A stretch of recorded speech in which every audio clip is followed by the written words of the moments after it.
Good morning, everyone. Welcome, ladies and gentlemen.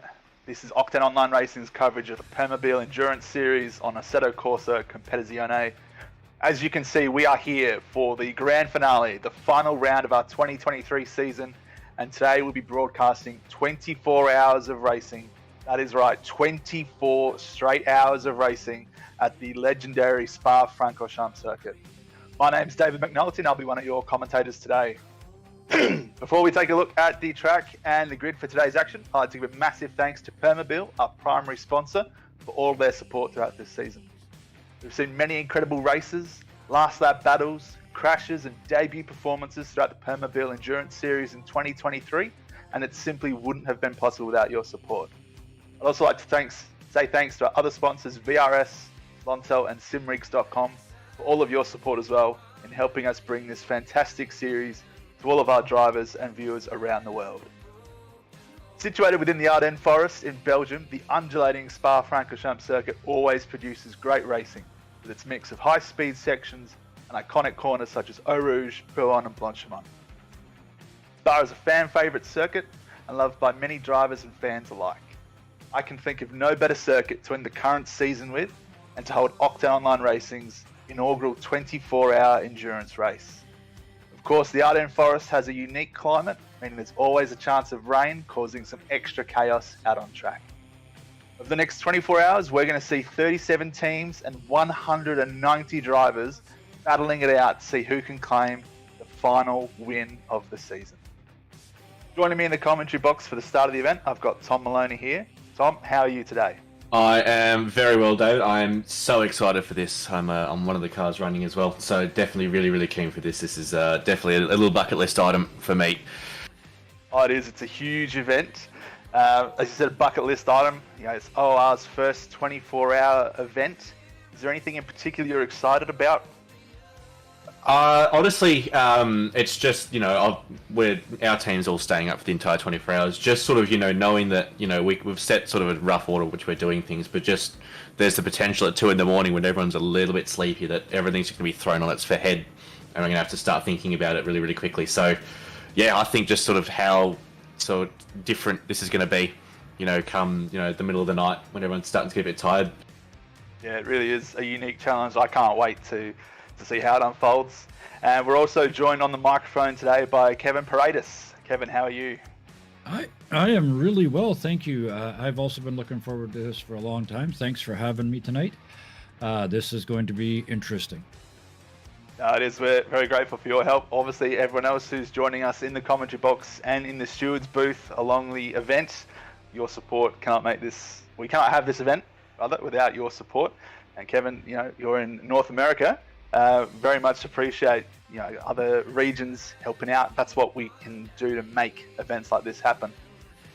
Well, it's nice for me too, given the timing of this, because usually you guys race in the middle of my night, so I never get to see it live. So I always have to watch the replays, which is fine, but it's going to be nice to see it actually happening in front of me for once in a very long time. Is there anything in particular you're looking forward to during the race? I, of course, being from far away, want to see how the other North American drivers behave out here and how they show themselves in this, you said it earlier, this international race. Drivers from all over. So I'm really looking forward to seeing how everybody does that.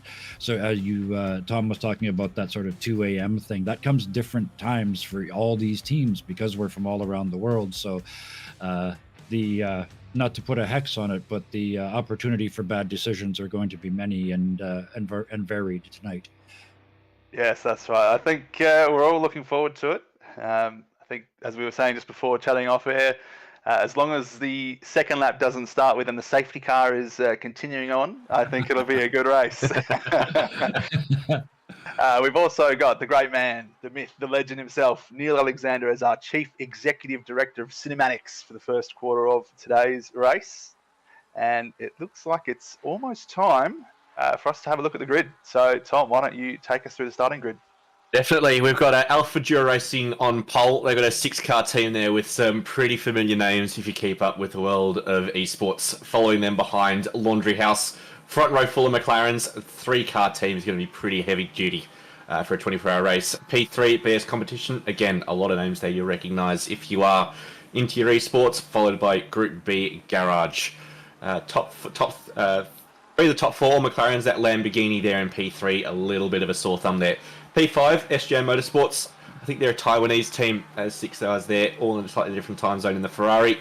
Followed by the lead Milk Racing car, very fast, again with 6 drivers in there. P7, Kovacs Racing Purple, a couple of South African drivers in there. P8, GSR Esports, P9, OES Orange, and P10, MRT Cowabunga. We'll jump into P11, Rockets Evolved, P12, FPS Evolved Racing, P13, Kovacs Racing Blue, P14 in the first Mercedes, Kovacs Convicts and Colonials, P15, Bin Chicken Racing, P16, Red Rebel Racing, P17, Team Iris, again another 3-man team, P18, Flava Flavio, P19, Sofa King Slow, and P20, the second Red Rebel Racing car. P21, the third Kovacs car, Kovacs Cursed Black, P22, Oz Team Racing, P23, the Milky Way, P24, Sim Seniors, P25, Odyssey Racing, P26, Volanti Rosso Motorsport, P27, Lost Our Way, P28, 777 Racing, P29, Team ANZ CRL Black, and P30, R&J Batteries. And the back end of the grid, P31 Atlas Racing Team, P32 Kovacs Racing Red, P33 Team ANZ CRL Blue, P34 Team First Name, P35 Alliance Pro, P36 KRT by LD Carpentry, and bring up the rear is Ruatama Spin. So good to see a couple of familiar names and a couple of new team names we wouldn't have necessarily seen in the past endurance races. Yeah, it's great. Events like these, you can have so many different people involved. Obviously, it's such a long time. We've seen many teams have 6 drivers. I think people who are doing it with 3 drivers, wow, that's going to be quite the effort. But it's great to see so many people getting involved. And just responding to you, Brad Grant in chat, yes, brake failures are, we will have to have a brake pad change. You absolutely will have to change your brakes. If you're running brake pads 2, you may have to change them twice. So some team, you're going to have to commit to a 1:45 pit stop at some point to do that. Engine failures, unless you really hammer the downshifts and do weird stuff, pretty unlikely. That's where it comes into your point there, Kevin, the 2 a.m. mistakes when you don't want to change the brakes, but you accidentally change the brakes, and there goes an extra 1:45. Especially if you only change the rear brakes instead of both sets, so you've only got like brakes 1 on the rear and brakes 2 on the front. That's that'll be really exciting. These all sound like the songs of bitter experience to me. Nah, it's never happened. Never, ever, ever, ever, ever. Well, now that we have hexed every possible driver in every possible way with 1:47 left before the start, this first lap, it's the elephant in the room, isn't it? We're coming up to a first lap of a 24-hour event, but race drivers are race drivers, and they're going to go for it. So we're going to have to see how that plays out. Absolutely. And all turn 1 at Spa, we run the endurance start line here, so on the downhill towards Eau Rouge Raidillon. Not the easiest place to go side by side. I don't know about your experience, boys, but going side by side there, you really got to have faith in the car beside you to also look after you. Yeah, it's very much a 2-person operation going through Eau Rouge safely on lap 1 here. I mean, I don't think there's any more chaotic turn 1 in all of endurance racing, really. Perhaps maybe turn 1 at Nürburgring. Kyle Army turn 2. Oh, Kyle Army. That's an interesting. Mitch Hobbs, how do you feel about that? At least with Kyle Army, you got the long run. It's just a short little roll. Yeah, that's the point. You there. get people getting overlap and stuff. That's when it gets really exciting. There's not too much time to sort of get through wide here. When the helicopter road just looks like two lines of dash lines and you're the only yellow one. Yeah, that's not a good feeling going up this hill. We got 20 seconds to the race start. This is getting pretty exciting. Also worth shouting out, we've got Neil Alexander running the cameras for the first 6 hours of this race. We've got Mike Crick, we've got Nick Imone, and we've got Glenn Germain also running 6 hour stints. So We thank those guys immensely for their time. It's going to be a massive effort, but we are leading a formation lap away. The safety car pokes its nose through and will lead everyone off to get a sighter in. It's a fast track. It's 22 degrees. It's a bit warmer than we're practicing on. We can get excited. Yep, there's no turning back now. Also worth noting, we are running a livery competition throughout the race. So as we check out the beautifully designed Permobil safety car here. It's got the high-vis strips on the back for extra visibility at night time, of course. I think being driven by Ben Curtis, is it not? That's a great question. I cannot confirm or deny that one. But in chat, as we roll around, let us know what your favourite looking livery is. It's something we like to do a lot during these endurance events over time. We pick out our favourite ones. But there is a prize on offer today. So we'll have a bit more details later on as to how that is going to be judged, announced and awarded. But let us know your thoughts. And we will have some formal way of voting for this as well coming up. We're still working on that, but that will come up very shortly. So make your decision, and we'll have some way to formalise that for you very shortly. This way you've got a time to let them all sink in and sort of see them all in motion before you make your vote. Well, I think for me, some liveries look amazing at days. What's happened there? Car 19, Kovacs Racing, just had a little brief detour. This is obviously a 24-hour race. It's going to be nighttime. Some liveries just really pop at night, and I think, obviously being 24 hours, we've got plenty of time to judge and vote. So maybe we can do this later on in the evening and see how we're looking under lights. Yeah, definitely. I wouldn't make a decision until at least we've got some dusk running. We'll watch and see what happened to. No, we're going to follow these cars through. Worth noting that Kovacs blue car currently Madison Down at the wheel. Very, very well known if you follow your iRacing esports. He's very, very successful in the V8 supercars in that little part of the world. So be good to see what he can do down there from P14. It'll be very, very exciting. He's brand new to ACC and already pretty quickly on the pace.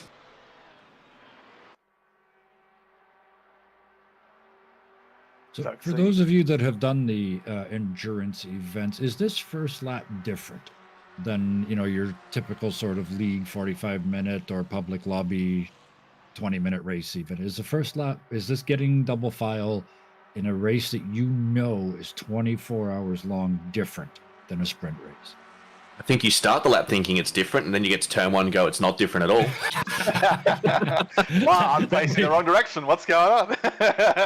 That may be the most honest racing answer I have ever heard. Look, I think everyone goes in there with good intentions, but as you said before, racing drivers are racing drivers. Sometimes you see an opportunity, it's a little bit too good to pass up. But the safety car has nicked off. Ryan Houlihan in the AVR car takes control of the start. He's got Paul Britt next to him and Philippa Bakita in the 89 Lamborghini. Close company behind, along with Lucas Burst. So I think Bennett McNulty, you are the king of lap one, and so we will let you start us off as they come around to La Source to take for the start line. Yes, thank you very much. We can see bunching up nicely. A couple of cars at the back need to close up the gaps a little bit. We don't want anyone getting a penalty, being out of position at the start. That's really just a gimme penalty at this stage. It stings at start too. It stings. It does. It is tricky though, because you've got the little hairpin, you've got to come around and you speed up, slow down, speed up, slow down. But here we go. Rolling down the hill as we wait for the lights to tick green. Start at 24 hours. Start, and we go. It's like pretty even start. So Houlihan in the AVR just pulls ahead of Laundry House. So they pull up through Eau Rouge and then Irradion. Track limits might be a little bit of an issue. Some people are running wide, but looks clean so far. But looks like Houlihan in the 818 car. Nice start out in front. We've got 2 wide, 3 wide at the back to head towards the chicane up the hill.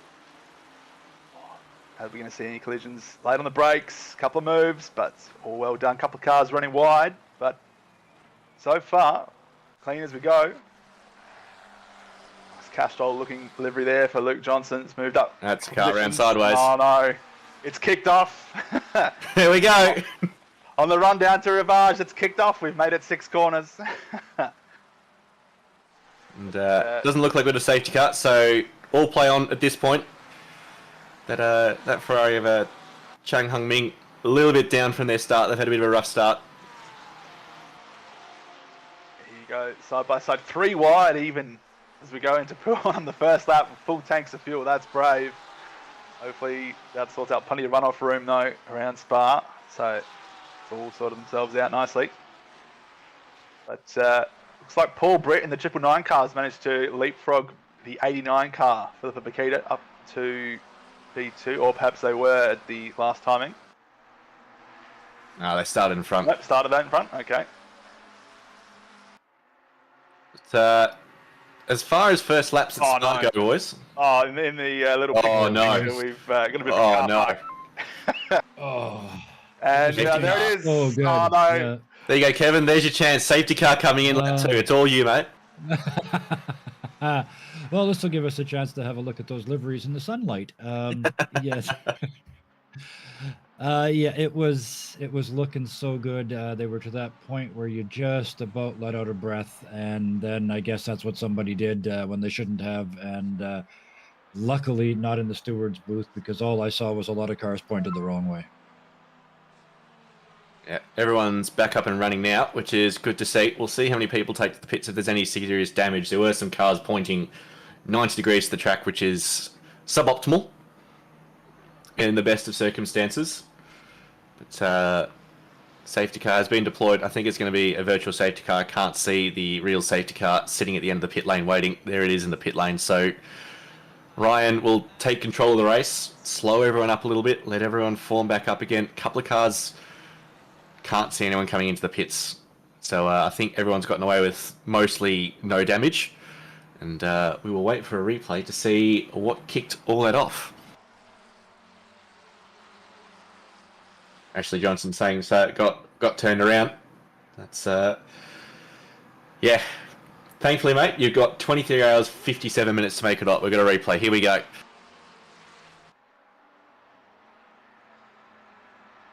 Oh no. Just a little over rotation and watch the yellow flags, boys.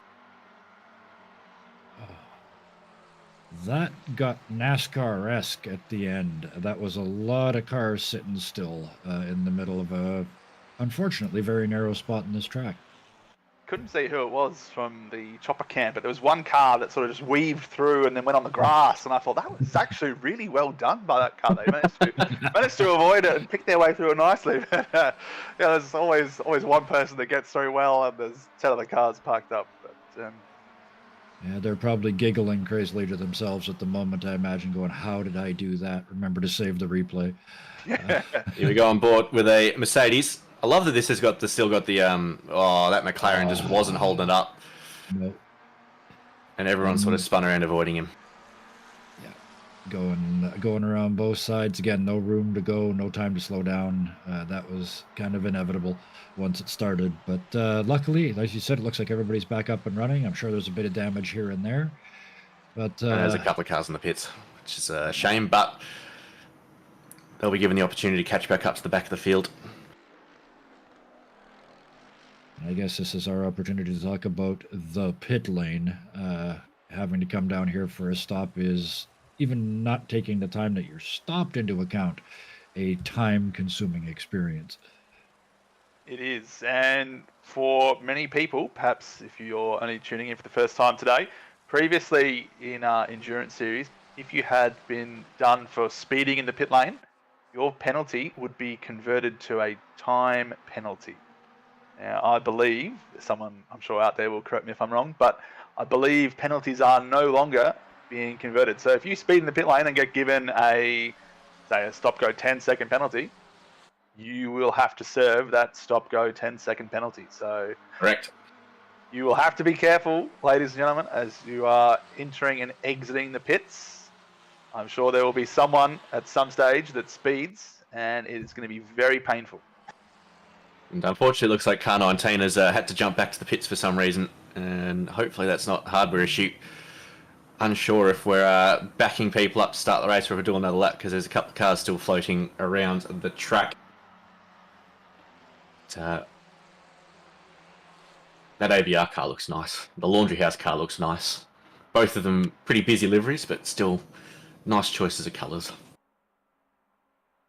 Was speaking of liveries, there was one I noticed deeper in the field. It's a metallic blue fading to purple. It's absolutely stunning in the overhead shots.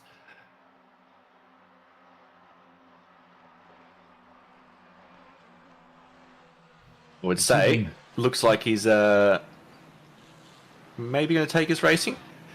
Yeah, that's full throttle. Is it? Safety car coming in. That doesn't look like full speed, but it does. It is. We're back racing.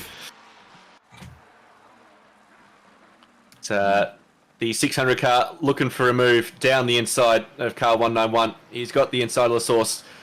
Bit of hit and shoulder, pushes him off the track there, but it's still concrete. We're going to go side by side on the downhill run to Eau Rouge and Radion. I think JP Sonicus will cede position there. Not worth the risk of going side by side on a full tank. The Ferrari of Ethan Cale behind, watching closely, making sure that nobody else can take advantage of that situation. And we're back up and running. Car 818 still clearly out in front. Paul Britt just tucked in behind. And I think there was a little bit of a race there for P3, but Philippa Bakita's managed to hold on to that. Lucas Burse hunting her down. We're on board here with Ethan Cale in the lead Ferrari, who has Taufik Moyin for company on the back of him. So once again, a pretty clean restart by the boys. Yeah, it's always a tricky one, the restart. We saw a couple of yellow flags, and that was just the field bunching up into the bus stop chicane on the restart. But as I said, most people up and running again. A couple of cars that have in the pits just coming out now, so they'll unfortunately be a lap down. But as we said earlier, there's still 23 hours and 52 minutes to make it up, so plenty of time. Plenty of time. And a bin chicken racing car with the garbage bag livery. Makes it pretty hard to tell if it's damage or if it's just a bit of a textured black plastic. But it looks pretty good there. Maddie Herod up into P12, Skylar Lovering into P14 in the Convicts Colonials Bricks Racing Car. Coming down here through Stavilo 1. Really got to optimise that exit. Chris Brooker in the amateur spin car, up to 21st from last. Wow. That is a mighty start.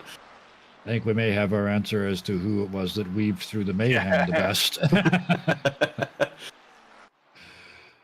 This restart was much better. A little bit of side-by-side to show that they're still racing, but I think the single-file nature of the restart helped us get them going. And now it's time to settle in, tighten those virtual safety belts, and probably just stay in line for a little while maybe, and sort of see how everybody around you is doing as well. Absolutely. The lead Lamborghini here. Anyone interested, you can see there it says TC off. That is currently the thing you do. If you're new to ACC, don't do that. Yeah, I was going to say, it is currently a thing some people can do. As a Lamborghini driver, I can assure you not all Lamborghini drivers are driving with TC0. But you'll see that she's kept at TC0. We're coming up to some genuine corners here. And she's going to leave it in TC0. That Laundry House McLaren did not want anything to do with the apex there of Lacombe. But got that sorted. And still with no TC, no genuine opposite lock to keep that thing in control. She's jockeying that thing around pretty nicely. This is a great point of view for it too, though. You see the hands just dancing. If you can do that with your hands and still keep the car pointed down the road, then TC0 is for you.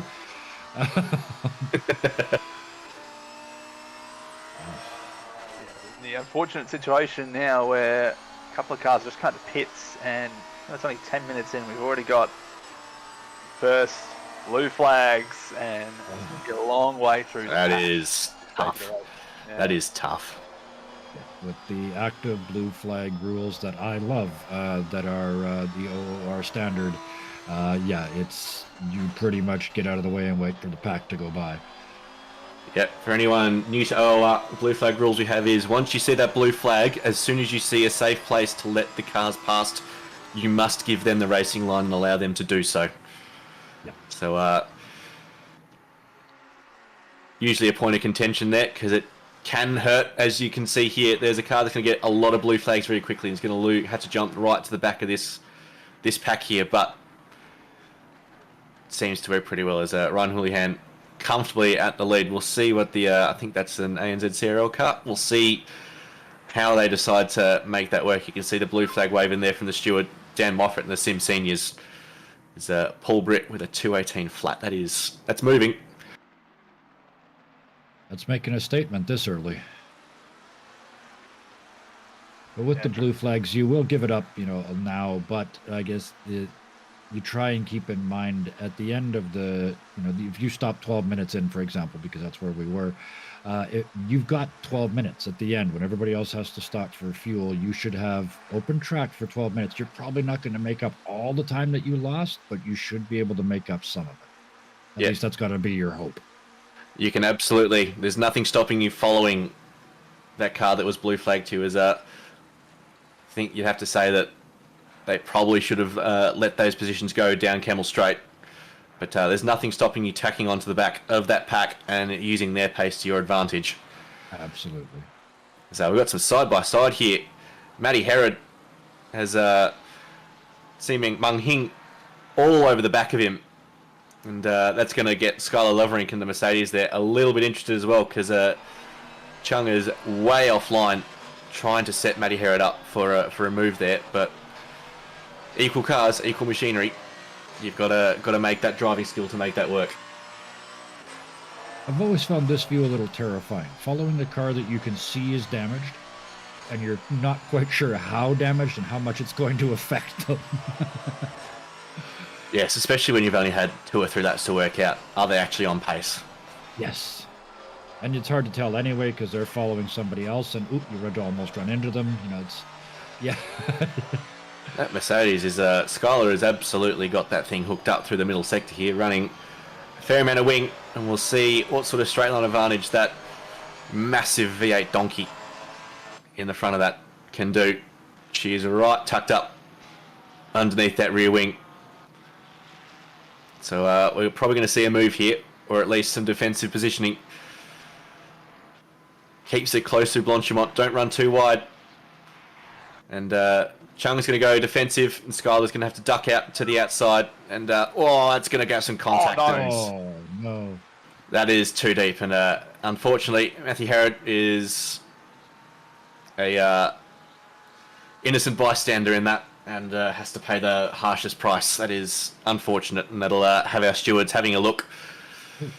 It almost looks like this isn't quite done yet, but yes, our stewards, who are probably already quite busy from that first encounter, are having to add one to the list there.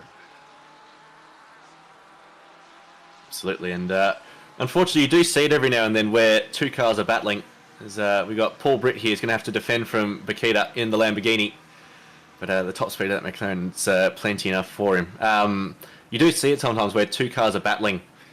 If you're just in front of them, even if you're not necessarily fighting, you can get caught up with them outbraking themselves, as we just saw, which is very, very unfortunate as that blue flag get out of the way. Unfortunately, probably not in the best way, but does manage to get out of the way of everyone in the end. It appears that someone has... there we go. Just as I was about to mention it, someone had some difficulties with radio. Oh, those are large, complicated, smashy difficulties. Yeah. You don't want to do that too often. I'm kind of a math nerd, so I had some fun before the show. I used the fuel bot to figure this out. They're going to be doing somewhere around 600 laps in this 24 hours.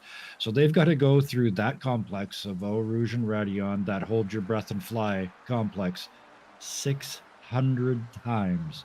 Drive-throughs, I think, are going to be the least of the issues with that. By the end of the day, you've got to be hating it by the end of your shift.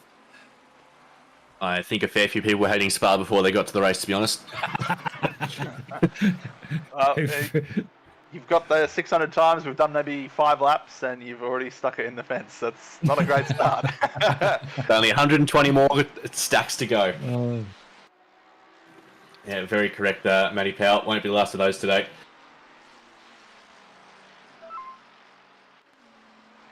$17.4. Wow. Well, the pace is quick already. Absolutely, and worth noting that we are running the Low Fuel Motorsport Balance of Performance, which has been a very, very nicely done little community thing to just bring a couple of the more powerful cars into check and the weaker cars into contention, and it's working pretty well, you'd have to say. There's still one reasonably dominant car there, and it starts with an M and ends in McLaren, but... You know, seeing a Lamborghini keep up, seeing a couple of Ferraris up there as well. You know, the McLaren without BOP does 14s in the right hands. So, yeah, seeing it coming back into the world of realism a little bit is nice. Of course, if you are following us on YouTube and you want to watch the live timings from our Pitwall app, Glenn has just posted a link to that for Pitwall live timings. So if you want to watch on there, you can do that as well. Absolutely, and Bikini here is having to defend from Lucas Burse. You can see the tail of that Lamborghini just wiggling a little bit, and you know, this is the point where you start to feel we've done a safety car lap, the tyres are going to grain a little bit. This is the point when you start to feel whether, you know, your setup's sort of been designed for single lap, or if you've got sort of a bit more intent on doing a whole stint on them. I think it may also be that moment where you look up and go, we haven't even done 15 minutes yet, or we're just over 15 minutes. That's there's still a very long way to go, and I mean, to be fair, most of this pack is still a pack. Everybody's racing somebody. So we've got this top 4 up here, and then another pack of about 4 behind them a little bit. So this is good. That's what you want to see.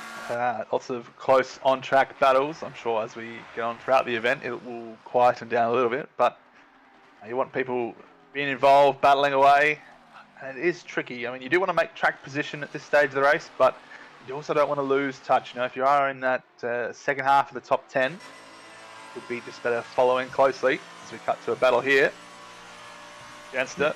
That was Team Lamborghini going, I'm not going to go side by side through Blanchimont. That's silly. And has put himself at risk from the Bentley of Sean Bubb now, who's going to make a move on the brakes into the bus stop chicane. The Oz team car holds on around the outside there. Fantastic racing with a car turned around to the back. And Contact, domino absolute effect. concertina right back there. Huge punt. Hunter Rooney. Yeah, unfortunately, more contact in the same spots, the predictable spots too. But heads down. The nice thing is, I think it's fair to say, since 1.9 came out, the damage, you can't ignore it, but sometimes it's not as destructive to the car as, say, 30 seconds damage used to be. Absolutely. Agree with that. And yeah, lads and Howards, bonk indeed. Yeah. And for those over on Twitch, there's the pit wall link for us as well. We'll just make sure, well, unfortunately we can't pin chat, as that Ferrari, oh dear, not interested in sticking to the road. As Jared Ellis unfortunately has a bit of a spin there at Lake Coombe, and Ben Hignett gets 10 seconds for causing a collision on lap 1. We didn't catch a replay of that, but stewards have made the decision. I don't think that was part of the nonsense outside of Piff Paff, but we might get a replay from our esteemed TV director. First penalty today, first cut off the rank. As we said before, won't be the last, that's for sure. And as much as we want to avoid behaviors that lead to penalties, a 10-second penalty over 24 hours is not the end of the world. Absolutely not. Jared Ellis there running very wide. He's got himself back up and running. Sasha Death, one of the unfortunate bystanders of that first lap incident, making their way back up through the field in that 700 yellow Ferrari. I think Carl Johnson's jumped in the blue car, so Madison Downs unfortunately had some kind of issue and he's had to swap Carl into the car, which is definitely not what they were planning to do. Maybe it was not being that familiar with the settings or the pit settings when you come into pits. So they would have stopped on the opening lap, wouldn't they? Being done in 36. No, I saw them come into the pits under the safety car, and I don't think they were involved in the. Okay. And Alexis Bowen in chat saying contact with the SGN car at Lake Home on lap 1. So we did have a little bit of lap 1 nonsense, but fortunately it was I think pretty limited to just the 2 cars. Well, even with the larger mess, the initial spin that was just the first lap spin. It was just sort of the coming together after that may have caused the stewards some time. Absolutely, and Kevin, have you done many endurance races before? I haven't seen your name on track. Obviously, you're part of Octane's American constituent. Do you get much racing done, or are you a keen observer? Oh, you picked the perfect person to ask us. No, the endurance racing scares the hell out of me. That is a 10-second pen. Yeah, that certainly is. But having to be the guy that brings the wrecked car back to the pit lane and hand it off to somebody else, I have no interest in being that guy. So I race in the sprint series and have a grand old time doing it. But for the endurance, this is why you got me in the booth, because I'm not getting in one of these cars.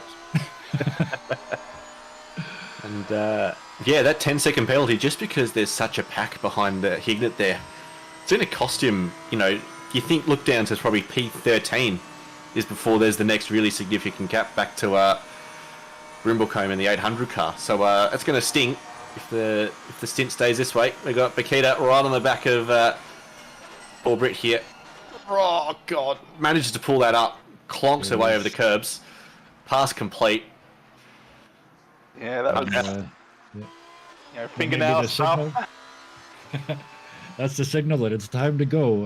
Apparently, we're 23 minutes in. It's time to start racing.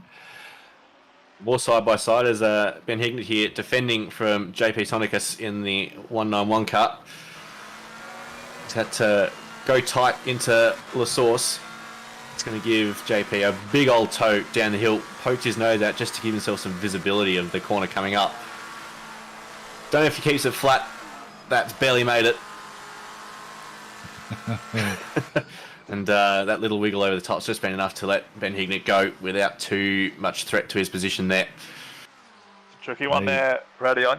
Drivers going to have to watch that. We've talked about drive-through penalties. They are pretty easy to pick up here. There's a few corners where you can really get stung. Radion being one of them. We've got a question in chat there saying, are we going to guess the total number of race laps, total number of finishes, how many Ferraris are going to blow motors? Well, I don't think anyone will be blowing motors, but yeah, absolutely. Chat, if you want to let us know how many race laps you think we'll get through in the 24-hour event, post it below, and I'm sure we'll note it down and have a bit of a closest to the pin competition as we go on. And if you get it right, Mullet will buy you a bottle of iced coffee. It's just great when you can you get the nod of approval there. It's great when you can just spend other people's money and they don't have any input, isn't it? So we're following here this battle for P5. The 191 car's got a bit more confidence through the middle sector, you'd have to say, just by the way he's keeping the car a little bit tighter through the corners. We'll see what sort of run JP can get here down the back straight. We can keep this racing up for the rest of the race. I'm excited to be commentating at midnight. It's good. There is still an absolute snake of cars for the most part on this track. And the moves are starting to come thick and fast. Luckily, they got through there without any contact this time. But certainly that last chicane seems like the place a lot of people want to have a go. Second closest to the pin gets a date with Bender. Oh, yeah, that's the real prize, isn't it?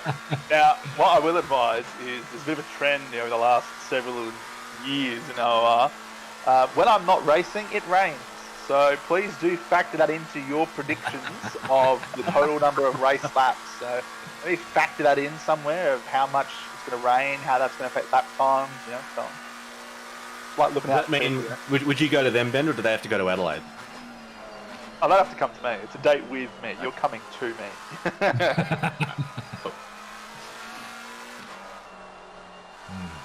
At which date, presumably, someone will have an iced coffee brought by Mo. Absolutely. Now you have to go to Tasmania to get the iced coffee. Oh, wow, this is going to be a very expensive date. Bender with 617, Matty Powell 622, Pat Oliver 609. You weren't interested in doing this race by yourself like the Suzuka race, Pat? Not in your wheelhouse? There we go. 1,413 minutes remaining in the race. So set your timers, ladies and gentlemen.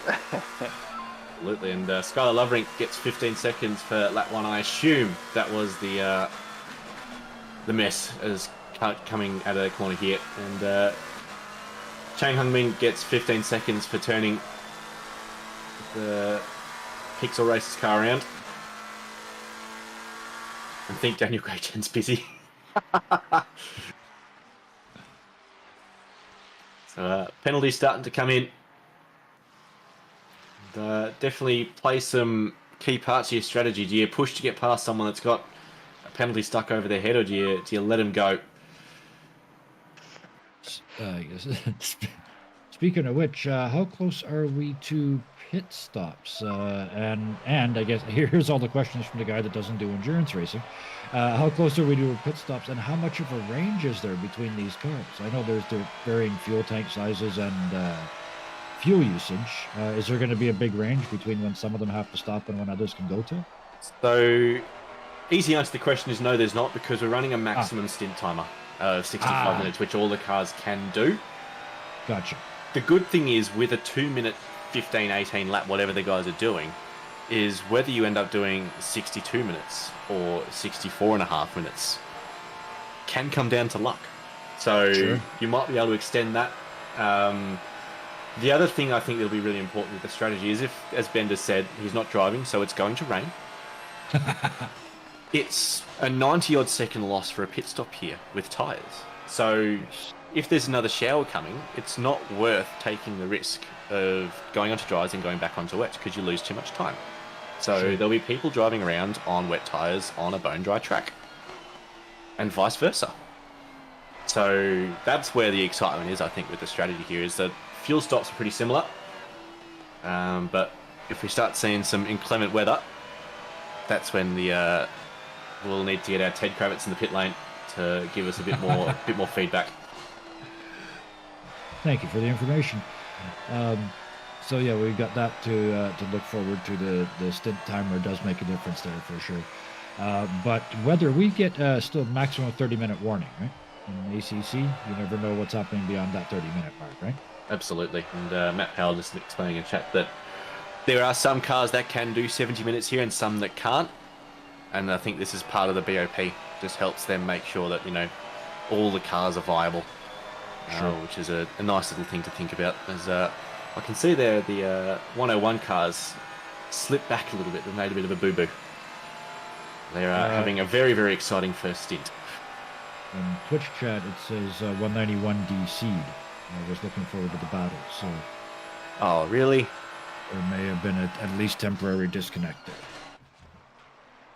Well, hopefully at this point it's worth still getting back into the race. We've only had a shorter period of time, half an hour. You can make that up That's over my 24 hours. All right.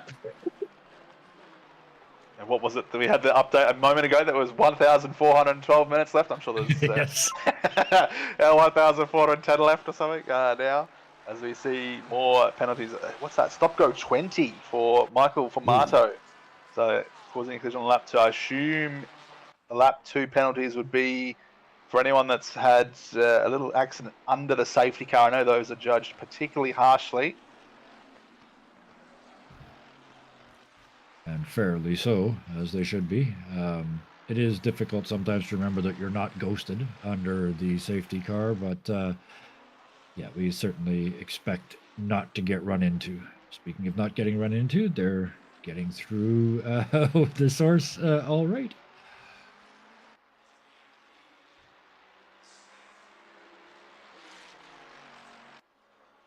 Yeah, Hopefully this is just on our end, but please let us know if the stream quality has changed. I don't know about you guys, but no, it's just our end. don't. Yeah, Cool. it's just That's us, all good. yeah. That is a car sideways on the exit of Radion. That is not where you want to be a car. Is this how that Oh, there's a lot. Oh, it's under safety car. Yep. Oh, bang! Dear. Two other victims under the safety car. That is unfortunate to say the least. Yeah, that's that. Well, we have to say that's deserving the penalty. Not that we're adjudicating, but of course, the stewards comprehensively look at many different angles of incidents. But yeah, when you see something like that under safety car, you just have to go slow, people. You have to slow down. Have to be careful. Be prepared to stop. That is the part that everyone forgets. Prepared to stop. Both feet on the pedals, one on each, please. But I guess we're getting to that point now where we really are settling in. We're halfway through the required drive. It's the people around you, where they're faster, where you're faster. It's time to start making moves. For those that can, and for those that have to. For those that have fallen behind for various reasons, I'm sure are trying to make up time as well without becoming the next incident.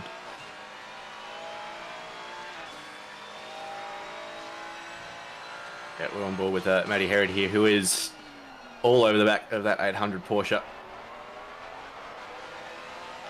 And, yeah, the 1-9 car unfortunately has disconnected. They have rejoined, and they will be getting back into the race as soon as possible. But as you can see on the track map, it is pretty full. There's not a lot of room to relax. There's Taufik here all over the back of Ethan Cale, who's dropped off the back of Ben Hignan as well. And I think I saw their move there behind for Luke Johnson on Skylar Lovering. Plenty going on. A couple of gaps just starting to form now, which is all right. You can get into a bit of a rhythm, or as Kevin said, if you need to, get some moves done.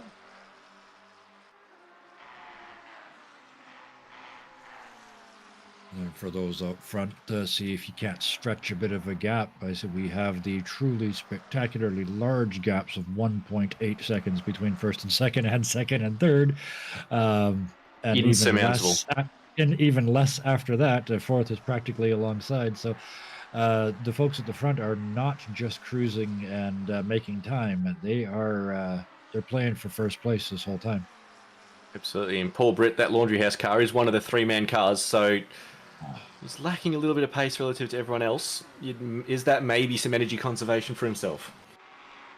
I mean, how would you go about tackling this as a 3-driver team? Would you just do single stints and rotate through all the time, or would you do a couple of double stints here and there? I mean, it's a tricky one. I think you'd have to almost, just thinking about it, just a triple stint, and then at that point, if 2 drivers triple stint, that's 6 hours for the other guy to go have a snooze, do whatever they need to do, and then you've got 6 hours between each of your driving stints. I think it just depends on how much time they need, I guess. If any of the laundry house guys are the other, I think the Team Iris is the other 3-man car, let us know how you're going about splitting up your driving. Layla Bell, who's had pretty solid seasons in sprints, going for her first ultra-long enduro.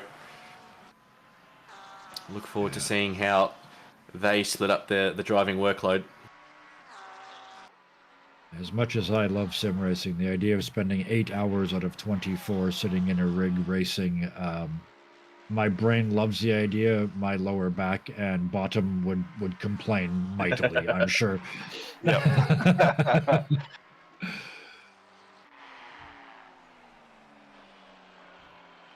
Jake Brown just having a look at Bell there. Nothing happening Kane, perhaps on the run down to Rivage. Penalties coming in. Sean Brimblecombe popping 15 seconds for a collision on lap 1. Maybe there was a bit more on lap 1 than we saw, because there's a couple coming through. Starting to look decidedly like a Christmas tree over there on the timing tower. Head weapon guy saying we're doing 4-hour shifts. 2 drivers will do 4 stints interchanging. Yeah, so 8 hours of a break, and I get tired driving a normal car after 2.5 hours. 4-hour stint. You can't see this because there's no video, but my head is shaking. I can't imagine. I can't imagine. Best of luck though, and extra points for just thinking and willing yourself to do that. That's an accomplishment that they'll be able to talk about for a long time once it's done, and they've had a nap. Absolutely. There's definitely, even for the 5 or 6 driver cars, the idea sort of were that you split it up into 3 8 hours and just have 2 people do. We've got a replay here. I'm going to say this is lap 1. That is a squeeze there, 3 wide. Here's the 800 car. They go very wide, and they're going to go a little bit too hot. That is way too hot. Oh, and then more. Man. Yeah, there was a lot went on there. A little bit of extra on there as well. There was a lot of bumper cars going on in that first lap. We were so busy watching the front, we didn't see the fun bit in the middle. Here we go. Look at this. Buzz with the run. Pulls out. Just checks the run on Brett there. Not quite close enough into the chicane. These cars are moving around a lot. Some of these folks are running really, really low downforce. Are you aware of the McLaren meta, Kevin? I drive a Lamborghini, so I only see the A in that meta. In other words, I only ever see it from behind. For your reference, McLaren setup a lot of people are running is the minimum wing. Sure. And the rear end on the floor. Oh, okay. So 0 rake. All right. 0 rake. Because that diffuser is a little bit busted. Oh, sure. Okay. Creates a little bit more downforce than it probably should. And and it's not an easy car to drive, but once you work it out, you just keep finding time left, right, and center. I'll take any excuse I can for being slower than everyone in the McLaren. Speaking of people in Lamborghinis that should be faster than McLarens because it's the OP car, Philippa Paquita has gained about half a second on Houlihan at the front. Some people can drive anything fast. Absolutely. Absolutely they can. I am slightly concerned. I hope it's just a game bug, but in the timing tower, we're seeing the ping for the Vaquita car popping in and out of the red. I hope that's just a glitch. We got way more contact here, presumably in the first lap again. That'll be for the 15-second flash of lights for good measure. Yeah. Pokes that down the inside. So that's how the second hit sort of evolved. Yes, right, yeah. That all tied together. That was actually one very long event. You can't be it's a minor puppy. You can't be flashing your lights like that. That's nothing to be angry about. Nah, it's a big no-no. You know what? Even for blue flags, you get one, and you try not to do it unless they're being pretty stiff on it. Oh, I mean, I'm sure we all know, we've all been out there, Tom, you and I, we know the people that as soon as they are 0.999 behind you, that blue flag starts to open, they are pushing the flashlight button. I'm proud to say I don't even have that button mapped. Although, to be fair, I'm much more likely to be the guy that gets flashed than the one that does the flashing. But... yeah, same here. Alright, we're following here. Still, Matty Herod, the Matt Powell in chat just saying that the ping jumping around is normal. So that 89 Lamborghini you were mentioning before flashes around. So they do have 2 drivers not in Australia. They got Luke Whitehead, who you might know from his pretty slow laps that he does on YouTube and Ferris Stanley, who's in Indonesia. So obviously the UK Cup will have some pretty poor ping to Australia. That'll be where you see the red pings come up. Yeah, I'm learning stuff all over the place. I knew nothing about endurance racing. Did I mention that earlier? So here we go with 23 hours and 19 minutes remaining, or 1,400 and something minutes. I'm sure we'll get an update on that soon. We've now got a battle for the lead that is under 1 second. So the allegedly insurmountable 1.8 second lead has been halved over the last few laps by Philippa Bakita. She crosses the line. Will it be a new fastest lap? 17.9. No. 17.9. That's still very quick. She's got the purple there as well with a 17.4.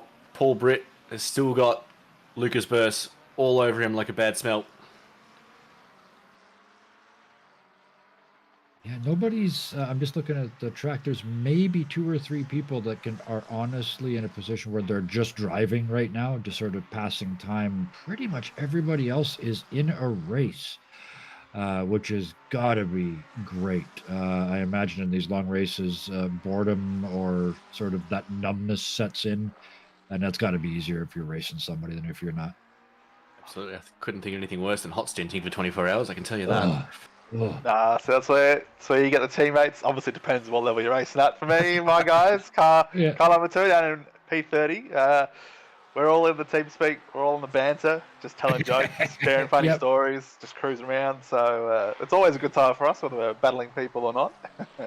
Oh, that's the way to do it. It's about the community as much as it's about the game. It's really about the friends and the community and the fun that you have, right? Yeah, exactly. Absolutely. I know us in the Kovacs channel, we're not doing separate team channels for the overnight stuff.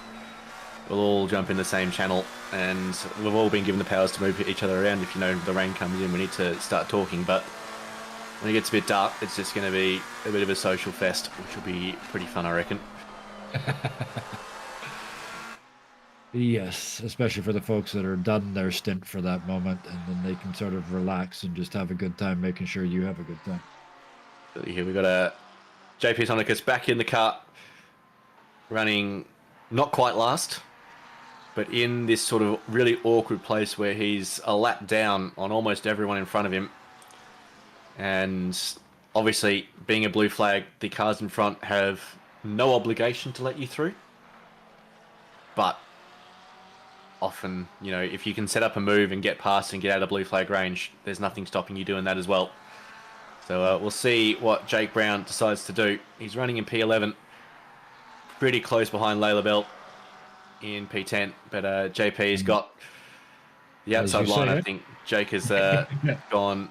He's on fresh tyres now as well because he's had to come out of a disconnect, so he'll be much faster.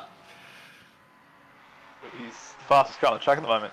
JP did a 2:17.6 last time around, so faster than our race leaders by a couple of tenths. Driving angry. Yep, rage good for at least 3 tenths. until you put it in the wall. But, we'll see if Layla is just as kind as Jake was, and that's an interesting little conundrum for Layla, because she's got to be careful now that if she decides to let that purple car through, how does she do it such that Jake can't also follow him through? It is a bit of a conundrum because that Porsche nowhere near as quick as the McLaren in a straight line. And in the car that's that's the heads-up racing you get sometimes, where you're in this situation like Jake is. You think, well, I'm not racing JP here, but perhaps I can use him to create an opportunity for me to overtake Layla. Layla's done that pretty well, you'd have to say. exceptional. Given JP the inside line, Jake's got nowhere to go except to look at the back end of that Porsche, which on most days I'd be pretty happy looking at the back end of a Porsche, but not now, I wouldn't think. And this is where that lap car really has to go, because with the blue flag rules the way that we have them, you've got to get out of that 1 second block quickly, or you become it becomes time to give those spots back. Well, you're at risk of a penalty, right? So it's up to the car behind that to protest it. Yes. And I know the good thing about OOR is it is a community, and obviously there's a couple of drivers not racing in each car, as Philippa is right on the back of Houlihan here. You know, it's pretty easy, you know, if you are unlapping yourself, to message someone else in the other car and say, hey, look, let's we're not going to worry about it. We can see you've got the pace. It'll just let you crawl away, or hey, let's give that place back. Yeah. And Chris Taylor in chat saying that you do have a full lap to sort of break that 1 second. Yes, yeah. And in this case, I don't think there's going to be any problem with that. As we said, they're currently the fastest car on the track on the fresh tires, running on fresh tires, fresh fuel, and rage.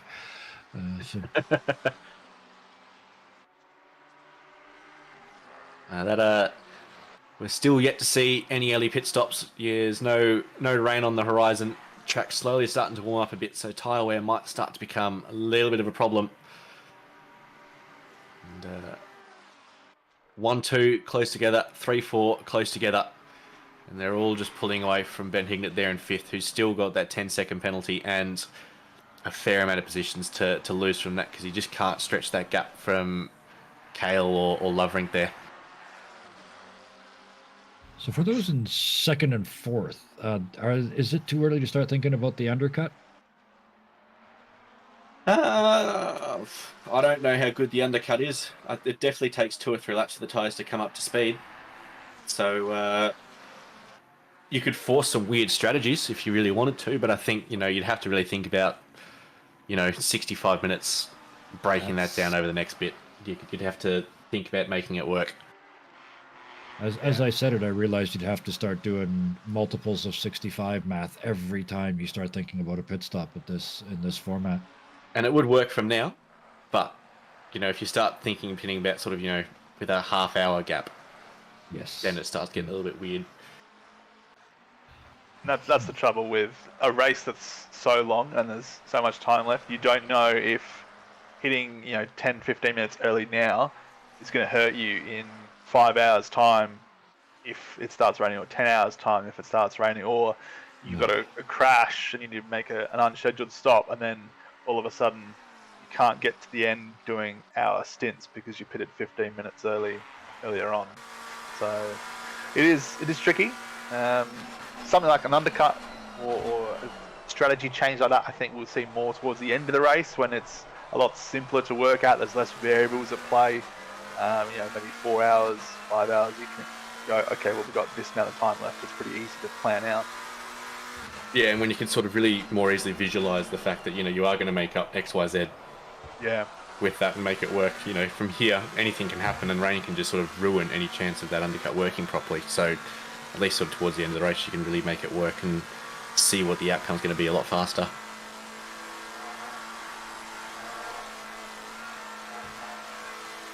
I'm happy to say I'm not surprised how close the racing is. We had it's multi-class racing. We've got the Pro-Am, Silver, and Am, but there are no poor racers on this track today with the qualifying format the way it was. Everybody here is skilled. So it's when we start changing drivers, I don't think we're going to see a big change in performance for most of these cars. No, and we saw that a move for the podium. Lucas Burst has gotten past Paul Britt finally. Been a little while coming, you'd have to say. That Martini livery McLaren looking pretty spectacular. And is now going to hunt down Philippa Bakita, who's still all over the back of that McLaren of Houlihan. That's got to be pressure. Somebody of that caliber, a quarter of a second off of your bumper for lap after lap after lap. Oh.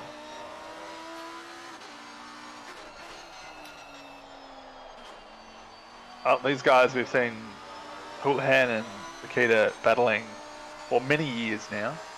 So I'm sure they're used to the pressure. If anyone's capable of dealing with it over 24 hours, I'd say it's these two.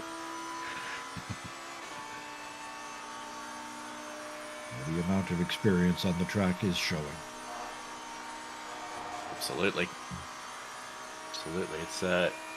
It's tough in a half-hour race to follow another kart for the entire half an hour and not make a mistake. Oh, that is a McLaren all the way around. That is a really weird spin, to be honest. Philippa will be pretty happy to see that.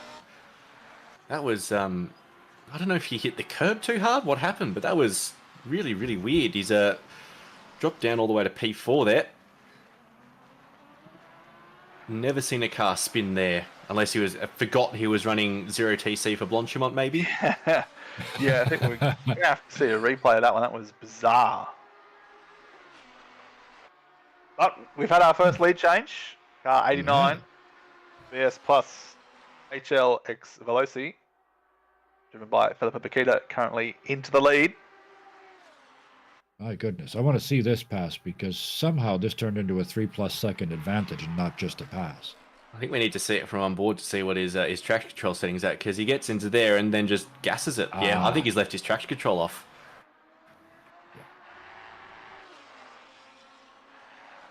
PC map 0. There you go. Yep. He's pressed the wrong button. Oh dear. Unpark there, sir. Oh, terrifying place to be sitting and watching everybody come. And, John Sonic's in chat saying that he and JP both live on Koh Samui in Thailand. Their whole island's electricity dipped for a second. That caused the disconnect. Oh no. That's just the worst. Absolutely. They're following the Rockets Evolve car. He'll be looking to get a move past and get a wriggle on, start getting onto the back of Brooker. This is one of my early favourites here. I just love Castrol liveries. It all started for me, back in was it Gran Turismo 2 or 3, the rally? Gran Turismo 3, the Toyota Supra in the... Toyota Supra, yep. Yep. The old Japanese Grand Touring car. I was going to say quite possibly, but I'll take that back. One of the most famous liveries in all of racing history, for sure. Even folks that don't know racing know that livery. Absolutely. Well, that's a great little discussion starter. What is the most iconic livery? And I guess it's a little bit subjective, but are we including Ferrari red? I was gonna, as a livery. I mean, I was going to immediately cheat and say the Subaru blue and gold with the stars. But, that's what I was going to say is the most iconic. Yeah. Yeah. But the ability to do the custom liveries in ACC and adding it to OOR, it adds a whole new element. It is nice to see the takes on the classic liveries like these, or some of the more creative stuff like the I'm still not quite sure what it is, that crinkly black plastic looking car. I want to see it closer up. It's stunning. I'm just not quite sure what it is. But I'll tell you exactly what it is. It's rubbish bags. Is it? Okay. Because it's I don't know if you know the meme of the bin chicken in Australia. We've got birds over here. They're like an ibis or wading ibis type bird. You see them around most suburban areas. They like to live in wetlands or coastlines, but over time they've evolved to scavenge food out of bins rather than hunting for it, because that's, I guess, humans' impact on the environment, and they've been nicknamed the bin chicken. There it is. Look at that. Kind of like floppy raccoons. I understand completely. Yeah, and all our garbage bags are plastic bags, so like black or white, but in this case black. That's magnificent. That's what's inspired delivery. And the same name, Bin Chicken Racing. Even the glad tags, absolutely magnificent. I love the creativity. That's a lot of fun. I guess the other part about these custom liveries is I know a lot of the creators like to throw in little Easter eggs here and there. Mm-hmm. So if you've got a custom livery and you've got an Easter egg, let us know your car number and what to look for. And if you've got some quiet moments on track, we'll have a hunt around and show it and have a bit of a laugh at it, because I reckon that's all part of the fun of it. Yeah, absolutely. And we've got a couple of suggestions in chat for the most iconic liveries. We've got the orange and green Mazda 787B livery. I think that's got to be up there.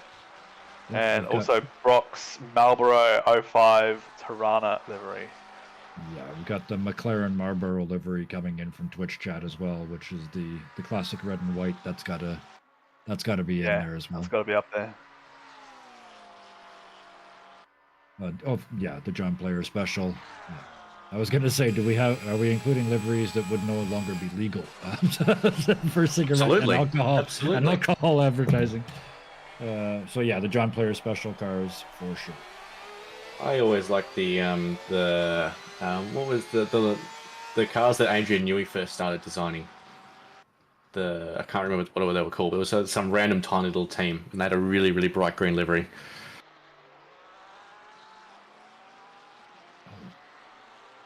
That was a very keen favourite of mine, and the Jordans that had the shark nose on the front.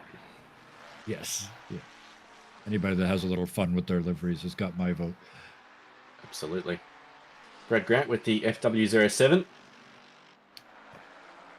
Yeah, concerning that all the most iconic liveries are cigarette advertiser. Yeah, it is.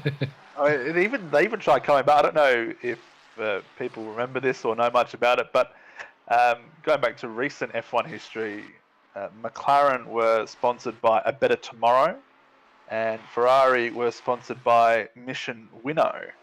Now, you might think, oh, those are two rather random names. What's A Better Tomorrow slogan for, and what's Mission Winnow? Well, when you actually dig into it, they're shell companies that are owned by, in McLaren's case, A Better Tomorrow, British American Tobacco, and in Ferrari's case, it was a shell company for Philip Morris International. So even as, that recent, probably, 5 years ago now, cigarette companies still trying to get their subtle branding through, shell companies or subsidiaries onto cars to make a difference. So, and Ferrari always had that little barcode on their that at high speed, if you had the camera in the right way, looked a little bit like a Marlboro logo. But when it was stopped, it wasn't a Marlboro logo. Well, while we were talking about that, the camera was showing one of my favorites, the people that work their own stuff into their logos. So we did their own company or their own website or whatever it is. Absolutely, that's what they're for. You're doing an advertising livery. Why not advertise your own stuff? I love it, especially in a 24-hour event. Absolutely. All right, gents. I'm going to head off for a little bit. I'll be back in about an hour to resume commentary. So enjoy the call, and I'll see you a bit later. Thank you, Bender. Much appreciated, mate. We'll catch you soon. It's been a pleasure. We'll keep going board here with Jantsha. I think that's how you pronounce your name, Blake. I apologise in advance if I have butchered that, but that's how it's spelt, so that's how it's being pronounced. Yeah. We're going with phonetic spellings when unknown. Did I miss? I think I see Loverink's got a 15-second penalty. I don't remember. Yeah, they got one. It was the lap one, sort of that really aggressive move down into Bruxelles, whatever the hell that sort of downhill hairpin thing is called. Right. In the mayhem. Yes, but they were also, I think, they were part of that racing incident out of Piff Paff. But, so nothing doing there. But start of sector 2, I think they were a little bit too trigger happy. Speaking of trigger happy, this Lamborghini is comfortably out in the lead now, 3.5 seconds back to Lucas Burse. He's then got a 2-second gap to Paul Britt behind. And Houlihan, who was leading the race, has committed an administrative error and left track control off coming into the chicane, and unfortunately dropped back to P4. See, that's one of those never living it down moments that I was talking about earlier as to why I don't endurance race, because I know endurance racers well enough to know that they're never going to live this down. No.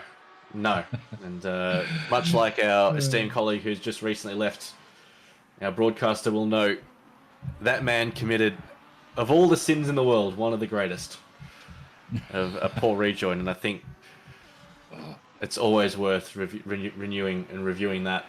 And, we'll try and find a link and chuck it in the chat. I probably shouldn't throw myself on the fire like this, but the first race of this season, I held down the wrong pedal when we came to what was supposed to be a stop. And I turned a 2-person accident into a 6-person accident. And so, yep, I understand where this comes from. A horrible moment where you realize you're holding down the wrong foot. Yep. Yep. I think everyone has done something weird every now and then. As long as you don't do it again. Yes, that's the thing. Learn from your mistakes. Learn Otherwise, from your they're just mistakes. mistakes. Yeah. Don't do it again.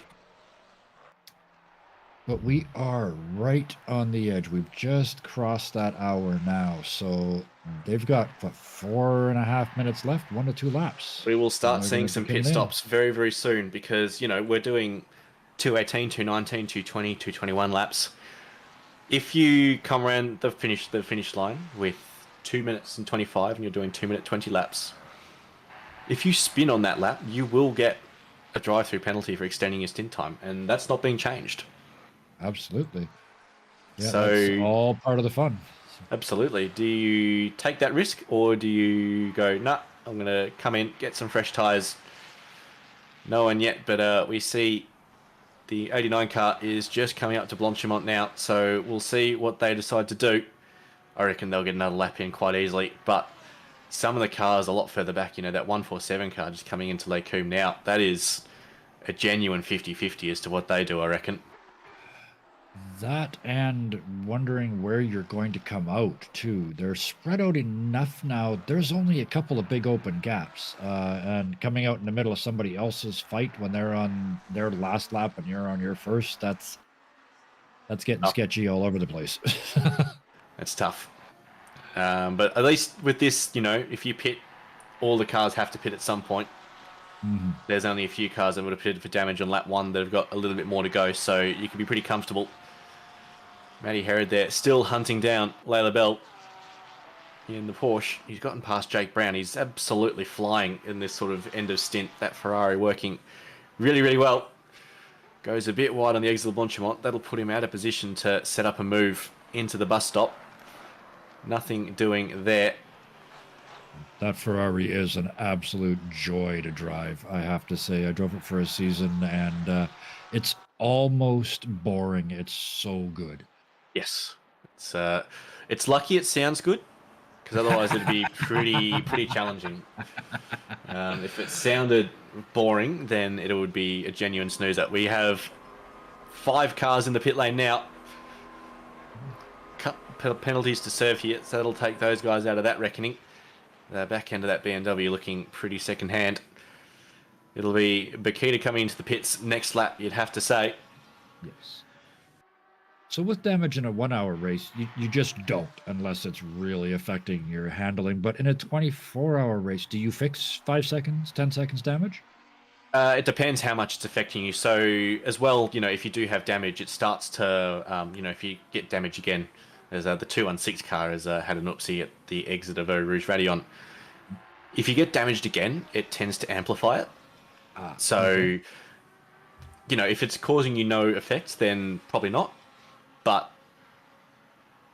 you know, if it like some cars, you know, if you get a lot of damage on the rear end, you know, it actually becomes very, very hard to drive, even if only 5 seconds. So you do repair that. I think it's really, really sort of situational. And that's a great thing. That says something as to the probable realism of the game. Not so much as to how long it takes to repair damage, but that scaling of damage. You smack the same spot twice, it should get worse. Absolutely. But they're starting to pour in now, so this is definite into that. Oh boy, you got time for a drink and adjust your seating position and everything else in this pit lane. Absolutely. Watching the 600 car here coming into the pits, Ben Hignett. It's had a pretty good first stint, P5. Got a bit of a penalty for lap 1, which is pretty easy to do. He's followed in by the entire field. Yes. Yeah. That 65-minute stint timer coming up pretty comfortably. So, yeah, I guess, you know, we talk about it. You know, we've got 55.23. You've got to get over that start line or into the pit lane by the time that 55 turns into 0. And if you're much further behind, that's going to get pretty exciting for a couple of people, you'd have to say. And yeah, with 24 or so pit stops coming, you don't want to mess up that first one. No. I mean, you'd prefer not to mess up any of them, but... And there it is. They are at 54, 57. I don't know if some of them made it. We'll see the pen. It's hard to know. Because it's we'll entry line, right? It's entry line. I've never had one of these penalties, so if anyone's had the penalty and can give us some personal experience, let us know. But this car here, Sasha Death, they had to pit lap 1 for some damage, so they can keep going. Lovely free air, low fuel tank, kind of old tyres, plenty of time to make up some positions here.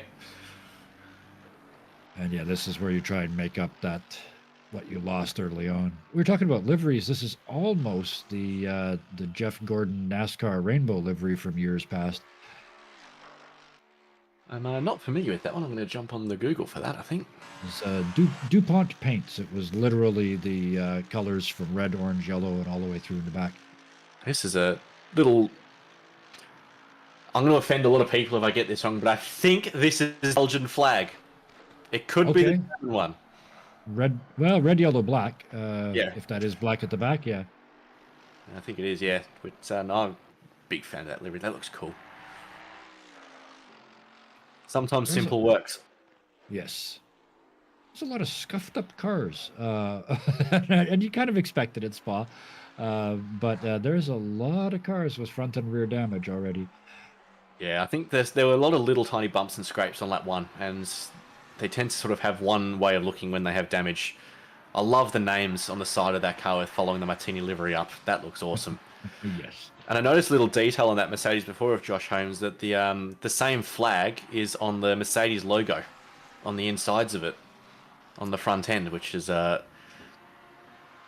one of those neat little details I reckon that sort of makes the custom liveries worth their time. Yeah, that not quite hidden, but you have to be looking to see it. Mace saying he wants a flappy raccoon livery to go with the bin chicken. So yeah. Luke Whitehead has jumped in the 89 car, so you can kiss that back end of that car goodbye because that is going to go away very, very quickly. Yeah. If we're going to wait and sort of see what sort of laps that man can do. That is a stacked team, to say the least. And there's a lot of stacked teams at the front. There is. Yeah. No, if we, I don't know if you kept track of the qualifying standings, Kevin, but I put a quick lap on at the start, and it was a 2:16.1, and that was at the top for a long time. And by the end of qualifying, I was 24th with a 16.1. So there's a lot of very, very fast drivers. Megan D on the back of Jamie Koza here.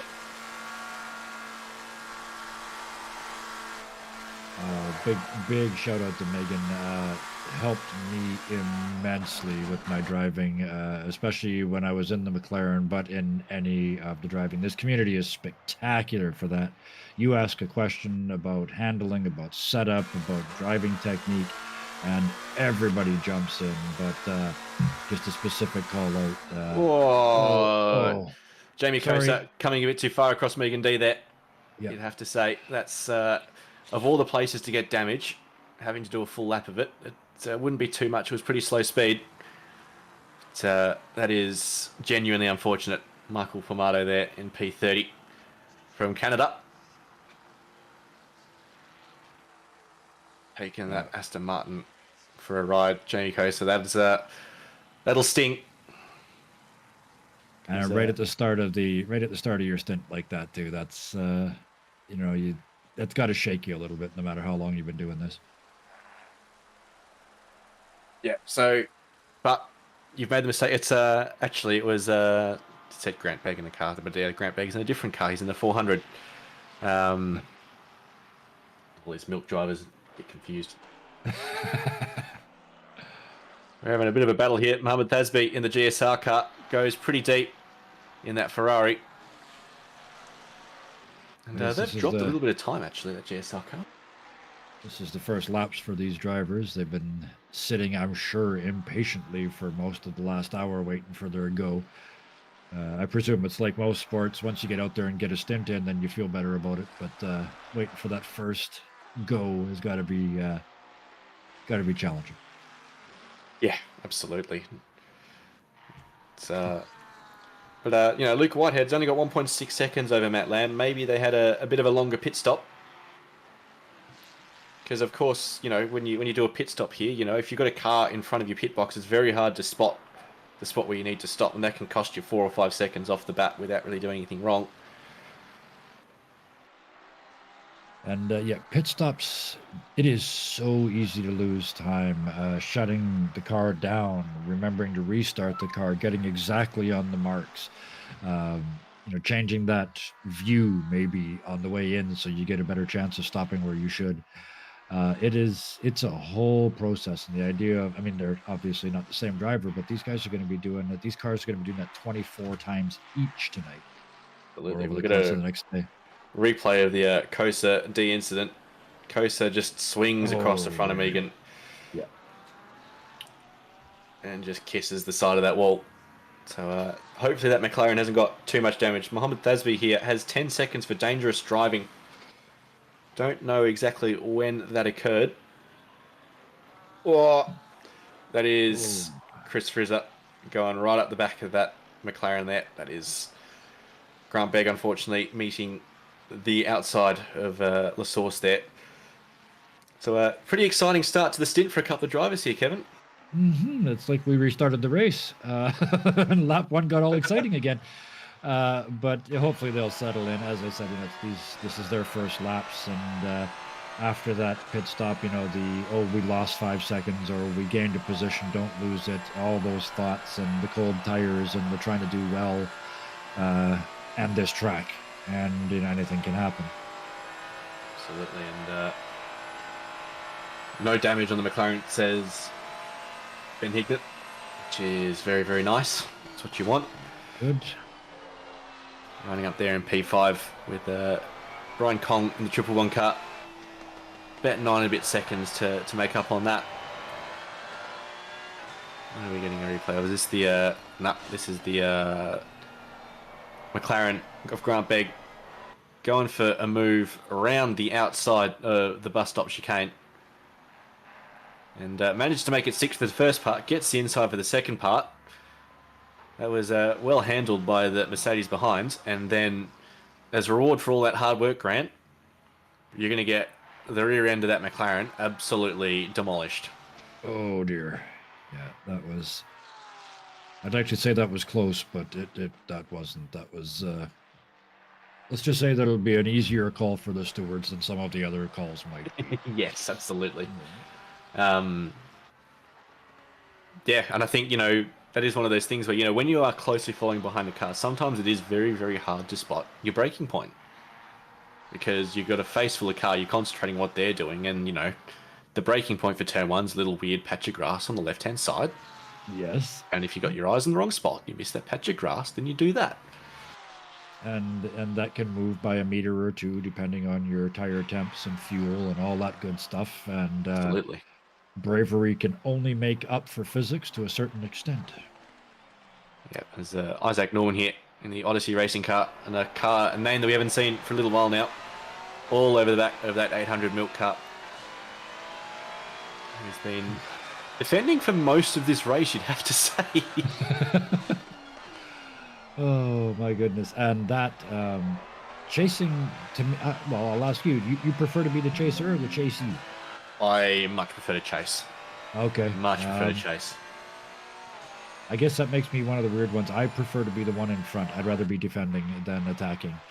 I think I lack the innate aggressiveness to be a good attacker. So when I'm behind, I just wait till somebody makes a mistake.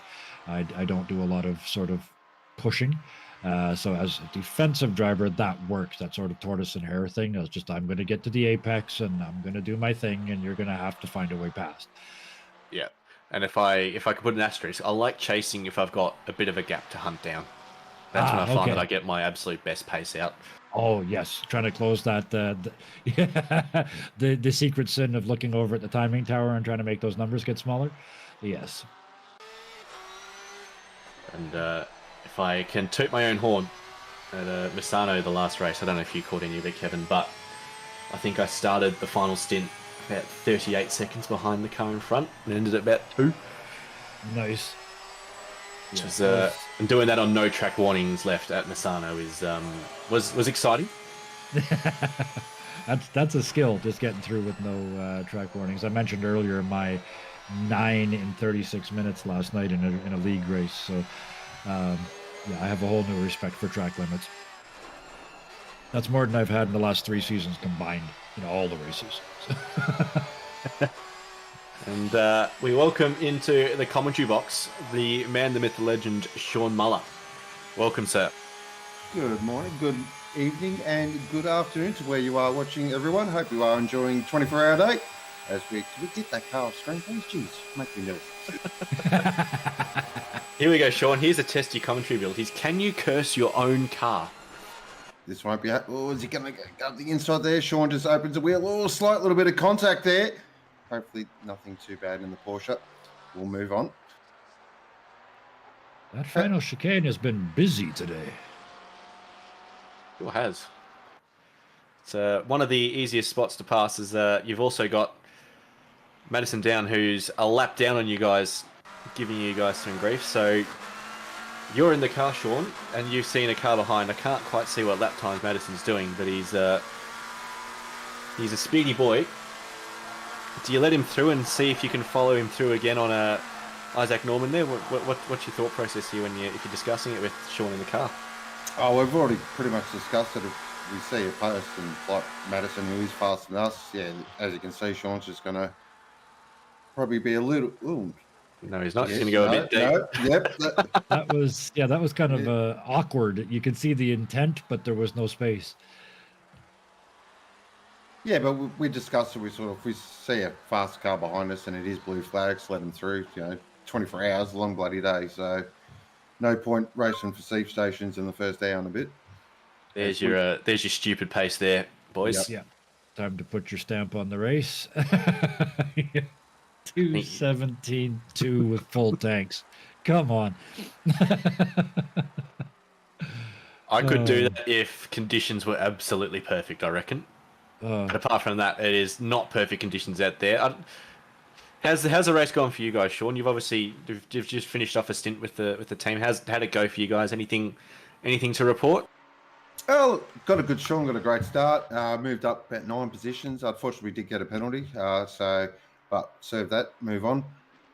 Really, yeah, car feels okay. Still dealing with a little bit of understeer. We have sort of set the car towards the night stints, considering the temperatures, I reckon, are going to be pretty cold. But so far, so good. Second in prime at the moment, so we're just trucking along. Sort of, it's like in these first couple of hours of enduro, everyone's got to get that adrenaline out of their system and then settle in for a long evening. Absolutely, mate. Keeping your nose as clean as possible. And speaking of keeping your nose as clean as possible, this man did not manage to do that at the start of his stint. He is hunting down that Rockets Evolved McLaren. But we're still waiting for a steward's review on the pit straight incident between him and the 600 car. I saw a bit on the stream and YouTube, and had a pretty lively start from up front. It was pretty exciting, wasn't it? It was lively, but apart from the incident piff-paff, it was actually, remarkably clean. And then our the restart was even more so. There was a little bit of side-by-side, but a little bit of shoulder-to-shoulder. And frankly, there's been a fair amount of contact for just over 1 hour of a 24-hour race. But it seems like it's, as you said, it's sort of settled down on drive time now. So. Yeah, we are still waiting for drive-throughs for track limits. Anyone in the chat who's in the car, let us know how many warnings you're on. We haven't cursed too many people today, so you can be confident as Brian Conk gets a pretty average run there. All right, go away, Luke. Try to commentate here, mate. Stop it. There's our next vote. How many more laps before Luke does a 2:16? At a 17.1 now. It's just silly. It's just absolutely silly. And Matt Lamb in P2 will be going. And Matt Lamb, for those who are familiar with OR, is no slouch. No slouch in the slightest. And he's probably just going, nah, no, I'm not doing that. He's doing 17.5s, but not 17.1s. Only 17.5s. Oh, shucks. Washed. Unlucky. Just drive faster. I couldn't do 17.5, so it was downhill all the way around. Jump in the McLaren with no BOP, and I promise you will. The Odyssey car is on 3 warnings. Oh. That is Isaac Norman, the 217 car. So just in front of you, Sean. So get on Sean's case and get him to get on the back of him. See if you can pressure a cheeky track cut out of him. Push, push, push moment. I'll be just getting that in commentary in about 30 seconds, and Damiano, I'll pass that along. Beautiful.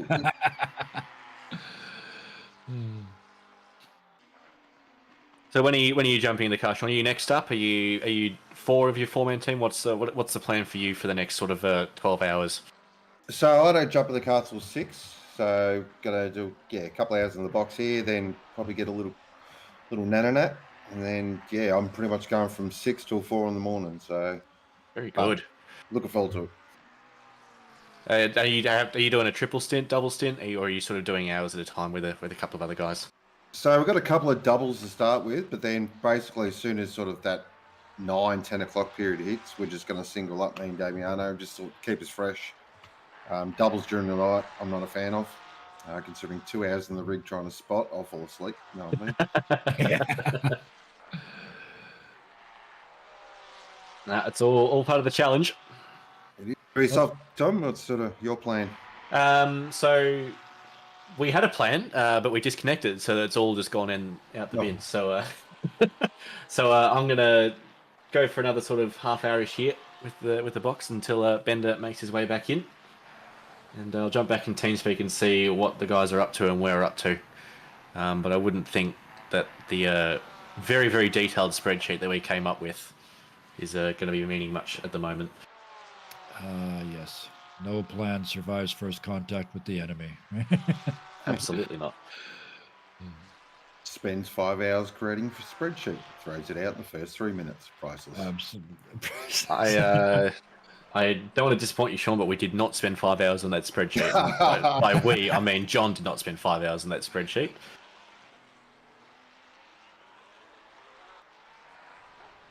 Well, some folks definitely aren't just calling it in at the moment. Right at the moment, Bell is being very much pursued around this track. If I was her, I'd be turning off my virtual mirror and just let the radar do the work. I still at some point want to do a livery that from the front, so from the car ahead's rearview mirror just looks like a big pair of scary eyes. Looking in your rearview mirror at you. I need to find a screenshot, and again, I'm talking about my own car, and I feel bad doing it. But I don't know if you remember this, Sean. But the purple car for the Watkins Glen Enduro ages ago. I don't know if you remember it too, Mull. But we had Barney the dinosaur on the front. If you look at the car from bonnet cam, the 2 eyes of Barney the dinosaur as Mohammed Thasby makes a move on level. But the 2 eyes looking back when you're in bonnet cam was something to behold. Oh, wow. And someone did point out to me yesterday there is a face on the back of the Lamborghini, so I might have to do something with that. If you look at it from the rear, once somebody points it out, there's a really obvious face there with the exhaust and the shape of the diffuser and whatnot. But we should probably talk about the race. 35 laps, just went into 35 laps, so I'm expecting to see a new fastest lap mark any moment here. But 35 down, 560 some odd to go. Absolutely. Glenn Germain in chat saying the 711 car delivery has a unique paint job to celebrate the 24-hour if you look closely on the side. This is the 991 car with a pretty scuffed up front end. They did not repair that. The pit stop. Ramez Samuel doing a stellar job there in P12, running P3 in the silver class. But I thought, is that going to be enough to cause that flashing light syndrome effect in this car, which I guess brings me to my next question. We talked earlier about not fixing damage on the cars. How about if it's to the point where you've got that bad flashing light thing going? Do you fix it then? Or is it still a matter of if I can drive it, I don't fix it? I would. Sean, what about you? If it's at night, 100%. Don't hesitate. Yeah.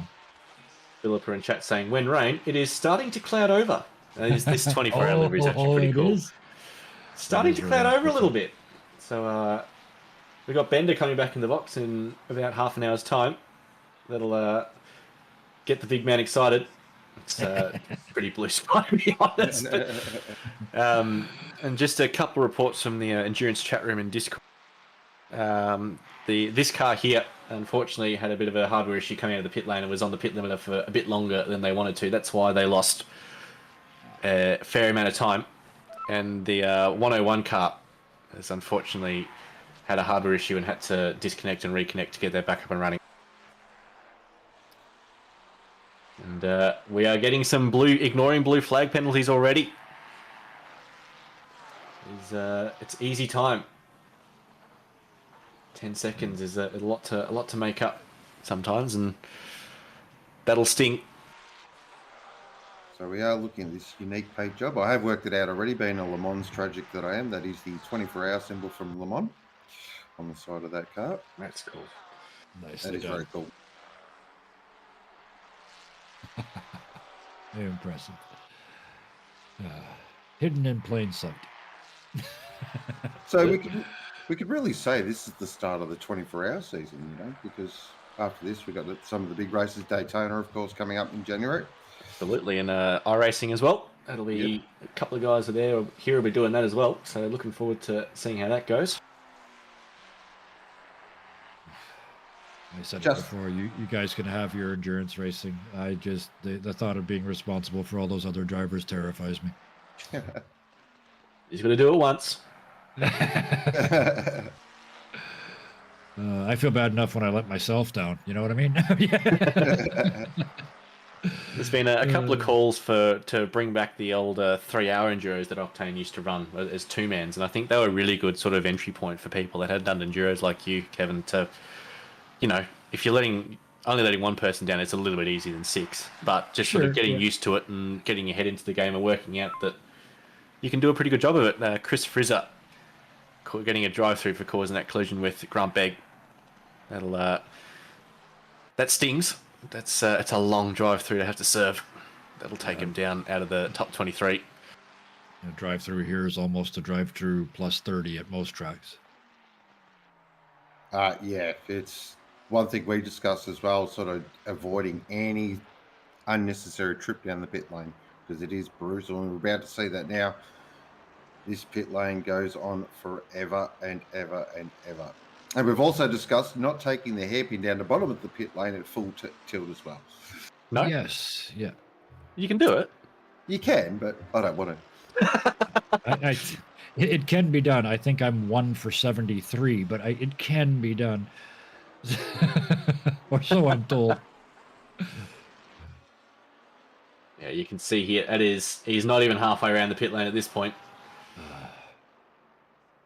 By this point, you've had your drink and you've switched your comms, and it's just you're just done. There's nothing left to do but feel really, really slow, and you're not even until now at the actual pits. Yep. It's, don't do bad things, girls and boys. The 191 car has come into the pits. They are well and truly out of sync with everyone else for their first genuine stop. Someone else jumping in the car there. I think it'll be Shady Samuel, who is wishing his son a happy first birthday tomorrow. So happy birthday to your son, Shady. Good to see that all is going well for you in that regard. Glad you managed to get time off to race with a 1-year-old. You just put him to bed. Yeah. Don't have to kid myself, but You'll sleep for 24 hours. We'll be fine. got a first birthday to sleep for. Yeah. As someone with a kid, I guarantee you that doesn't work. No. Noted. When kid says get up, you get up. Oh, yeah. Yeah. Christmas starts at 4:30-ish. Yeah. I did sleep, and he was here. I see the presents. Ah, damn it. I shouldn't have put them out till morning. Oh, well. Following Bruno Ellis in the Oz Team Racing entry here. They've been going about their job pretty quietly up into P16. I think they were sort of about 20th on the grid. So a couple of disconnects, a couple of positions gained. They're hunting down the Bentley of Kovacs Red, the only Bentley in the field. And fun fact about the Bentley is obviously it's right-hand drive, unlike all the other cars which are left-hand drive. And if you pay attention to the rig photos channel in Discord in Octane Online Racing, Michael Pickford, who's in the car right now, has one of the most incredible driving rigs you'll ever see. It's full motion, it's got all the shifters and all the other bits and pieces. You've got all sorts of different steering wheels. It's got haptic motors on all seats and pedals and all sorts of other bits and pieces. It is an absolute beauty of a rig. It's got a fire extinguisher. It's got a fire extinguisher. It's got a door. It's got a roof. Oh, But so he's basically, you're saying he's got a car in his living room. he's got a car in his living room. But Okay. because the Bentley is right-hand drive, he has to shift all his shifters over the other side. Oh, of course. So once he commits to the Bentley, he sticks with it. Yeah. Sticking with Jamie Cozy here, who's still over the back of Brian Conk, and he's got Mohammed Thasby right behind as well. This is a neat little battle pack. And as much as we've been going on about Luke Whitehead's dominance, that gap has settled. It's only about 6 seconds now to second place, so that's still sort of in sight, at least on this track. Absolutely, and the remaining drivers in that car, while they're still world class,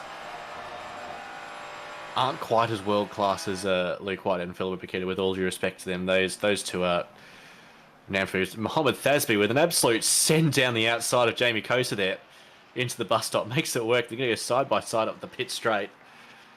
He's unfortunately stuck on the outside of the source, and Jamie Costa gets a better exit.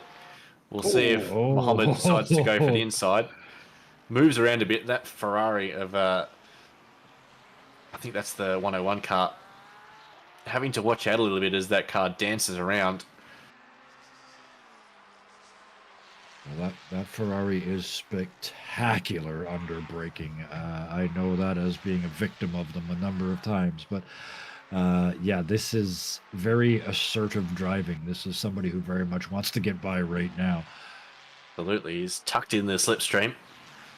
Is he going to go for another dive? He is, absolutely. He's going to make the apex of the first part of Lacoon, but Jamie Coast is going to hang around on the outside as well. Going to go side by side through Malmedy. Oh, And, great move. Great stuff. He's made it work. Impressive.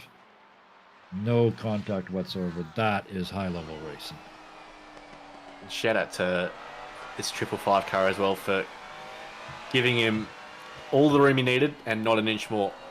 Yeah. There was space in there for one more coat of paint, and that's about it.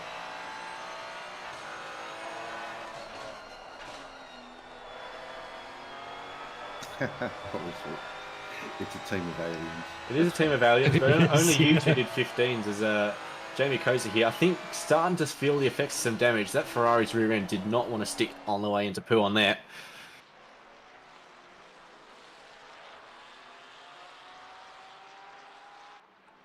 Dawson, the survey is hosted in Australia. I think it's hosted in Sydney.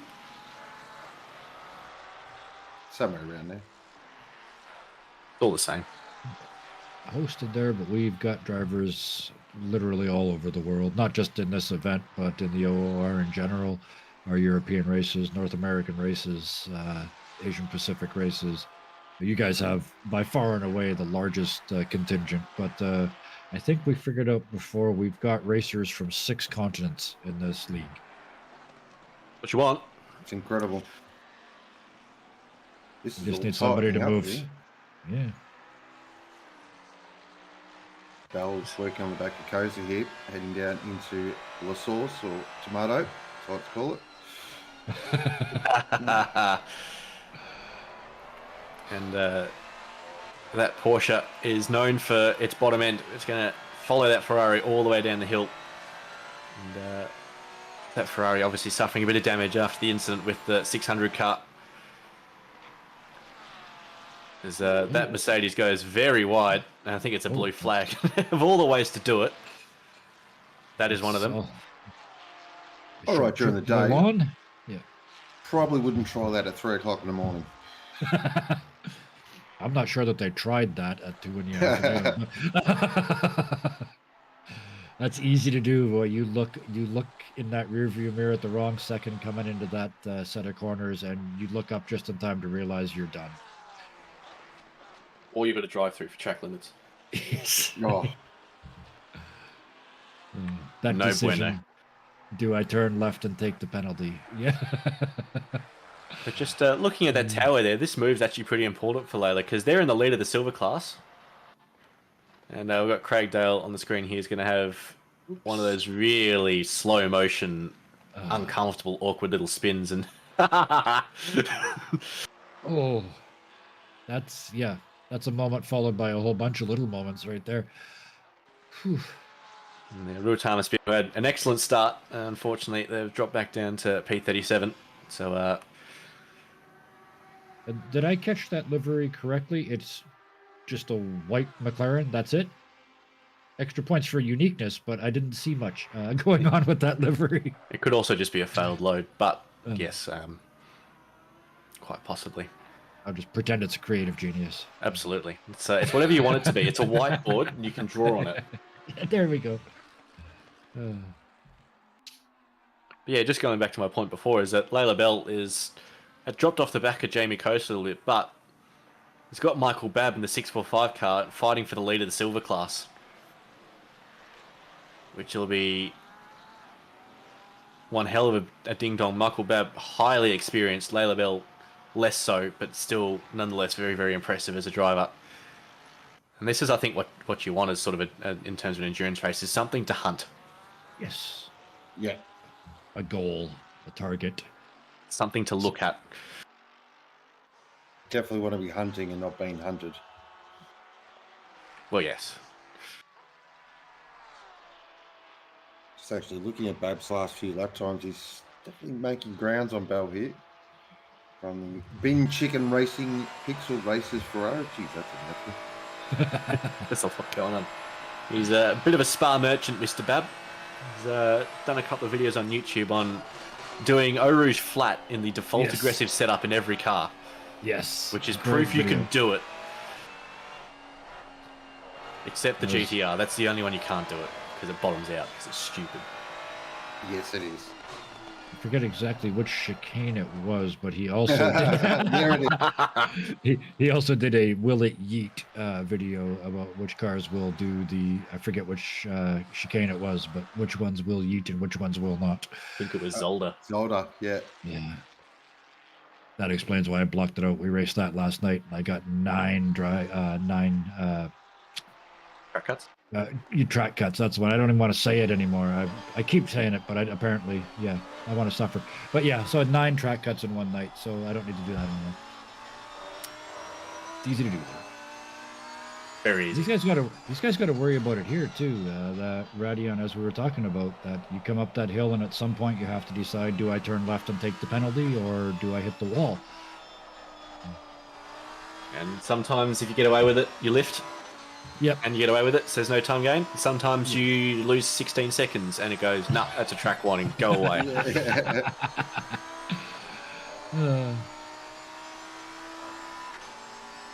But as I say, if you're not getting track warnings, you're not trying hard enough. So, not sure how much that applies in an endurance environment, but I guess if you're not using all of the resources, then you're not trying hard enough.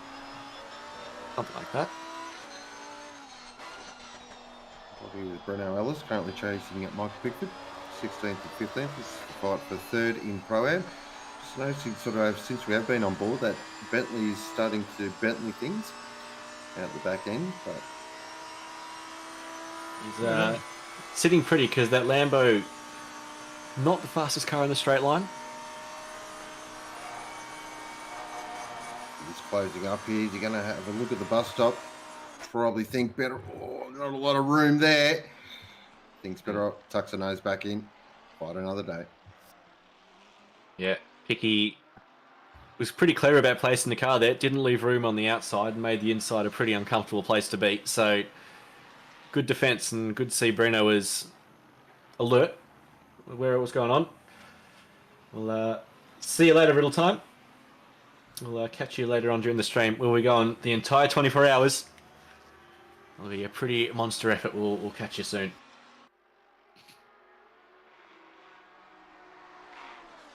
This seems like one of those moments where it might be a good time to mention all those people who put in all those hours behind the scenes to make this happen. Putting together a regular weekly race series is challenging enough, but to put together an event like this with this many teams, and there's a drive-through for causing a collision. That's a big one too. That is a big old stick to be hit with. We'll wait and see what that was. That takes him out of the lead for the silver class, unfortunately. Ouch.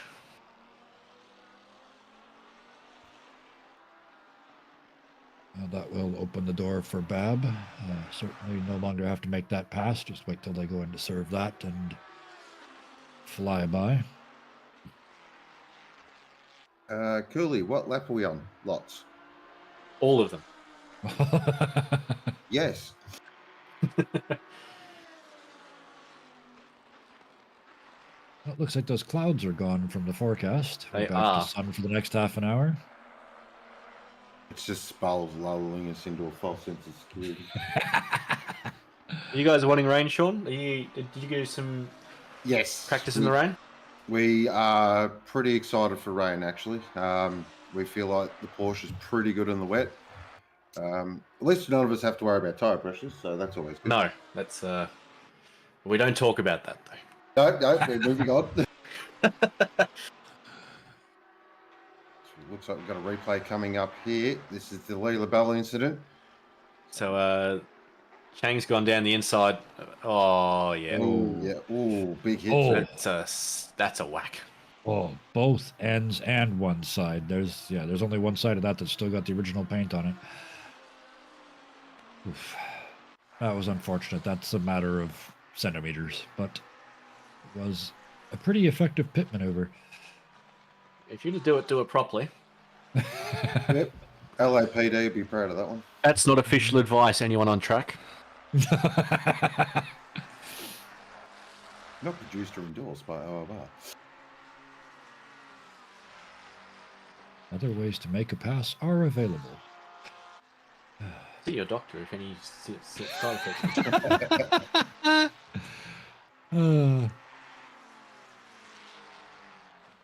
What I would have loved to see in this game, just for the added immersion, is sort of to see those crowds grow and shrink. Yeah, that would have been just a nice little value add. But I'd understand it's pretty unimportant in the grand scheme of things. I want to see barbecues to make, because the Spa 24 and Nürburgring 24, they cook barbecues at 3 in the morning. Yeah, the famous all-night barbecues. Yes.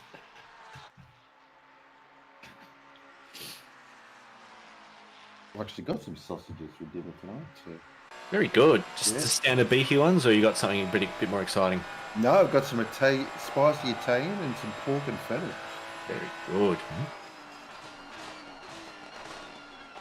So it's not the best day for a barbecue today, Sean.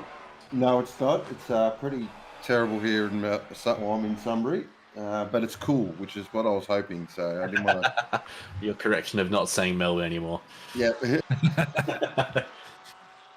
Well, if it helps you feel better about your weather, it is 0 degrees Celsius where I am right now. So, do you prefer the cold or do you prefer hot, Kevin? I prefer the cold because you can dress for it. You can only take off so much. We'll hit 40. We'll hit 40 here in the summer, and I just don't go outside. I just don't do it. Shop at night. It is widely known, though. It's at least 0.3 a second per lap for no pants. Yes, absolutely. And even with that, I'm slow. But that gap at the front is slowly, and I mean slowly, creeping out just over 7 seconds. That's, tenths per lap. So maybe not that overwhelming runaway we were expecting to see, or maybe thought we might see. Whitehead's down into the 17.9, so he's absolutely washed at this point. Yeah. What is that? 17. Rubbish. Just get out of the car, mate. You're wasting everyone's time. Yes, when your reined it in safe lap is a 17.9. The thing is, though, with endurance racing, anything can happen. You could be that team with that group of drivers, one disconnect, and the whole race changes for you. Now you're having to come back. But not that I'm wishing that on anybody, but my point is nobody's ever safe in a race this long. Not at all. As Matthew Lamb is still, he's got a blue flag in front of him, and he's got a pretty decent gap out to Bruno Gallo behind in the laundry house car. And again, so the top four, who were all pretty close in the first stint, have started to spread out a little bit. And now we'll sort of see how much attention everyone's paying, and whether people have had a good night's sleep, or if they remember to restart their router before the race starts. We've also got the leaders starting to come into some lap traffic that's racing amongst themselves. So we'll see how that goes. I think now you're really starting to get in a rhythm mode now. Now it's just, that's wow. weird. Oh, that's more. This is more. That is a very dead car. Yep. Yes. Okay. Yeah. We'll wait and see how Craig's managed to give that Ferrari 74 degrees of negative tow. At first, I thought it was another one of those exceptionally polite lap traffic, but no, that's a problem. That's definitely a mess. Graham Hill in the FPS Evolve Racing yellow McLaren is right on the back of Grant Lew, who's got 10 seconds for being a naughty boy. We're still 15, 20 minutes out, but we're getting closer to that second pit stop. So that 10 seconds, do we need to pass them now? Can we wait because we'll get them in the pits? All those questions start happening, I guess. You start thinking about Layla Bell serving her drive-through. Who do you want to put in the car? Track's going to keep warming up because we're not even at 2 o'clock yet, so it'll get a little bit warmer before it gets cooler. So plenty to think about. Hopefully the rest of the team are in the channel. That's one thing I noticed with my night practice that we've got a replay here, so this could be a bit of a boop.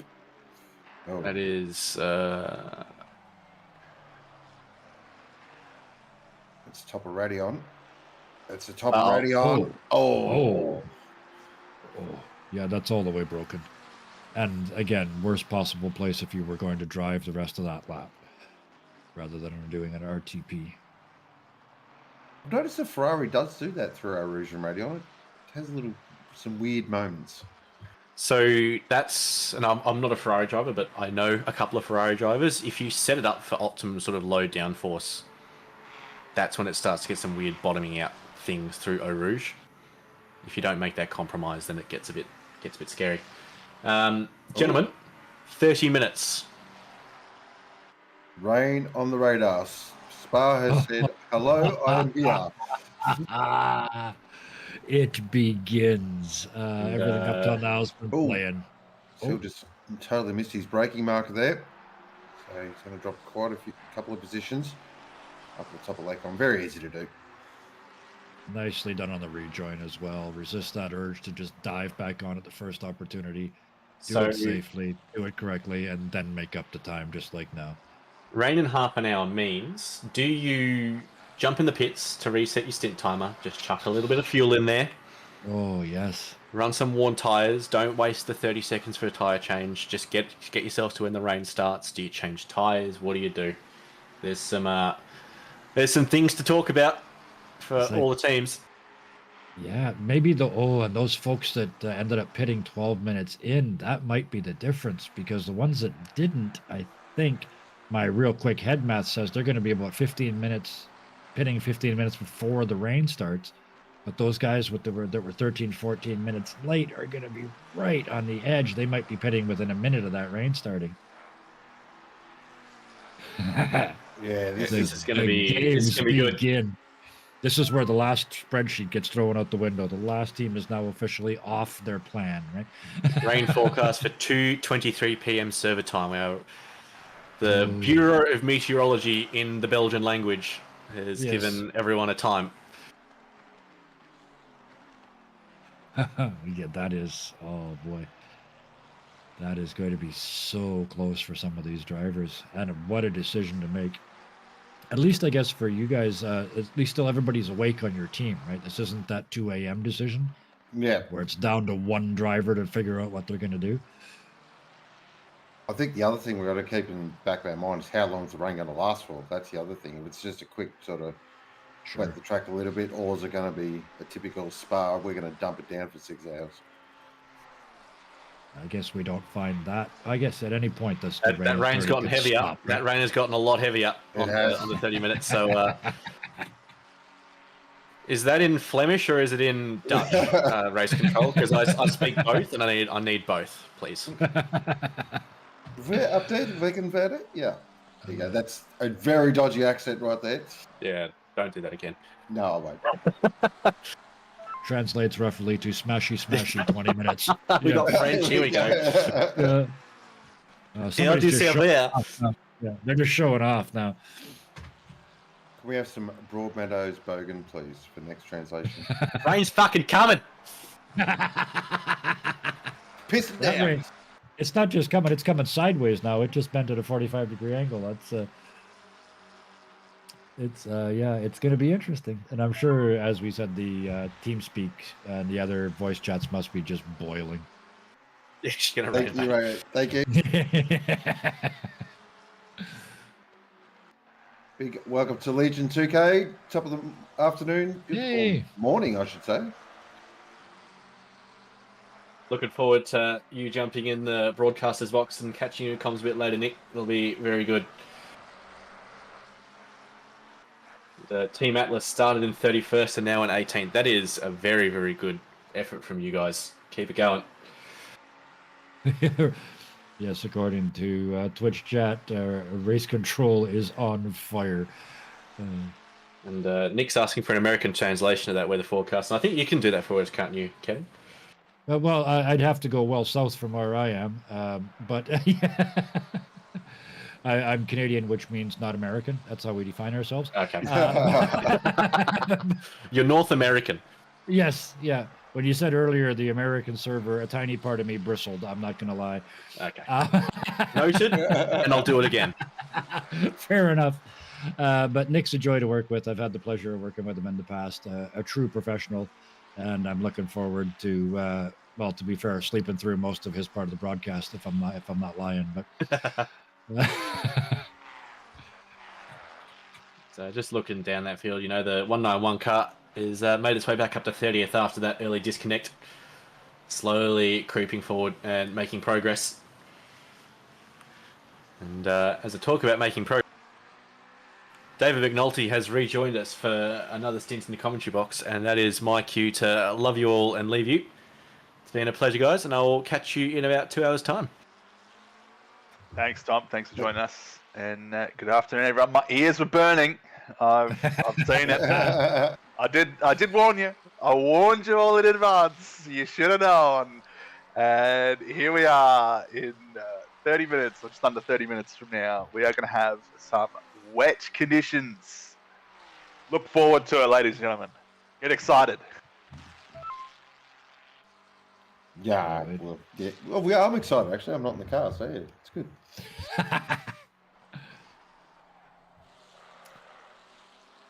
Well, So you go, Kevin.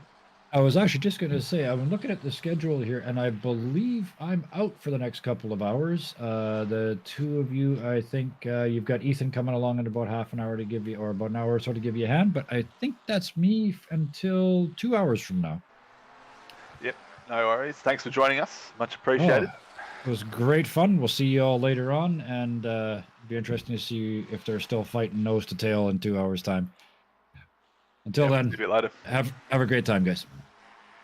Yep. What's that, Glenn? When will you sleep, Sean? Yeah, I've got about a 4-hour block from 4 a.m. to 8 a.m. So you're racing in this event, Sean? I am. So I'll be in the car at 6 p.m. For a quick stint. And then from about 8 p.m. onwards, I'm pretty much in, for a good 8 hours. You're not driving 8 hours straight, but No, you're like no. alternating. Yeah. I'm not that crazy, mate. Not that crazy. How's your team gone about, I guess, splitting up the driving for the event? Well, there's only 4 of us, so we sort of went pretty hard with Damiano and Sean early, with me, of course, coming in the box. And then me and Damiano are going to do the graveyard. And then, of course, we've got Riley, who's racing real race cars today, but he'll be nice and fresh tomorrow morning. And him and Sean are going to bring it home for us. That's got to be an experience, doesn't it? Jumping in from the real thing to the virtual world.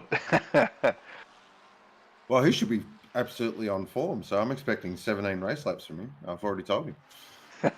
Set the bar high. So how are we tracking everyone in chat? 2 hours in, obviously, there's a lot of chat about the weather. We can see it's already changed from sunny to overcast conditions. It's coming in. How are we feeling about the first 2 hours of the race? So we're just about to tick over. Yeah, it's just only 2 hours to go. So a quick run through the top 10. I love a top 10 run through. So it is Luke Whitehead leading the way, who's doing some ridiculous low 17 race laps. Of course he is. Then Matthew Lamb, Gallo, Shawnee Madison, Megan D. I'm probably going too quick. There's Gallo. There's Sean Madison, currently in 4th position for Alpha Venturi. Then Megan D in the 600. Currently 600 is greater than 400, whatever that means. Is Thaspesh, currently in 6th position. Had a bit of an eventful opening couple of hours. There's Koza in 7th. Another one has had a bit going on. There's Kong in the Rockets Evolved, Castrol McLaren, one of my personal favourites. And then here is Michael Babb leading Silver Class, currently in 9th position.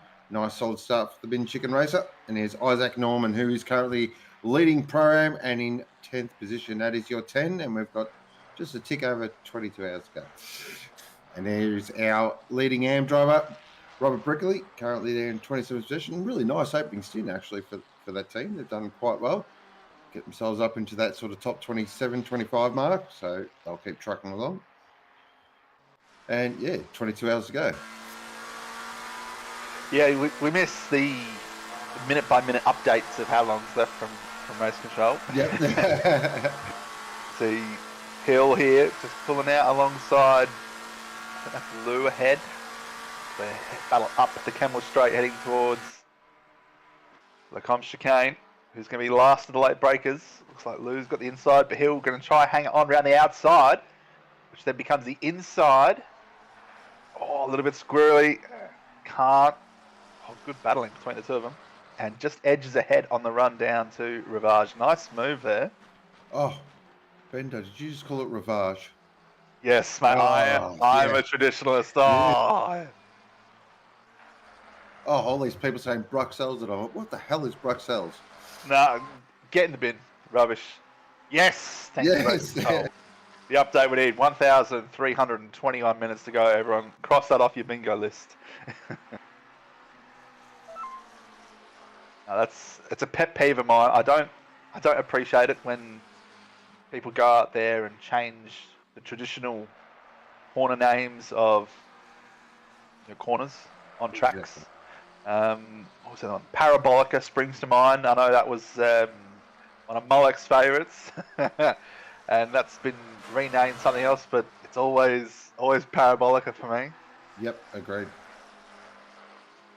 It's like Monaco, the Lowe's hairpin, that's changed name now because the Lowe's Hotel's not there anymore, but it's still Lowe's to me. Yeah, it's still Lowe's hairpin. It's like when, not to get too far off the beaten track here, but when stadiums rebrand their name and everyone keeps calling it the old name, it's like, well, you kind of know what it is. You're not going to change the name of it. That's all right. I do that in Melbourne all the time. I always call Marvel Etihad. It's just... Or Staples. Staples, in the NBA, it's Staples, not Crypto.com, Marina. Stop with the rubbish. Mel's been told to stop using Google Translate, but it's so much fun.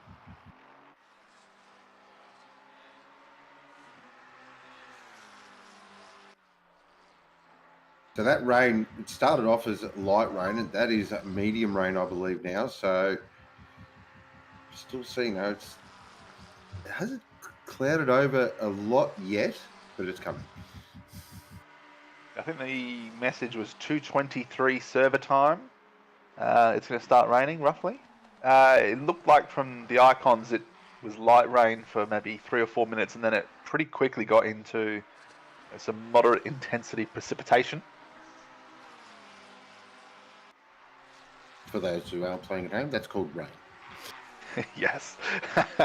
Well, we've been going through all the Bureau of Meteorologies and whatever we were calling them in Dutch and Flemish and whatnot, so let's use some technical words.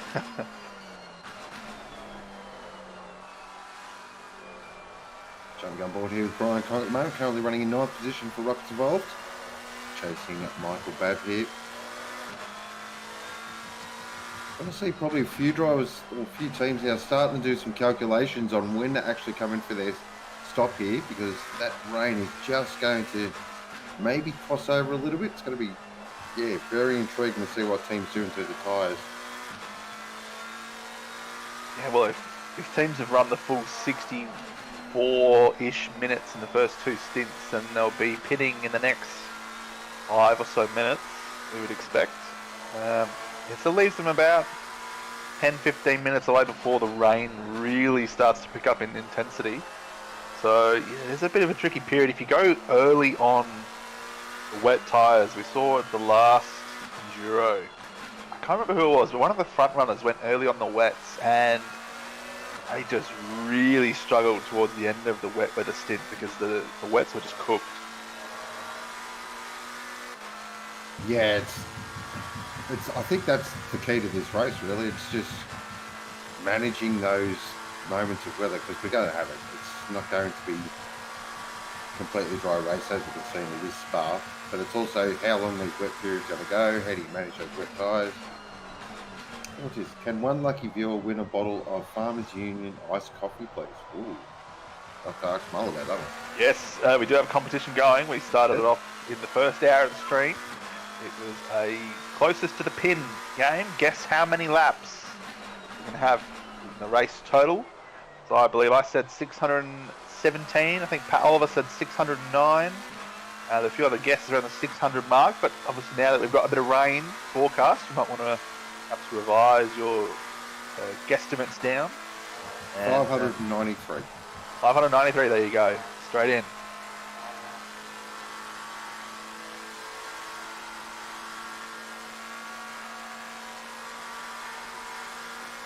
So it will be tricky if it does start raining. We mentioned, there you go, win a nice coffee from Race Control. What was the first ever ACC track we did an official series race on? Well, I wasn't here, so I have no idea. I'm going to say it was the Hungaro. That's my semi-educated guess. I'm going to have a stab in the dark and say Zona.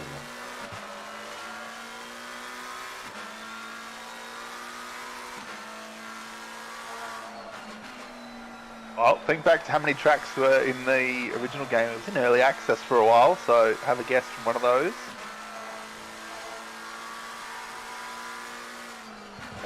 Oh, well, it's probably Bathurst. Bathurst came later. It was Bathurst, the DLC track. Was that the first DLC? That was the Intercontinental DLC. I think that was the first. I think that was the first one. What else was in that pack?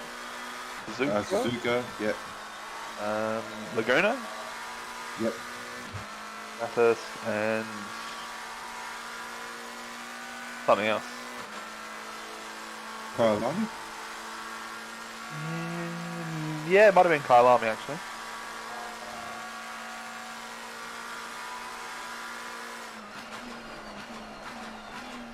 Oh, there we go. First new track to be added was Zandvoort. And the first DLC was IGT. Oh, we're half right. There we go.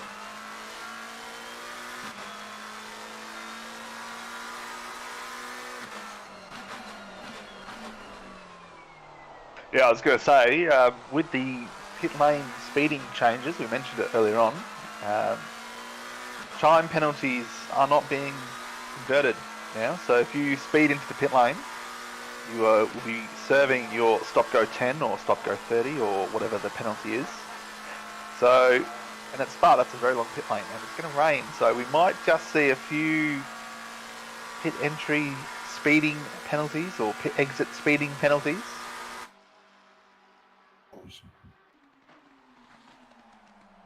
Yeah, so we were just discussing it. I was just looking at this battle here. Oh, here is the 800 at the moment. Oh, dear. There's young Sean behind the wheel. They're heading up the Camel. So, pretty happy with the car at the moment. He's got a Kovacs, that's like Kovacs Black behind, trying to unlap themselves. Is that actually? No, that is for position. So Samuel is on the charge here. Kovacs versus MRT. Putting constant contact with your teammates is really important in these long endurance races, just to make sure that communication's up, everyone knows their position, so where they know where to fight, when not to fight. Sean's a pretty level-headed Canadian Kiwi living in New Zealand.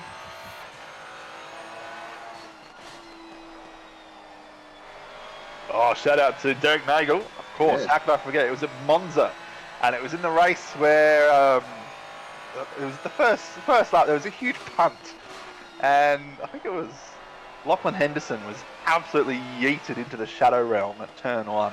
How can I forget that? It might have been lap 2, maybe. I can't remember. It was, yeah. I've mentioned that race many times over the years. How can I not get that question right in the trivia?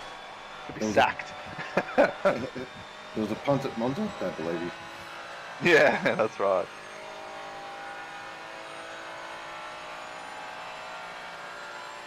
Legion saying, I wonder if there's going to be a 24-hour race at the Nordschleife. Well, sign me up. Yeah, sign me up as well. It's going to happen at some point. When that point is, no one's really sure, but it will happen.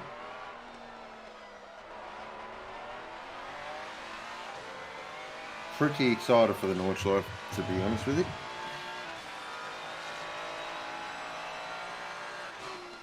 Of course, I like to call it one of the big three. So the Nordschleife, Bathurst and Spa, I consider the big three in GT racing around the world.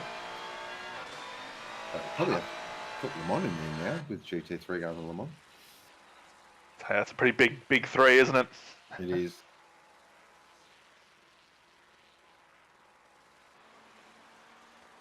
A couple of cars now coming into pit lane, so pit lane activity.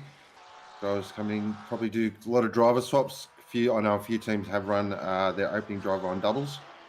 So a couple of drivers now will be coming in, changing their drivers. Here is Joshua Hill, former 150 Macca's lad.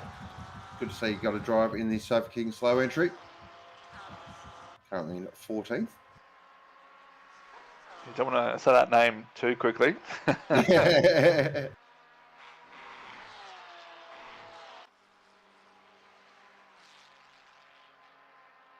Oh, yes. I watched that stream there, Nick. I remember watching it when I first started. I went back through the old streams and just sort of had a look, see what it was all about. And I do remember that one. Oh, look, there's been so many iconic moments over the years of OR history. I remember I loaded up the OR Twitch page to get the stream up before, so I could keep an eye on Twitch chat. And to no one's great surprise, the featured clip of the channel. You get one guess and one guess only for viewers out there. The featured clip of the channel. It involves me. I'm sure everyone's seen that 1,000 times by this point. Now, that wasn't at a Paul Ricard circuit by any chance, was it? Oh, it just might have been. The runoff area looks very similar. Never been spoken about before, though. Never. No, it never gets brought up every event. No, we're not going to cut to the clip in 3 seconds' time from now. There we go. Because it is the standard that all rejoins are judged against. Yes, well, I've got the very enviable position now of being able to judge all future rejoins and transgressions by people. So, if you do perhaps rejoin and cause a bit of chaos, you will have the pleasure of me commentating over it and giving it a score out of 10.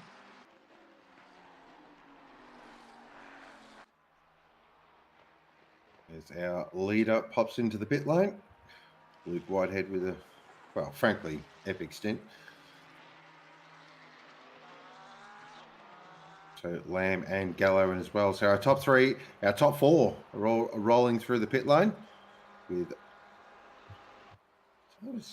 So yeah, running bang on time as well. 65 minutes since. So everyone on schedule is looking at that rain radar there. So it is heavy rain moving to light rain. So we are going to get a pretty extended period of wet weather running here.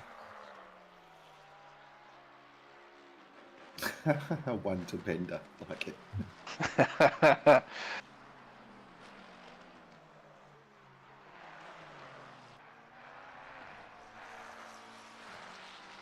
Yeah, you think given it's only 2:15 in the afternoon in game time, you'd expect the track would dry pretty quickly. Should it go back to dry conditions later in the afternoon? Still 28 degrees on the track, 21 ambient and 6 km/h wind gusts. Also, for those playing at home, the real time to server time difference is now 6 minutes. Currently 2:24 Australian Eastern Daylight Time here in Victoria. And it's 2:18 on the server. How cool is that? That's one thing I thought was really cool. It's a little thing, but I think it's really cool. Oh, there we go. We can see the clouds. Rolling in. Of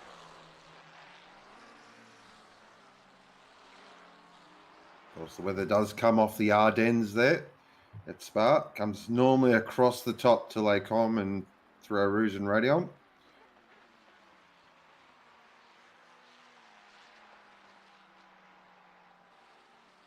Beautiful part of the world.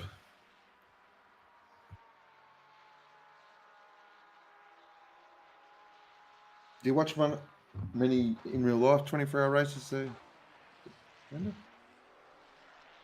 I guess it depends how you define watch. So Le Mans, Spa, Bathurst, and the ones I like to put on in the background while I'm doing something else as well. I won't necessarily sit down exclusively and watch just the race. I'll have them on while I'm doing other things. What I do like to do is I watch short race highlight packages that are out 30 minutes, an hour that cover all the best overtakes or strategic moments from the race. So I like to keep involved that way. I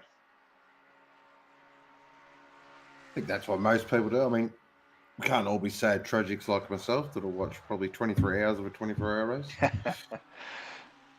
Well, I mean, it's funny. I've been holding on to this stat for a little while. I was contemplating mentioning it earlier, but a couple of years ago during the COVID pandemic, the Spa 24-hour had the, honour of being the first 24-hour race that actually was 25 hours long, because it happened during the period where Europe's clocks went back.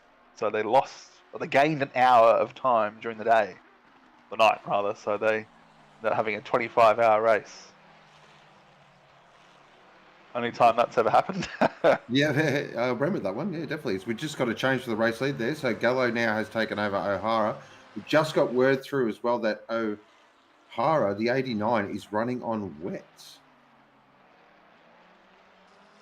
So they've made a call early. Now, just look at the weather rate up the top there. So we've had an update. So it looks like it's only going to be a short shower now. 27 minutes approximately. Thank you, race control. So now it's really spicy. What do you do there? Oh, so you just said O'Hara was on the wet tyres? Correct. Yeah, that's a big call. I mean, I think the rain's going to start in a couple of minutes. Sure, Andy would be hoping it starts right now. Those tyres will be suffering. Scrolling through the field here, we can see the range of tyres. I mean, if you're on the wets and it does dry up after 30, 40 minutes, you might get away with it. On the slicks, you're hoping that it is as quick a shower as possible, but I mean, it is a long lap, and if it's wet and the track gets to wet, I do not want to be taking any chances on slicks going up Eau Rouge and Radeon. Definitely not. And for some reason, that curb right there at No Name is the world's slipperiest curb in the wet. Oh, it's unbelievable. Just on the outside part as well. Is that the part you're talking about? Yep. Yeah. Every other curb I could take, no problem. But that one, spin every time.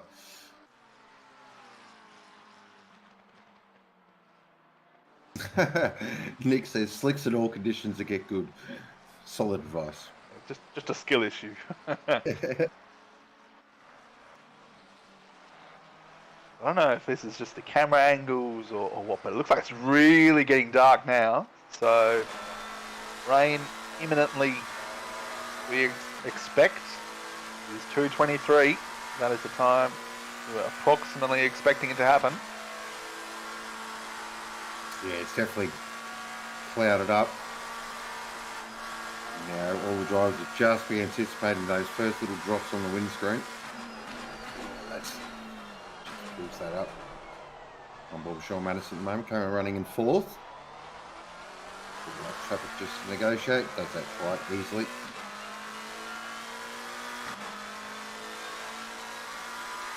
So we're seeing our first real big strategy sort of call here. So let's just quickly catch up. The 89 currently sitting in second position with Andy O'Hara on board. He's currently running wet tyres with the anticipation of the rain shower to come in. All the others around him, so Gallo, Lamb, and Madison and Hignett, all running on slicks. Look at that. Car 89 lost about 7 seconds over a lap compared to the slick tyre runners last time around. Yeah, it's a tricky one. Seeing chat now just started to light up a little bit with everyone's sort of strategy calls, and it's one of those ones. It's very much a hero or a zero strat.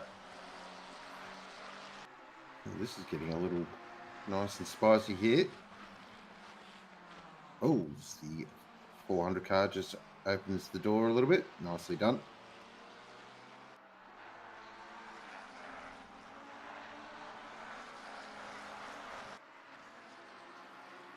There it is. The go. rain has started falling. March, the rains are here.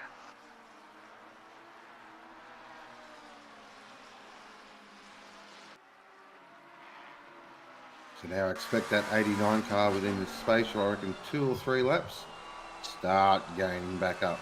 They might put a bit of a masterstroke here.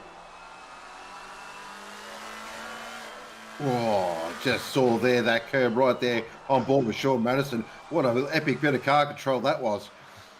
What a save. That was hitting to the fence very quickly. It is track plummeting in condition.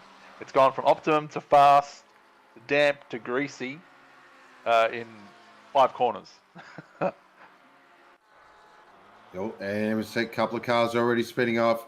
This is a classic. Oh, there's a bit of a boot there. Try to go around the outside. That was always a gap in diminishing returns.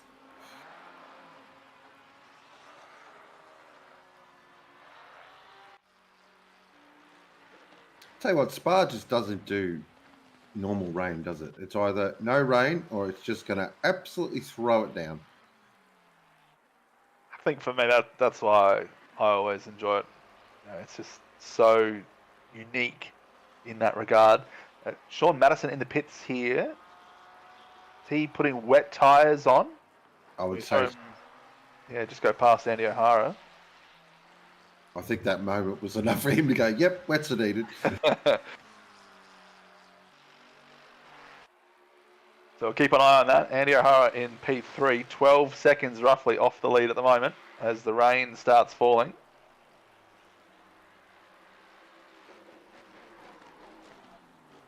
Going to be intriguing here to see when he pull into the pit lane. Looks like Frizzer's gone in and a couple of cars behind Gardner there. I think they were a lap down though. Also pulled in.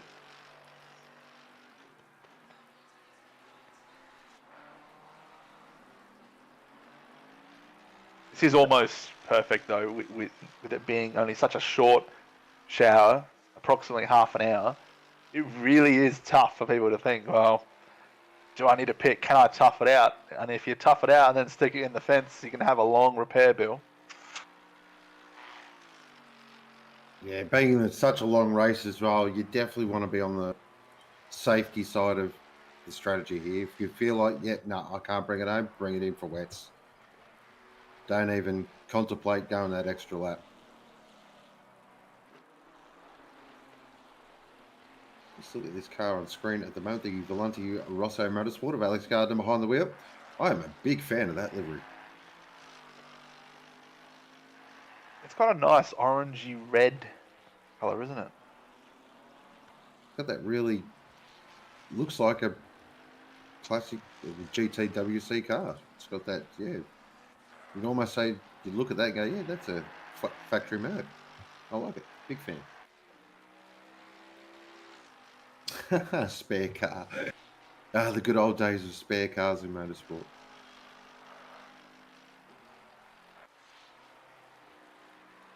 Yeah, back when everything was infinitely cheaper than what it is now. Yeah, you just go out there for a few £100,000 or euros or dollars and spare car up.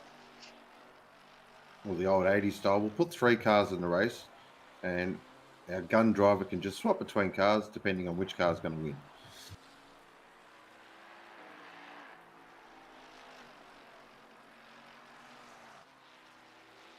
Oh, rain increasing in 10 minutes. Okay, that's decision right there, mate. You are switching to wets.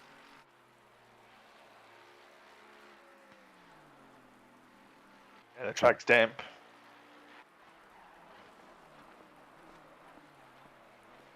Lots of people in the pit lane now as well.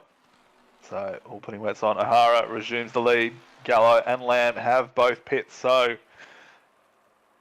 people before were saying, oh, it might be the right call to stay out, but it looks like O'Hara toughing it out for a couple of laps, 5-10 minutes on the wets in the dry. Could be the right strategy call so far. That's going to give him a huge jump. That's a massive jump. That's pretty much going to get a free pit stop, basically.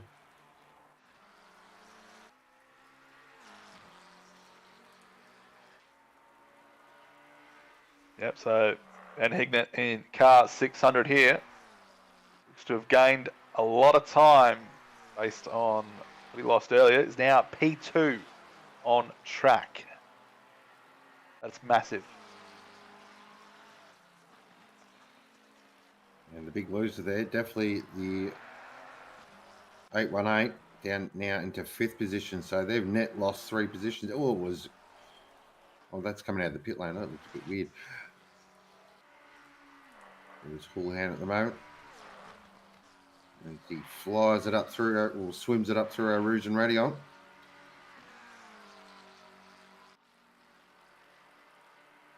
Oh, that nasty river, that's going to become a thing in about another couple of laps as well. I reckon that's the worst river in ACC. Yep. Just across the track there. Anything heavier than light rain and you are fully aquaplaning. Oh, so on board here with Houlihan at the moment. Look at the wheel work. These are the moments I love sim racing for. It's just so much fun.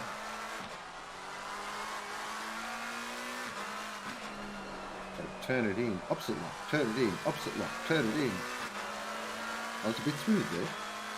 Now, here we go, through Permobil. This is a tricky corner in the dry, super tricky in the wet. Just got to back it in motocross style. Don't run it out too hard. Watch that curve on the exit. Nicely done, held onto it. Yeah, definitely fighting on for life though, here, Houlihan at the moment. Really wrestling that McLaren. He's got a bit of traffic in front of him as well, so he'll be getting a nice face full of spray.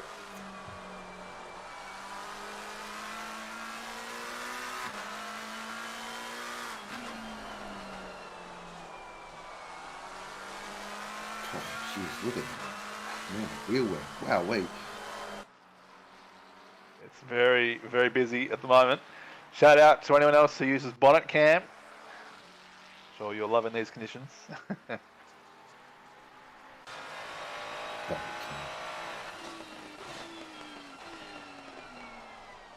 It's a bit early for the good old bonnet cam versus cockpit cam debate. But the greatest cam is the F7 free cam. That's where the proper skill is. Yeah, drive around a free cam, yep. Oh, I can just see there. Rushford at the moment just struggling. Whoa, big moment. Oh, he kept that out of the Wow. fence. How's he kept that out of the fence? Wow-wee. That's unbelievable. That was heading straight to the fence, and he's managed to keep it out of it.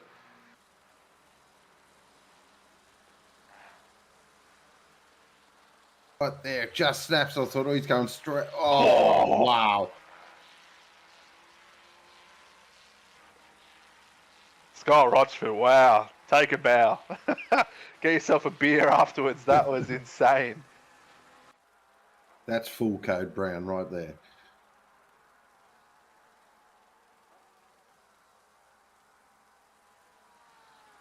There's his teammate, the hamster. That was stressful to watch. Yeah. I'm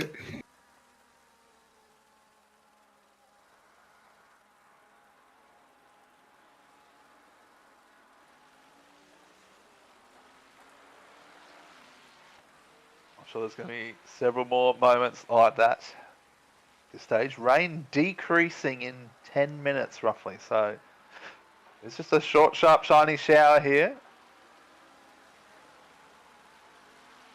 And all of a sudden, it's going to come to the point now where how long can you run the wets for before you have to come in and change it?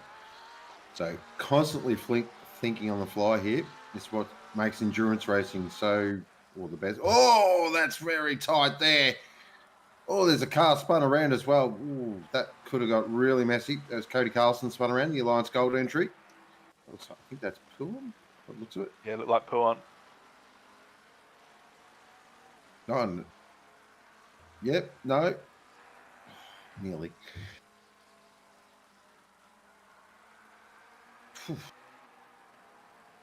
Really easy to do. It is not where you want to be in the wet conditions out on the slippery marbles and then trying to get it off there, come back across the track and then spinning on the grass. Well, I think the other thing with Puan as well, because you always take that outside curb as you turn in during the dry, and then in the wet you just forget about it sometimes. And yep, as soon as you clip it, around you go. Yeah, it's tricky.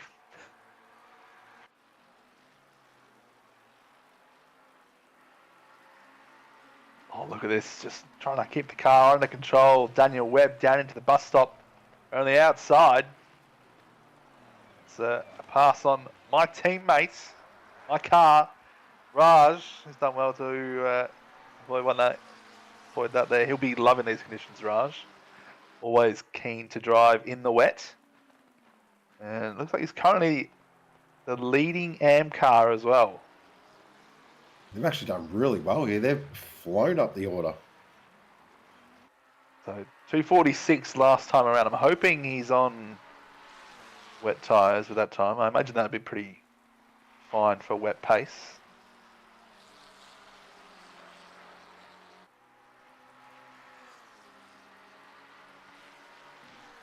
They're currently P18 and top AM. This is Team T name.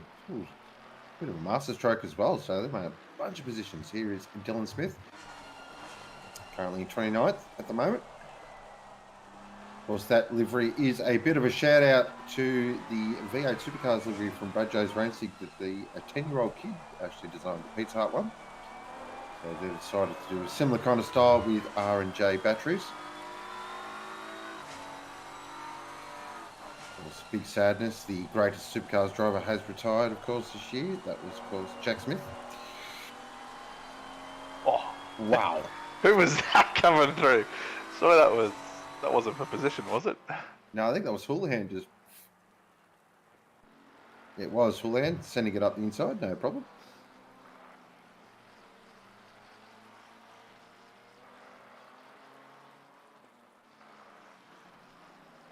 That's supreme car control by Houlihan in these conditions. Sending it up the inside of Puon.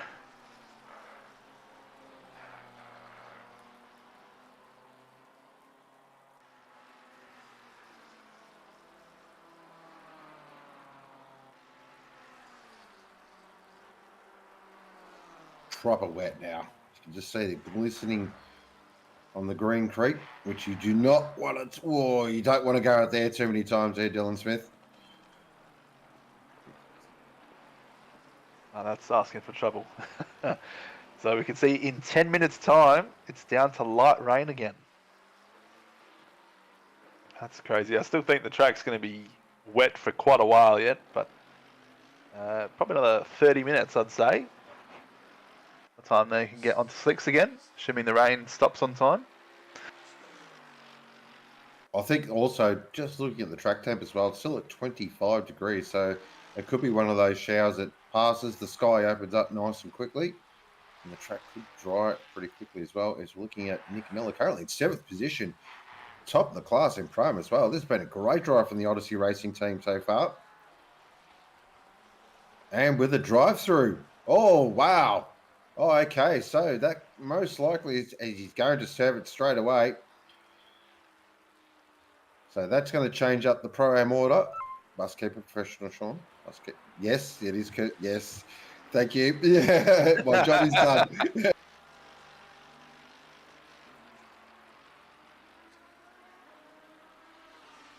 All part of the grand plan, Mo. All part of the grand plan. Everyone loves a good underdog story, overcoming adversity.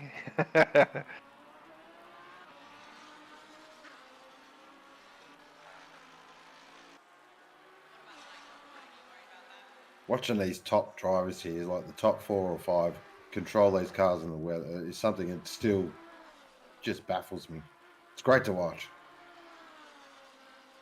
Oh, it is. Just the amount of control, like fine, minor adjustments and control you need to have to be able to not just keep on the track, but pump in lap times that are just insanely quick. It's unbelievable. Just see here at Moment O'Hara and just looking at the English of the car, the attitude of the car. It's not moving around. It's not sliding. Oh, a little bit of a slide there, but beautifully held. But just doesn't look exciting, which normally means in wet weather, it's quick.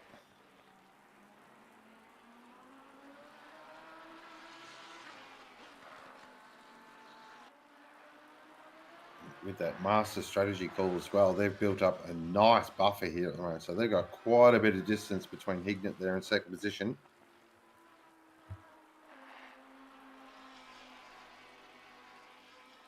Yeah, just trying to see where Hignett is on the track map, but I can't quite see. There we go. Just coming up to Eau Rouge now. That was sideways. That was moving. Here we go. We're going to watch a bit of epic car control. So this is at 200 kilometres an hour, maybe a bit slower in the wet. Tips it into Eau Rouge and just watch the back end of the McLaren right out sideways and just keeps the boot in. We are not worthy. Yep, somewhere the Eurobeat music is intensifying.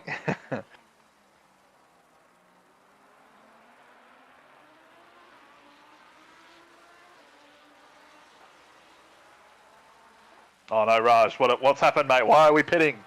What's going on? Maybe going early for dries. He's The on only the thing I drive. can think of. Oh, he's on the dries. Oh. So he tried to hang out as long as he could. Oh, but it's going to dry. It's Oh, Raj, you're killing me, mate. You can't pit now for the wets. It's going to dry. It's going to start raining in 10 minutes. Stick it out there. Stick it out there.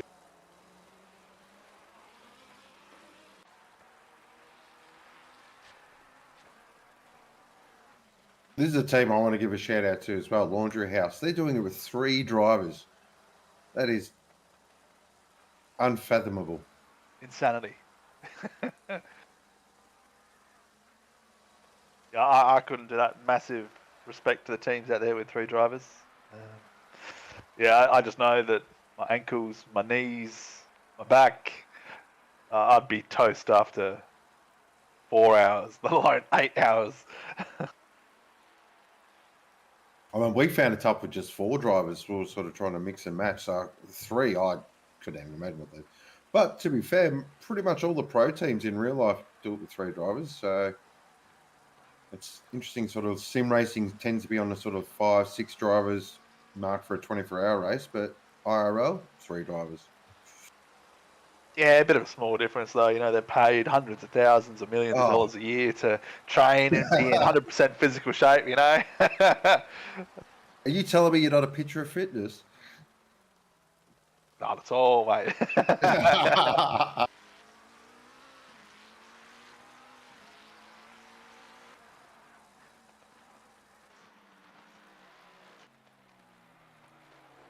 So I'm sure everyone in chat's got their strategies for keeping awake throughout the evening. I'm sure there's going to be plenty of Red Bulls and coffee being drunk, and I'm going to cook myself a curry at 12 o'clock this evening. And what do you like in your curries?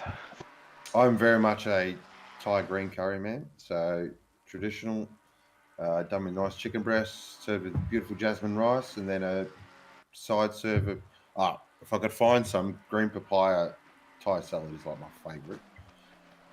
But good sticky rice is good as well.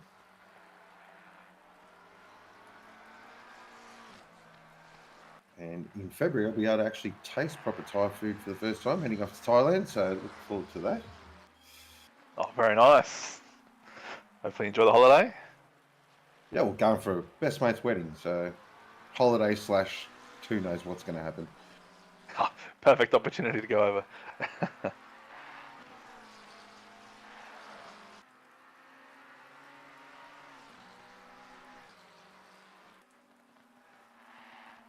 Pranav, it is 4 a.m. in the UK, and I'm watching this while writing a uni essay. Ooh, commitment. Oh, we've all been there before. I remember one of my final pieces for my Masters of Teaching degree. It was due at 9 a.m. on a Sunday morning. Why it was due at 9 a.m. on a Sunday morning, I have absolutely no effing idea. But it was due at 9 a.m. on a Sunday morning. And I pulled an all-nighter Saturday night, and I remember submitting it at about 7:30 a.m. on Sunday morning. And then I went to bed. And then I woke up a couple of hours later and went to work.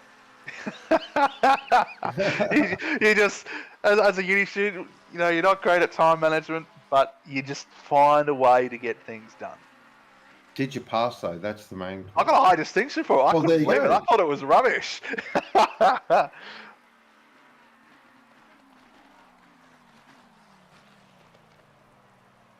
Oh, this is getting a little. Looks like that was Raj there.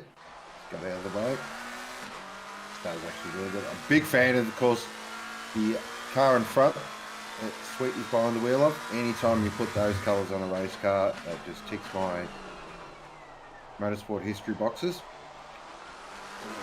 Just see 2 very different lines there into the hairpin as well. So one running a little wide, one really cutting it nice and close to the wall. Yeah, I do love the Martini livery. It's iconic.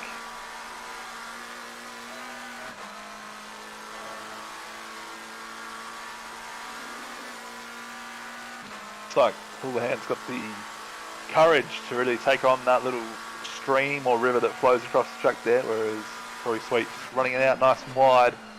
I'm onto the Camel Straight, not taking any chances.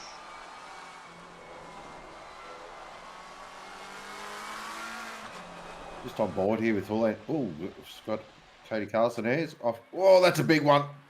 That's a good old-fashioned tank slapper. And then another one for good measure.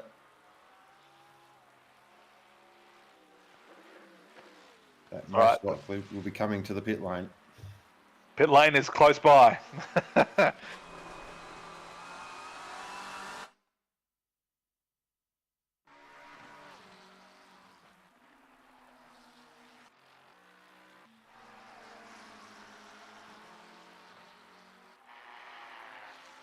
this is not what you want in the wet, is it? You're already concentrating keeping the car on the road, and you've got someone like Houlihan who's absolutely going to try and set it around the outside of Pip-Paf. Oh, that's a touch. Oh, that might come with an invoice.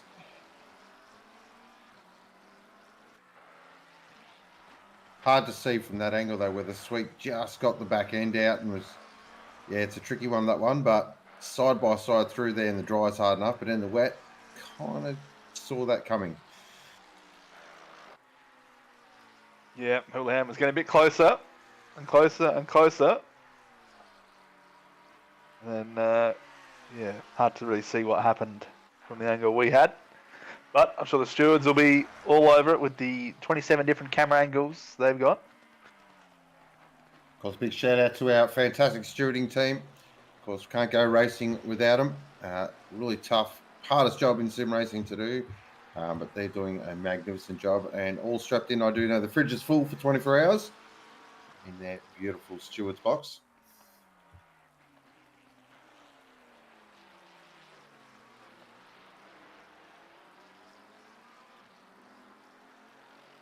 There we go. The heavy rain has passed. We're now into the light rain before it stops raining.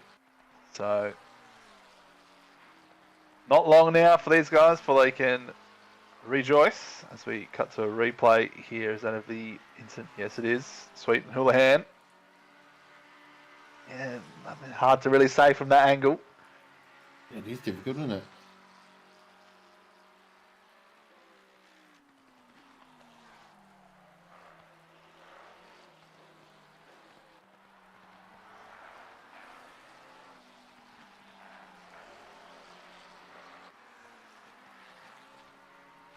So it is Andy Hara leading the way, currently from Benjamin Hignett, Rayton, Houlihan, Sweet, who you see on screen at the moment.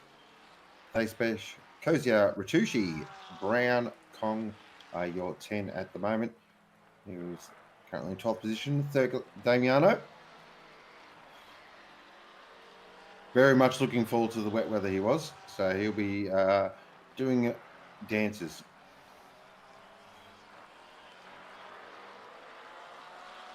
Now currently leading the way in Pro-Am. That's enough. Please change camera. Thank you.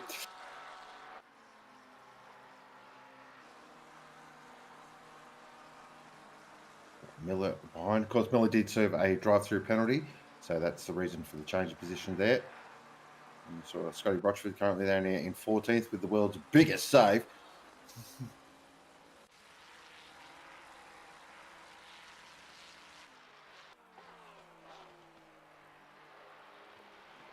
So you are watching the Permobil Spa 24-hour brought to you by Octane Online Racing. If you are enjoying the stream, make sure you give that a like button, a good old smash wherever you are watching across YouTube and Twitch. Hope you are having a fantastic Saturday. And put it this way, we've still got 21 hours and 17 minutes to go. So she's not a short one. No, there'll be plenty more action to come, and the rain has stopped. So That's not quick. Yeah, it really did, didn't it? It's actually pretty close to being 30 minutes or 25 minutes, just a quick passing shower. So we'll keep an eye on how quickly the track dries up. It's already increased from 25 to 27 degrees in the last 30 seconds now that it's stopped raining. This is going to dry up quick, very quick. Yeah, not sure how the wind factors into the track drying, but it's up to 11 kilometers an hour now. It was sitting around 6 earlier. So yeah, it's interesting how all that factors in. I'm sure it's all calculated somehow. People are much smarter than us, mate. Work that stuff out. That's why they paid the big bucks. So Yeah. someone explained this a few years ago for ACC, but when the leader crosses the finish line to end the race and the fireworks go off, they've got sound physics in there. So depending on where you are on the track, you will hear with an appropriate delay the fireworks going off based on how quickly sound travels. Wow, that is it's the little things, isn't it? Yeah. We've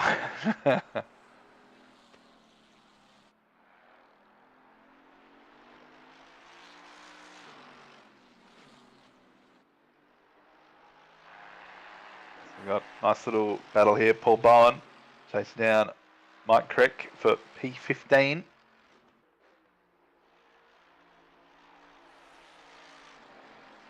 On the aptly named AMG Spa team. With the Belgian flag. Oh, I see what they've done there. That's clever.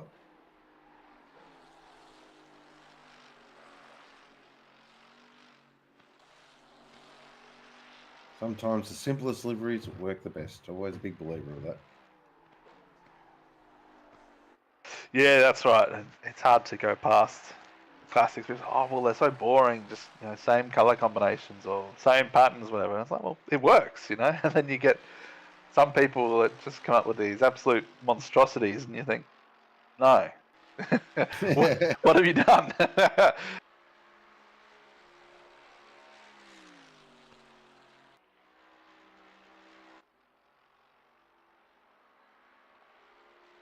think it's also a good time to just remind everyone we do have a livery competition running this event. The winners will receive a prize. I can't remember exactly what it was, but it's something to do with they'll receive a copy of their car livery or something as a poster or a printout. I haven't seen on the details, but something cool. So we will have more details on that. So keep in mind, keep your eyes peeled for more details on that as we progress through the race. Reminds me of the old school cricket. Remember when they used to go to the announcement board by the sports vintage collection? Oh, yes. This framed lithograph. A great competition. Big shout out to all the livery makers out there. Huge job to see all these on the grid and looking fantastic as well. Looking forward to after the race and probably the next week jumping in and taking some quality steps for myself. But do look fantastic on track, and the track has gone to damp, so this track is very much drying up at a pretty rapid rate of knots here, and definitely the clouds have opened up a little bit, so I'm expecting 2-3 laps. Those wet tyres will be saying I'm not happy with life. Yeah, it's going to be tough though. I mean, just look at how much water the curbs are holding. We went up through Eau Rouge there. You can see the sheen on the curbs. You can still see it offline. The TV camera might give us a better view. I mean, look at that. On slicks, it's going to be absolutely treacherous out there. But if you can keep it on the black stuff, then you will just find so much lap time. So you can see Skylar Lovering all over the back of down here. A little bit wide there. It's not where you want to be on the wet. Well, that's the question there, Pan, over in chat. It's how's it going to line up with your next stop? That's sort of the key. That's where I reckon a lot of these drivers are thinking about, just come back to that point because that's lively around the outside. He's got that done. Wow, huge move there from Loveling. I can do that. Oh, there you go. There's the clip. Ryan Houlihan, watch that one back. Here you go. So Glenn has just clarified that for me. All drivers from the winning car that has the best livery, or the colour, the best livery that wins the competition, will receive a canvas copy of their car on track to hang or frame in their sim racing room. So actually quite a nice prize, that one you definitely want to win. Very much so. Look at that, sun's out. Look at this, the sun is out. Classic Spa. It really is.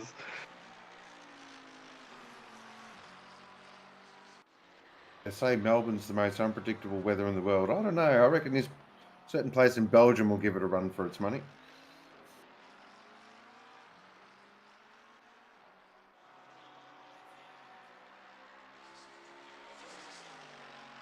So I'm expecting cars in the next 2-3 laps tops. Surely, the wets won't be having a very good time.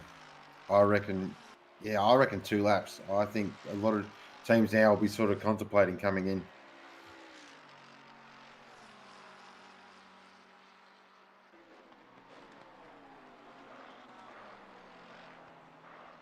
Just doing some quick calculation. It doesn't look like running another 5-10 minutes is going to change whether you have to do an extra stop or not. So yeah, I reckon you'll be right. Teams will be in very soon.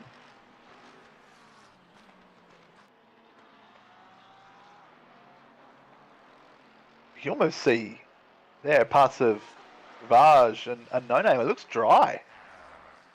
Through Blanchimont, that looks dry as well. Pretty well. Nope, the little puff of water.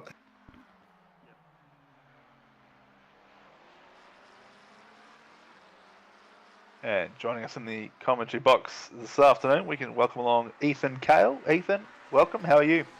G'day guys, how you going? Yeah, good. Thanks, mate. How have you been going so far? Are you racing today? Yeah, started the race off. Yeah, bit all over the shop. We were caught 3 wide coming through. I've got no idea what any of the names are of the track, but caught 3 wide coming through this little section here, but we were on the inside. And yeah, got a couple spots, and then the unfortunate disconnect of the Sneakers crew. Yeah, saw us gain another, and been a bit up and down. I've only done a single. I'm getting back in tonight, so I thought I'd jump in the comms box and have a bit of fun. It's great to have you here. We're always on the lookout for commentators for these longer events. Get as many people involved as we can. Yeah, the rain's a bit of a... Oh, we were kind of expecting it, but I think it was a little bit... what's the word? Unexpected. It was a bit of an awkward time. I reckon it's caught a lot of people out, especially with the drying conditions now. I reckon we're going to see a lot of teams start to think about when they're going to pit, and again, it kind of throws the whole stint timer and everything out the window. I know for us that we're looking at doing an extra stop now, but we're also expecting more rain coming throughout the rest of the 24 hours. So it's starting to get a bit spicy, that's for sure. Yeah, so we've just seen Ryan Houlihan go past Benjamin Hignett there. Hignett was running P2. Did he switch on to wets or dries? Or did he stay on the dries? He's on the wets at the moment. I'm not sure if he's had a moment or what's happened, because he was quite comfortably P2. So maybe there was an incident there, something that we've missed, or... Well, didn't they come in? Oh, did he pit, did he? I'm pretty sure they pitted. He wouldn't have pitted recently. And then the gap's not all that large still to rate, and I think he might not have just adjusted to those wet conditions overly well, but very quick still. Yeah, it doesn't look like he has. So he's been out there for 40 minutes. Yeah, it must have just been a mistake, or maybe haven't been focusing further down the field and haven't seen a couple of changes at the pointy end. But yeah, it's interesting. Definitely running P2 before. Are you boys racing? Unfortunately not. This is my favourite track, and I wanted to race, but got a couple of serious injuries at the moment. Got a torn calf where the gastrocnemius attaches to the Achilles tendon, and also got a couple of blood clots as a result. So on some pretty heavy-duty medicine and crutches. So sounds pretty ordinary. Yeah, it's not great. Speedy recovery. That sounds nasty. Ouch. Yeah, it's not fun. It's been an interesting few weeks at work. What about you, Sean? You zipping around? Yeah, zipping around. So I'll jump in a couple of hours. So I'm doing the graveyard shift. I pulled the short. No, I didn't pull the short straw. As soon as this was announced, I was like, "Yep, Porsche, Spa, graveyard. That's for me. That's in sim racing sex, personally." So I'm pretty excited. I love endurance racing, so keen to get stuck in, and we're doing well at the moment. Yeah, I don't think you're the only one that's kind of gone, "Oh yeah, I want to do all the night shifts." I've certainly got a couple as well, and I know a lot of people that are really keen for that. Just that 2 a.m. wake up, get a couple of stints down. I think I was saying this to the team sort of early this morning. I think that's where the race you can really make up a lot of time in that period between 12 and 4.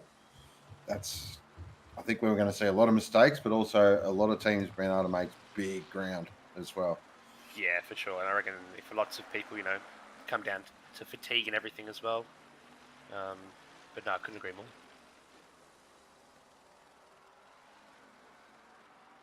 And one of the points we had earlier from Kevin was it's going to be 2 a.m. Those 2 a.m. mistakes will be different times for everyone, based on the drivers and where they are in the world. So yeah, and we'll see the track as well will really come to life at night. So it will be interesting to see who, I guess, relishes the cooler conditions. It starts raining overnight. That wouldn't be ideal for a few people. Changes everything. I personally would love to see some rain at night.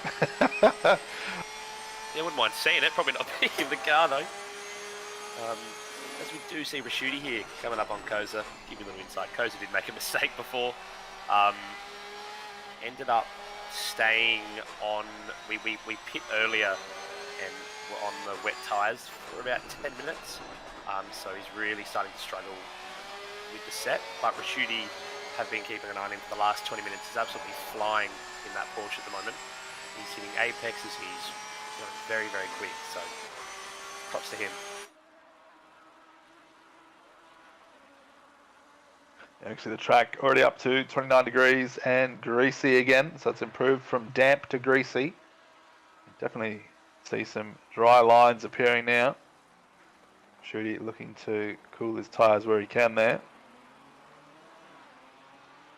I can't get used to that with shooting in a Porsche. I just can't. Nah, it's a bit weird when I first saw it as well, yeah. Really his car, is it? Loves the Lamborghini, but seems to be loving the Porsche too at the moment.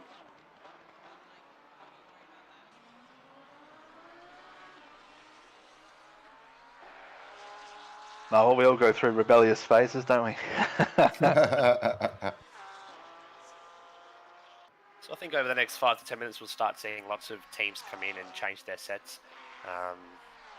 As the track continues to warm up, I reckon might peak at 29 degree track,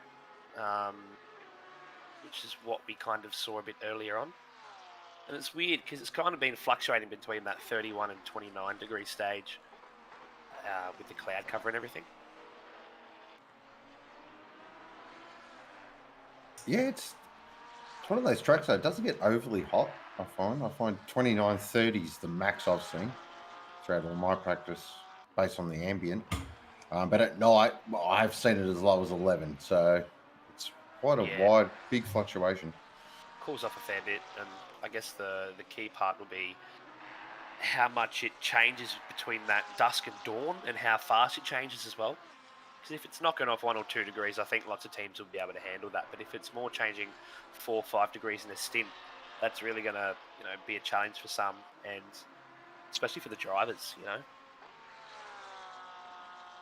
Seeing your tyres cool off a bit, not ideal. Yeah, I mean, what car you drive as well. I mean, just talking from a Porsche point of view, that's the thing we're struggling with at night, getting heat into those fronts. It's just nearly impossible. It's harder. Sorry, I was going to say it's harder when it cools down as well, rather than as you're coming into the opposite end, the morning hours when it's warming up. The heat just comes naturally, but it's harder to generate the heat when it's cooling down and there's nothing there. Yep. Now, Terry Rayton did just pit. I think he's still in the pits. Will be very interesting to see how far or how much time he gains if O'Hara doesn't pit, especially being on that dry set.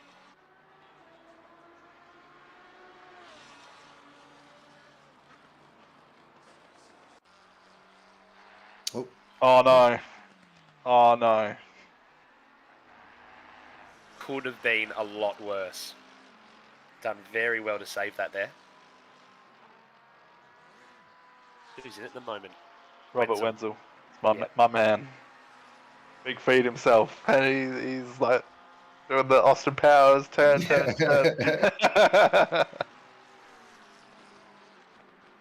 done a good job to keep that off the wall. Any contact there, and you're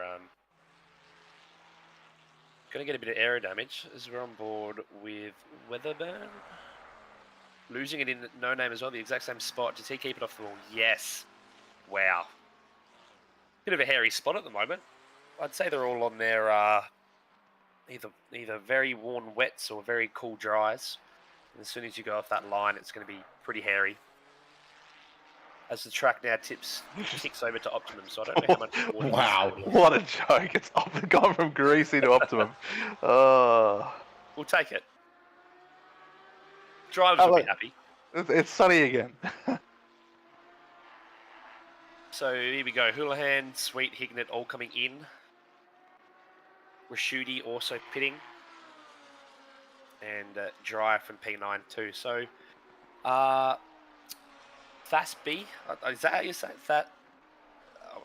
P5. I'm going to butcher a lot of names. O'Hara and Brown look just stayed out on those wet tyres. Yeah, when we're still driving, it's been a little while since I've driven. Do we still get the message when it says slick tyres optimum and wet tyres optimum? Yeah. Still get that? Yeah. I find that it's not really the perfect time. There's a lot better. Like you kind of sort of wait a few laps for each. But I guess everyone's each to their own. At the end of the day, it comes down to feeling, really. That's how I always look at it. As our leader does pop into the pit lane, so O'Hara's going to get those wets off and get himself a nice, shiny set of brand new slicks. And then I'm expecting to see some Hollywood numbers in the next 2 or 3 laps. I've just seen Wenzel around again through that complex at the start of the second sector. Facing the wrong way. Bit of an awkward spot again. There he is. Might have gone in just a bit too hot and over-rotated it through the first right-hander. 10 out of 10 for the flick spin, though.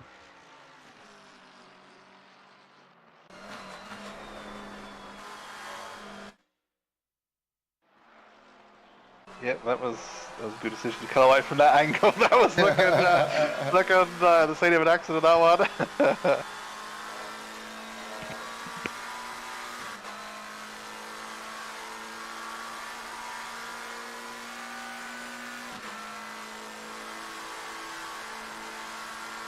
So yeah, full sunny conditions again. Back to 30 degrees and optimum track conditions. You haven't pit for slicks already. I imagine you'll be in the pits now. Brown's just pulled in from P7. Falcolini from P8. Some of those last of the wet runners are starting to feel it. Miller from P9. And I did a little time of the transition. Have you mentioned that yet today?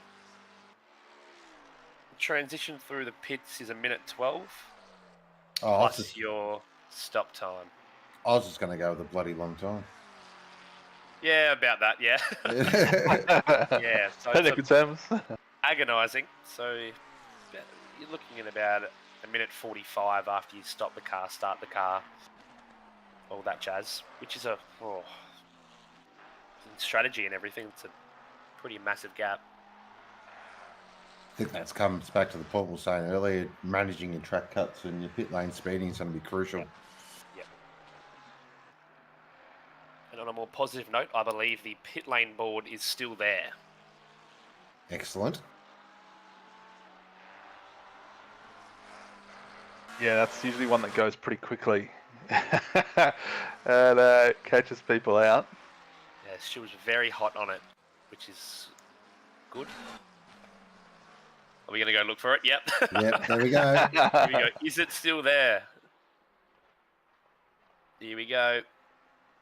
The anticipation. It is It is. still there. There we go. Yes.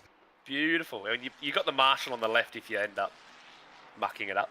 I don't think he's in a particular hurry to do anything. Yeah. Looks like you need some sun, that bloke.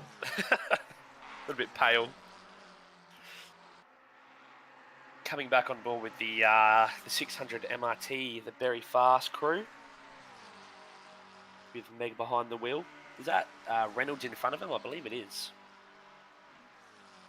Yes, it is. Yeah, beautiful.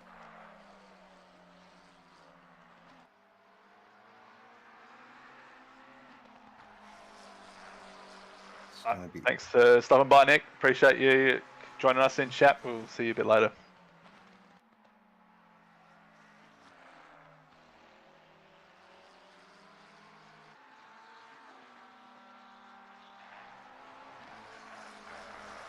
So Fast B's just come out. in P6. So it looks like that extra long run on that wet set has done that team really well. He was flying in the wet, the 711.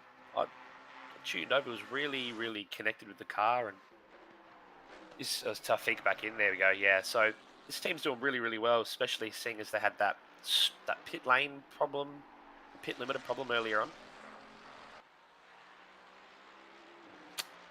They've recovered really nicely. That's what a lot of this racing is, isn't it? It's just mini recoveries, I feel like, for the 22 hours.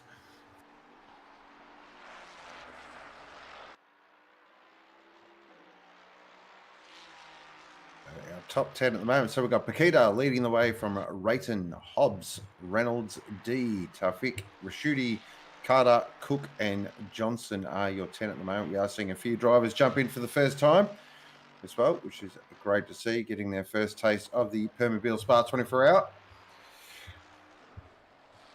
You are watching it live and free, of course, on Twitch and YouTube. Big shout out to everyone. Hope they are enjoying your Saturday afternoon, wherever you are, or your Friday morning, or Saturday evening if you're over there in New Zealand. That's a good little accent in New Zealand. Oh, thank you.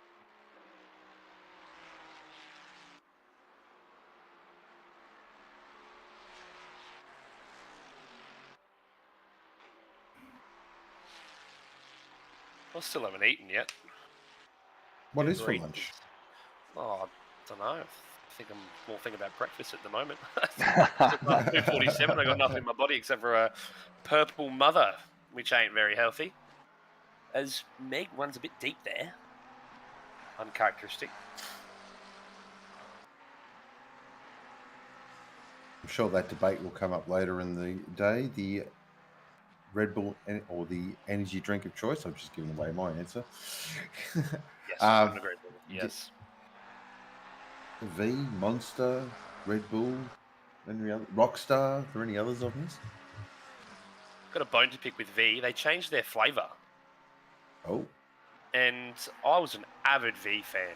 Like, very, very nice drink. And they changed the flavour, and now it's like very syrupy. I don't know. Bit random. But so I'm a classic operator. Red Bull original. Red Bull's beautiful. Yes. Great drink. So it looks like our race leader has just been caught up in an incident at Radion. Looks like Rashudi's just been caught up in the same incident. Yep. So Carter seems to have gone through. Bakita's Oh, got a that's lot of damage. damage. A lot of damage. Wow. Race Oh changing. boy, wowie. Yep. Love to see a replay of that. She can't. She can't even turn the in. car. Yeah, No. that's got massive damage. That's had a big hit at Eau Rouge and Wow. Radion, I reckon. Great to Would see. that have anything to do with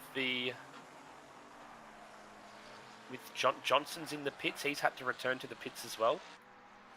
Getting words of lag spikes over Eau Rouge. Oh, that's words you don't want to hear. It'd be great No. to see an onboard to see what the steering inputs look Here like. we go. In the replay. Here we go. Oh, she's really struggling to get it around the corner. I think they're returning to pits. Oh, my God. Oh, Dear, oh dear. oh my. They've returned to garage. That's a massive hit. Yeah, just blind, Wow. unsighted. You can't do The anything about that. secondary hit there is just the dagger, isn't it? See, that just caught a little air there. Did everyone see that? Just Yeah. on the- Wow. I have not seen a hit like that before around Spa, and I've seen some stuff. So, the Laundry House crew are our new race leaders now. The race has been turned on its head. Yes. Wow.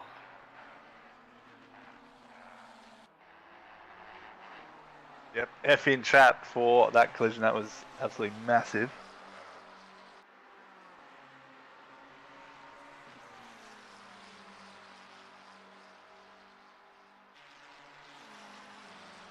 course, So hope all our drivers had their wrists away from their wheels, so no injuries, of course. Yeah, so it'll be interesting to see where car number 89 comes back out into the field. That's going to be a long stop returning to the pits. I mean, you imagine at least 2 minutes of repairs there.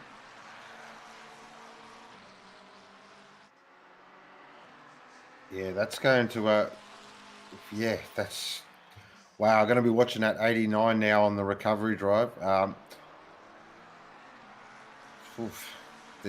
reckon that's a lap at least. Yeah, well, the return of pits, I believe, is 2.5 minutes at Bathurst. So I'm not too sure if it would be the same around Spa as Rumble with Johnson now. Just gets very hairy. That's a massive hit in itself. And it's just unfortunate timing that Bakita's come through right at the wrong time. Oh, And come and clipped. Who's that? Was that Rashudi as well that's hit Johnson there? I know he's involved because he's in the pits at the moment.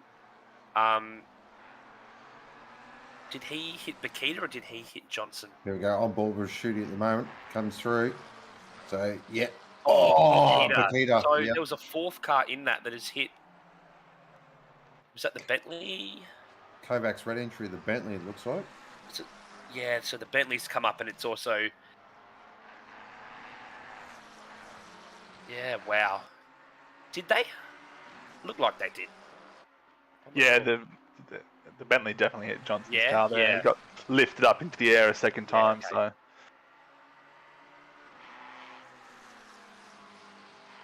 Massive collision. Pretty crazy turn of events. Yeah, I wonder when they'll come out of the pits again. I'm not too sure how the combination of returning the pits works. I'm not too sure if it's damage plus the return plus the transition or what. I've never really looked into that, but it'll be interesting to see where they come out. They're down in P8 now. I think they're going to keep dropping though. Well, I suppose the main thing is they can actually rejoin the race. If that was hopefully. Actual physical carnage, then the cars would be a write-off. They'd be getting crushed into a cube. We'd be sitting on the grid right now, not moving. Just got clarification, is the return to pits timer, then repair. So that would have been big pen. Yeah, 3 or 4 minutes. I'd say about 3 minutes of damage at least. Wow.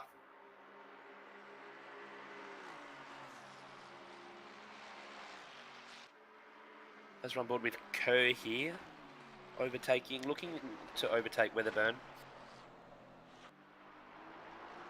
Nice little battle pack here. For 21st.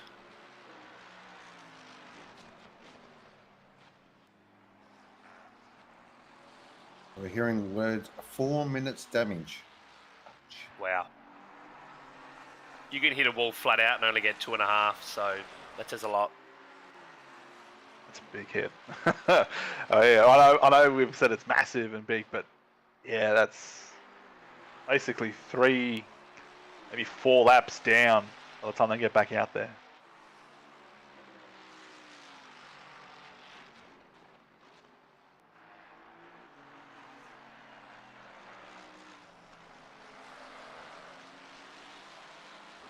Looks like they have just left the pit lane now. The 89 car down in P20, although we wait to see where that actually updates to. Still going. Behind 23, 24. Just trying to do some quick math here. Seems as though they'll be in 25th. There we go. Just updated then. Now, I'm expecting Pip in this stint to set some real Hollywood numbers now.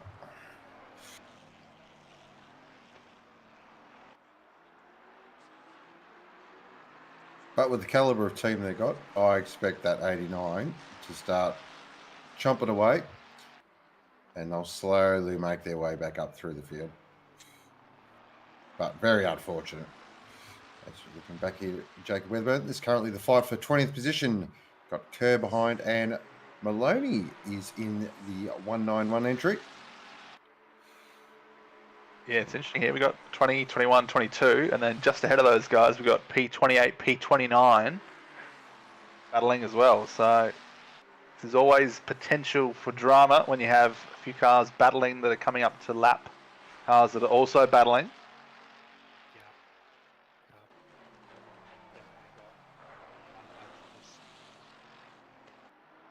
Yeah, sorry, I'm not sure what you're saying there, Ethan. You sound like you've just gone.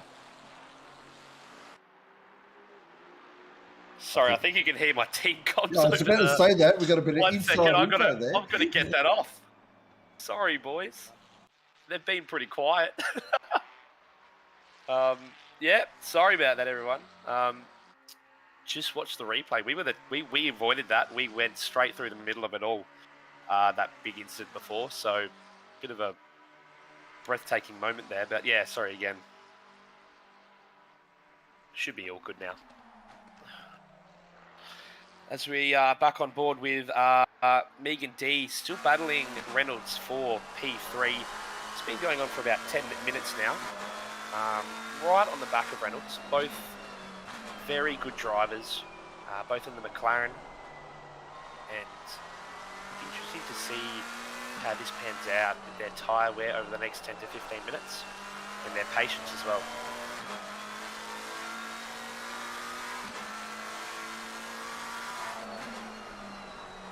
You just brought up the keyword there, patience.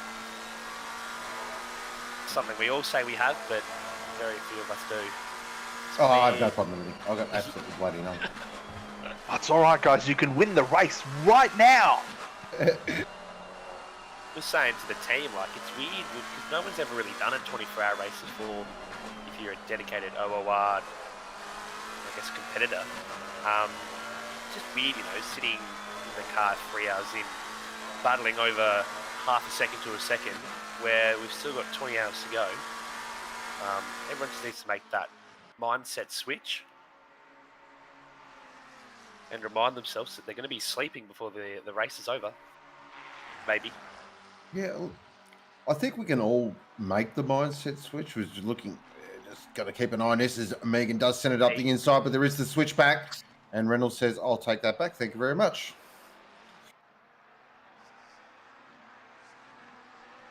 I think we're all capable of making that mindset switch. The problem is we all jump in the rig when we turn into sim races. Yeah, and every gap's a gap, isn't it? Exactly.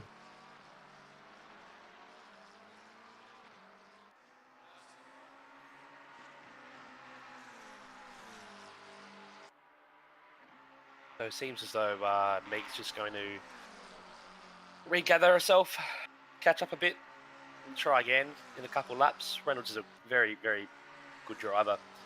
Soaks up pressure really nicely, knows his racing lines, and will make it very, very hard for the very fast crew to get past.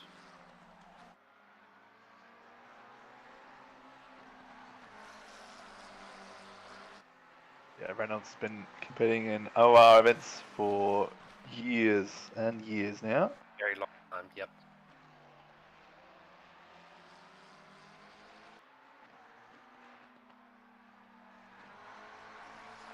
It's great to see the two different lines that both drivers are taking around the track. I know that a few corners, there's a couple variants. As you see, Meg here takes a bit of a tighter line. Reynolds maybe just run a little bit off where he wanted to be. I think that's what makes Spa great. There's no one optimum quick way to take, especially Rivage, for example. There's definitely two ways to take Rivage, or Bruxelles, if you're that way inclined. No, don't go. But you can very much take that tight line, all the way through. You can push it a little bit deep and almost square off the corner. Depends also how you want to set up for no name. Stupidest corner on the track. Shocking. Couldn't agree more. It's just so awkward, a corner. It's downhill, slightly off camber, and there's zero runoff on the outside. I mean, not really a braking marker, not really a turn-in marker. Track limits on the exit ordinary. fair, but shit. The world's slipperiest curb. It's just a terrible corner. In other words, a great circuit.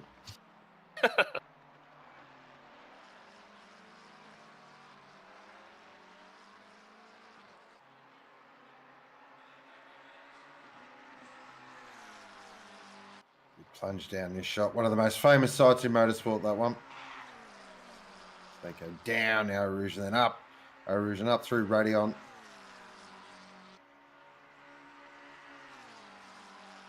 And his long camel straight. You brake probably just before that ripple strip there. Tip it into Lake on. Kiss that inside curve. Then you flick it back across. Take a little bit of the green creep. Then tap of the brakes. Throw it through Meldemy.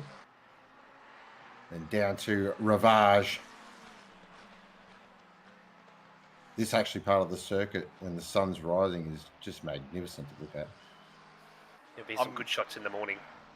I'm still disappointed from about 10 years ago when they concreted over the gravel that was on the outside of Ravage. Yep. I still can't get over that. Like they did at the Parabolica as well. Yep. Just annoys me. It's like, it takes away the risk factor. You know, if you make a mistake going into the gravel trap, that's probably your race done. But now it's, you go wide, you lose a couple of seconds. If you're battling someone, you lose a position. Oh, well, big deal. They did the same at Pillon as well. That used to be all sand trap on the outside. Yeah, I mean, I suppose Pillon I can understand a little bit given it's such high speed, but Ravage is, like second gear. Maybe third gear if you're being adventurous, It's not a safety issue, surely. We've got an onboard and a exterior shot of Meg's car. Seems to be very confident in that dirty air, which, I'll tell you what, I struggled with this morning. Or not this morning. Morning for me. Yeah, the dirty air is pretty influential around here, depending on the car you're in. If you can sit up behind the car in front and really capitalise on any mistakes they make, you're putting yourself in a strong position to get that move done. Finding that the McLarens are very, very fast and slippery in a quick line. Not a quick line, in a fast. No, in a straight line. There you go.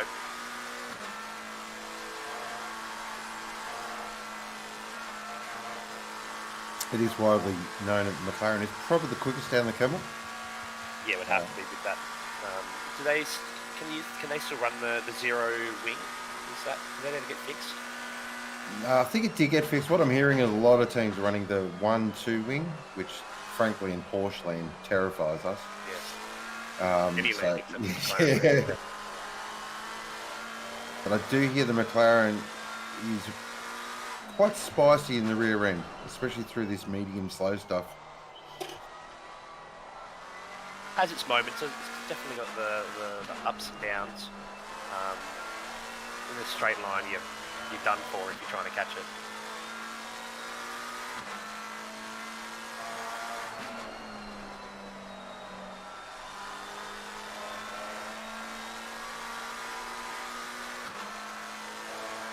Got a question from Mace in chat. When am I going to sneak off and turn the sprinklers back on?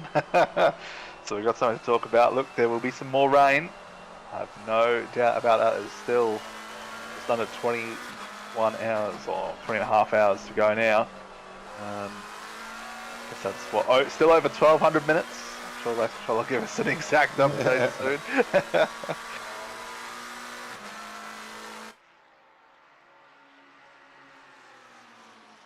Having a look around, I guess. Not too many battles. We've got Cicluna on the back of Miller for P14. He does unfortunately have a 10-second penalty.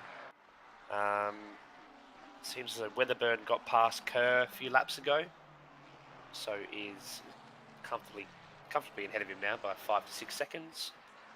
Bakita's back up into 23rd, as we can see on our little timing screen there.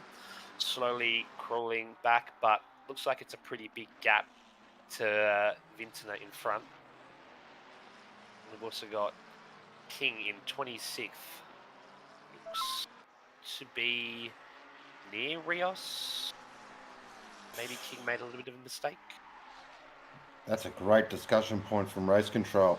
So what other circuit on ACC would make a great 24-hour race? Well, I'm just going to come out and say it. Brands Hatch. Nordschleifer. Nordschleifer. 24 hours of Brands when? Look, as much as I hate the track, I think 24 hours of Paul Ricard would make a pretty epic 24 hours. No. Yeah, of course. No, don't even go there. Yeah. Talk about track limits. We'll be seeing a drive through every 4 laps. Yeah. At least. Because the one thing about Paul Ricard, yeah, it can be boring to lap on it, but normally 9 times out of 10 it does produce fantastic racing.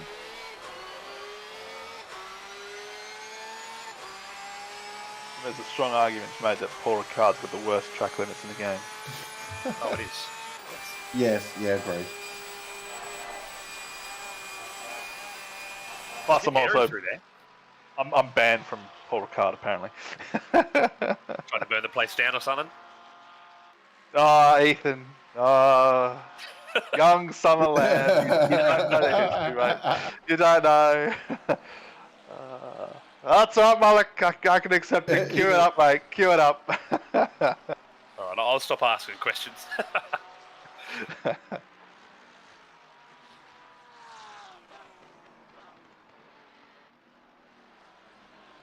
I mean, as much as Bathurst is awesome, 24 hours around Bathurst, I don't know. I think you'd be a bit sick of it after a while. We'll just keep Cue the how can you get sick of Bathurst comments? Get sick of any truck after a while. Yeah, I mean, I'm sure we will eventually get around to doing a 24 hours of Bathurst, but at this stage, it's been the only staple that we've run every year. And it's been either a 6 or a 12-hour event every year for us. The 12 just makes sense. It's just it's the classic event. Yeah. It is. It's iconic. Especially at the time of the year as well, just before the 12-hour. It kind of gets everyone revved up for it. It's the unofficial, or it probably is the official start for mine for the OOR racing season. Is that the Bathurst 12-hour, then you get into your season. Yep. Christmas break's over. Sim racing's back. Yep. Kurt has just gotten a drive-through for track limits. How many of them have we seen today? I think it's a third, I believe. I've seen a couple. Okay. Yeah, that's probably the third one. It was a little reset. I'd be surprised if a team goes without a drive-through over the 24 hours. Impossible. Calling it now. Yeah. Impossible challenge accepted.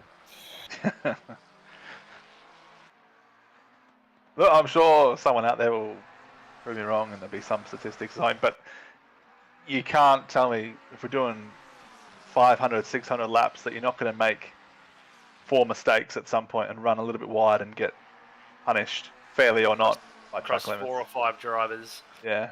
At different times of the day. Yeah, couldn't agree more. It is one of those tracks, though, you kind of know when the track limit's coming. It's not when it just springs up. You're like, you run a little bit wide, you go, oh, here we go. Here it comes. Yeah, you kind of sit there for 3 or 4 seconds going, all righty, just get it over and done with. Right here, for example. Yeah, on the exit, yeah. The worst corner ever. I hate it. Because you know at the turn-in if you're going to make it or not. Yeah, that's you can see it coming. You're just like, yeah. Meg's still on the back of Ash here.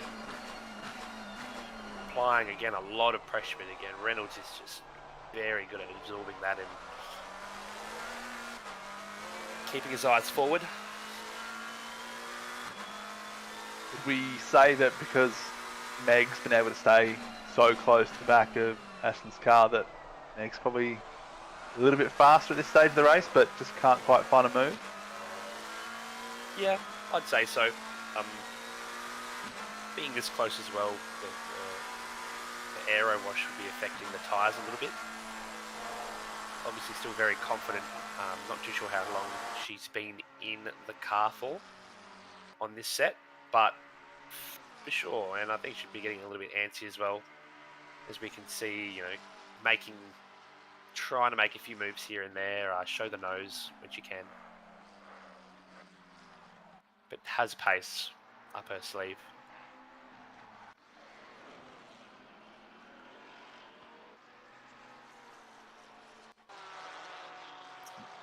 Bit of a replay here.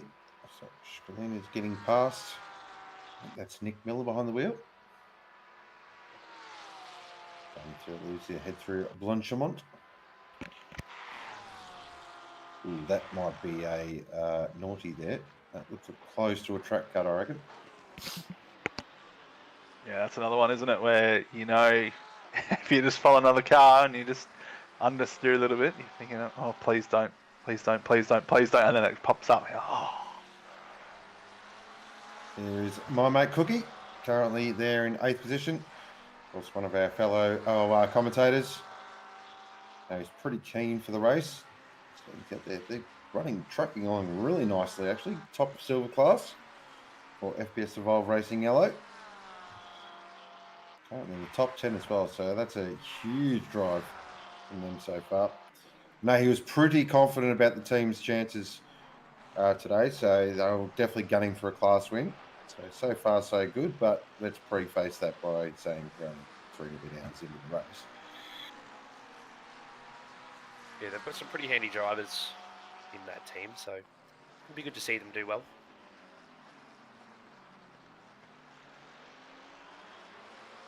Coming up to a bit of high point at Christmas time traffic there.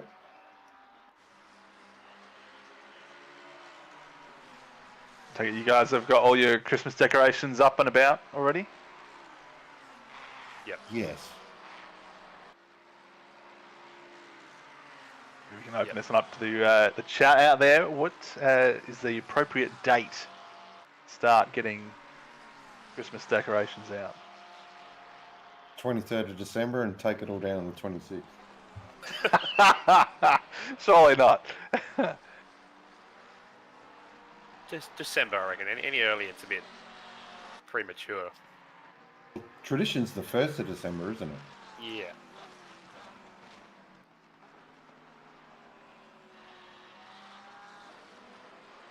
Yeah, Mum's birthday's at the end of November, and she goes, I'm not doing any Christmas stuff before then.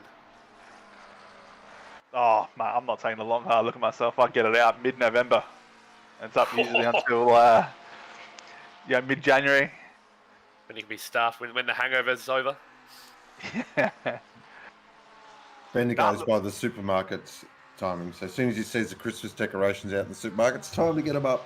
Oh, look, I just love Christmas. It's just such a happy time. Like, everyone's in a good mood. It's the end of the year. People are generally happy. Weather's good. What's not to like about it? Shopping centres. Yeah, look, I agree with that part. You watch though, Coles, December 27th, there'll be hot cross buns in stock. Yes. Guaranteed. Best time to buy Christmas lights as well as after Christmas. Stock Yeah, clears. all on sale. The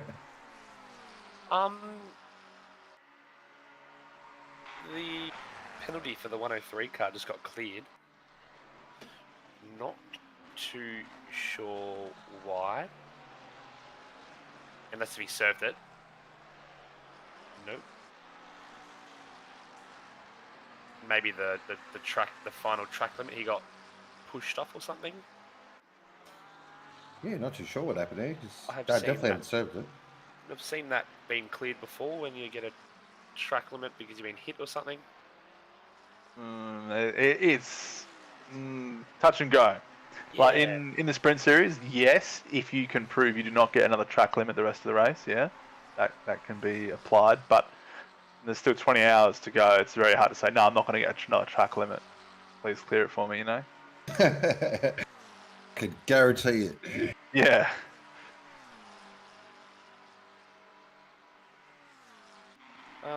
Let's have a look at the little timing board there. Hobbs is close to the gap, 2.5 seconds to Rayton. Probably nothing to really comment on there. Hobbs seems to be, as we see him, have a bit of a slide. And the colours go a little bit. There we go. Now we're back. Very consistent driver. Normally we see him in a Ferrari as well, so a bit of a different change jumping into a McLaren. By the looks of it, probably the right change, as we've got 7 in the top 10. Well, with the 89 having those issues, it's kind of throwing the race wide open a little bit. I mean, let's be honest, we all thought the 89 had the lead was going to sort of sail off, but 24-hour racing throws up unexpected things, and yeah, I now really honestly believe the fight for the podium is going to be an absolute rip snorter. Yeah, and the gap's only 24. Wait, about 24 seconds from first to fourth. And yeah, I guess it's really open, isn't it? With Hobbs closing in 4/10 in that last sector, the previous one. It'll be interesting to see what he can do in the last, which was dropped a little bit of time.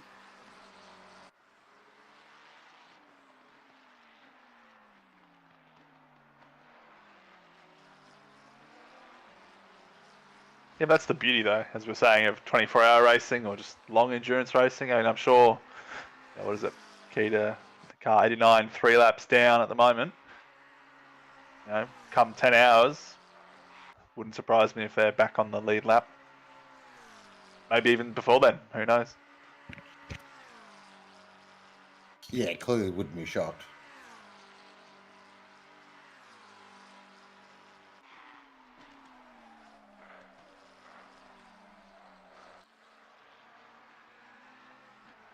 Maybe Rayton made a mistake. Hobbs seems to have really held that gap for a bit. A slide or something. As Kumar gets a 5-second penalty. Didn't read what it was for, my bad. For an infraction. So maybe blue flags. Normally a 5-second, I believe. Yeah, it'd be something on the minor end. Yeah. You read infraction, you think he's been put over by the police or something.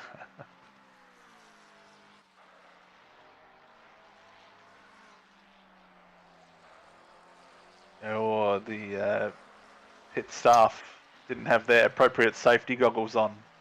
Just got a clarification from Fire Lord. Penalties for leaving the track and gaining an advantage. Overtake off track. There we go. Oh, leaving the track and gaining an advantage must be too long to put on there then. So maybe through a rouge or something, he's overtaken a car. It could be cutting at Eau Rouge and then overtaking into Le Combe Chicane. It seems as though it's settled down a bit. We've still got D on the back of Reynolds. Has been that way for the last 25 minutes. Some pretty big gaps from 4th to 5th. I know my man Carter is a bit behind Taufik as well. And Johnson in the 111 in P7, gaining a bit of ground. Cook in P8, travelling nicely as number 86. Kumar again gets a drive through for track limits. Track limits? No, dangerous driving though. Dangerous driving, interesting. That's a minute 12 added to the race time, which will see him drop down a bit. The last thing you want to do now that speeding the pit lane penalties are not being converted to time penalties is when you serve a drive-through, you do not, under any circumstances, want to speed into the pit lane. Much rather lose that second by stopping or putting the limit on a bit earlier. With a double yellow on, Bakita has gone around, just around the first turn here. Not too sure if there was any help. Looked like no. There's replay happening here. No help there. Just spun the rear.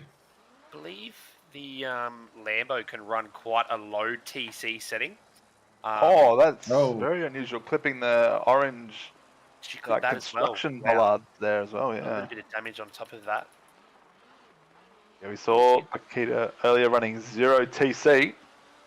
Running Oh, I drive the Lambo and I don't even know where I'm looking. I think she's got 1 on at the moment and will be fluctuating between 1 and 0. But with the damage, might just be a little bit of a limitation there. Battle here between Rochford and Thurkalani.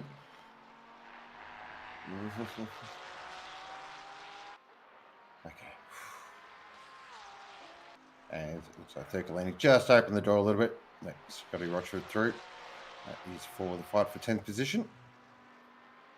Currently running a second in class, the first a black Ferrari. After chasing after Cook, who is a little bit way up the road.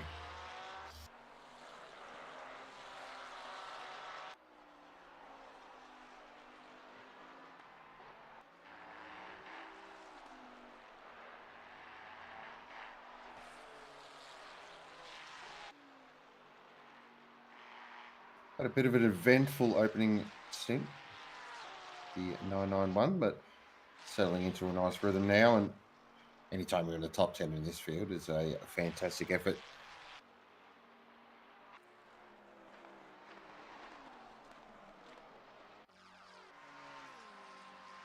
Hobbs has closed that gap to Rayton by another second. Slowly but surely catching up as Meg again, having a look, but not being able to get it done. Very eager to get past, I reckon.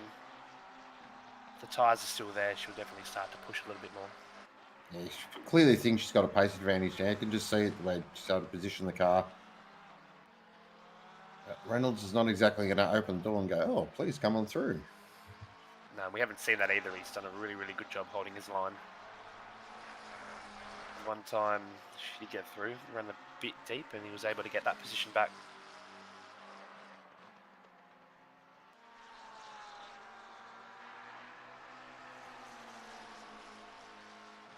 So track temp is dropped down to 27 now. So we are getting to that period of the day where the track temp will start to now come down a little bit. Currently no weather on the radar, just some nice clouds. The perfect time for a barbecue, quick feet up. Grab yourself a nice cold Belgian ale and settle in. As we are watching the Permobil Spa 24-hour, brought to you by Octane Online Racing. A big thank you to Permobil as well for sponsoring this fantastic event. Make sure you go check them out across all social medias. They do some amazing work. Yeah, you're saying a good time for a beverage. I mean, just looking at the weather, it has clouded over slightly cloud or lightly cloudy or partly cloudy conditions, however you want to describe it. And track temp dropped 3 degrees, so it was 30 earlier. It's now down to 27. So see how that affects tyre wear.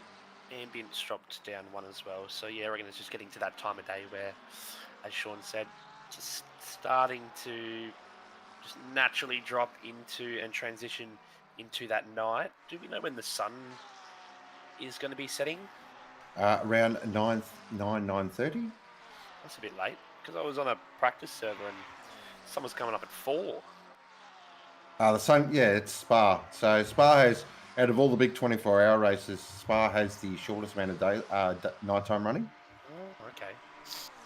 Followed by Le Mans, and then the Nürburgring pretty much has the longest. Again, it depends on day, but Spa is definitely the shortest. We're getting a bit of weirdness going on there. I don't know what's going on there. I think a bit of either lag or stream lag or something. As we did see Hung Ming gets a 10-second penalty. That is weird. Not too sure what's going on with the stream there. No, it looks like it's potentially just on our end. The actual YouTube and Twitch streams look alright, so Race, yeah. it could just be something on Discord's end.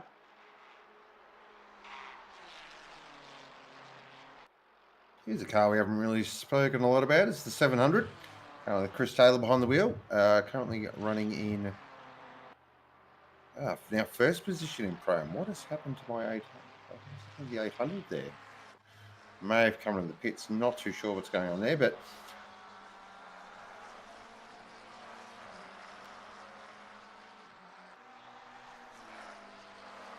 Okay, it doesn't look like it is just an issue No. for us. It looks like it is a stream issue as well. Yeah, looks like it's a stream. The cars on the track still look fine. Maybe in that certain camera angle. I'm not sure.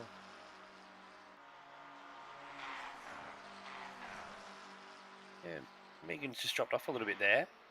Drop down to a second as we jump to Tafiq, who is travelling quite nicely, capitalising on P3 and P4 battling.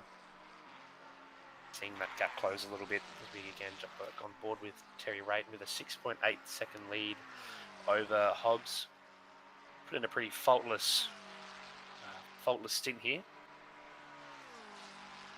And I believe, if I am right. Hung Ming is on the back of Rayton, looking very, very pacey as well. He's down in 33rd, so a few laps down. I believe they had a lot of dramas earlier on. He seems very eager to get past. It's always a tricky one. You never want to be losing time as the leader, particularly when P2's starting to just consistently take little chunks at a time out of you. But yeah, you definitely be feeling a little bit nervous when you've got a faster car behind you that wants to unlap themselves. Definitely. Well, on that note, I'm going to bid you gentlemen adieu. Have a great call for the rest of the night, and I will talk to you viewers around 8 o'clock tomorrow morning. Awesome. Thank you very much, Sean. Thanks for joining. All the best for you since.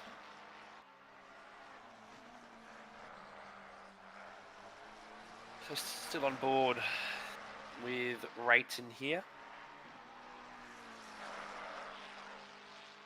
With Hung Ming again, very, very pacey. Just behind him. Not too sure. It's a really weird situation. This. Do you let him through? Do you keep going? Obviously, being in the lead of the race, you don't want to compromise too much time. As we see, Hobbs is closing a little bit. I mean, look, if he's going to send it, you let him go. Yeah.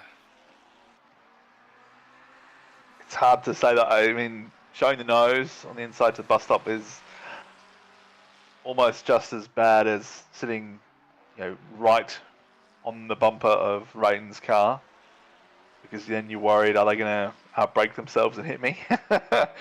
It's just a weird situation, Yeah. There's so many possible outcomes that can happen. Do you let him past and he speeds off? If he didn't speed off, I've just lost a second of my time letting him past. He does seem very confident sitting there. I guess we'll be able to tell him a couple of turns or a couple of laps if he will let him pass or not. But all of this is just letting Hobbs catch up. I'm sure Hobbs is hoping it continues. He can probably see what's happening just off in the distance. Very aware of the situation as well.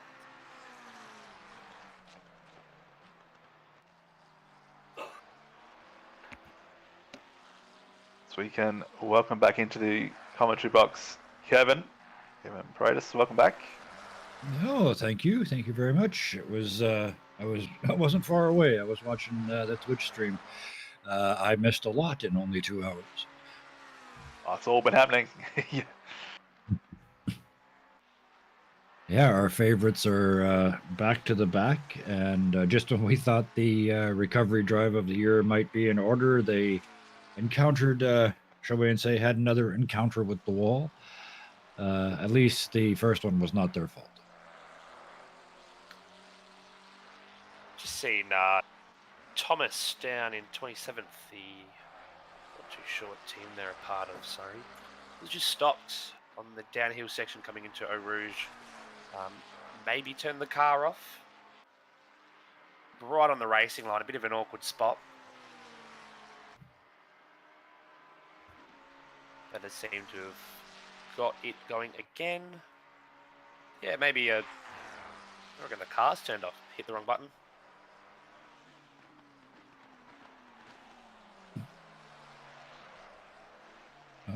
I certainly have been guilty of that. Well, I think we all have. Yeah. Jumping on board with Lovering. Battling for P10 with Rockford. Finds a gap. Oh. sends it, and little lift. Rocket still has that inside line, but pulls out and slots back in behind Lovering. Nice move. If I remember correctly, Loverink's on a bit of a recovery drive themselves. I think their first stint was a bit eventful. Yeah, I think they might have been caught up in a little incident. I believe that 15-second penalty. Yeah, there was quite a parking lot there for a while.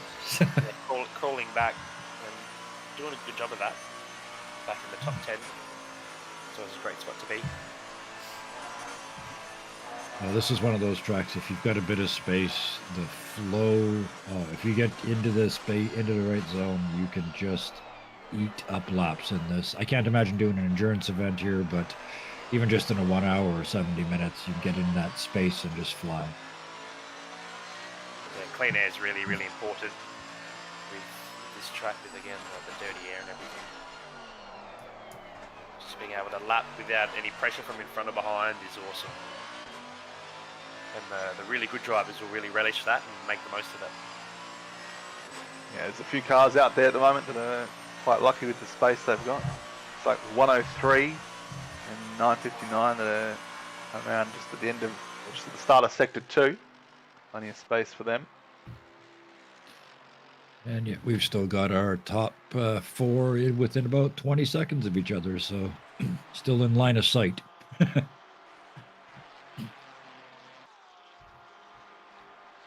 Now, I wonder if... No, so Hung Ming hasn't gotten past Terry Rayton just yet. As the 217, Miller has gotten a drive-through for track limits in P14. Is that a second one for Nick Miller? I know he's already transitioned once. Yes. There we go. Oh. They were up in They were behind us, so they were up in P7 during the wet phase. So it's a bit unfortunate to see them bomb out a little bit with it. Pakita getting a 10-second penalty for an unsafe rejoin on lap 92. Would that have been at turn 1 when she's...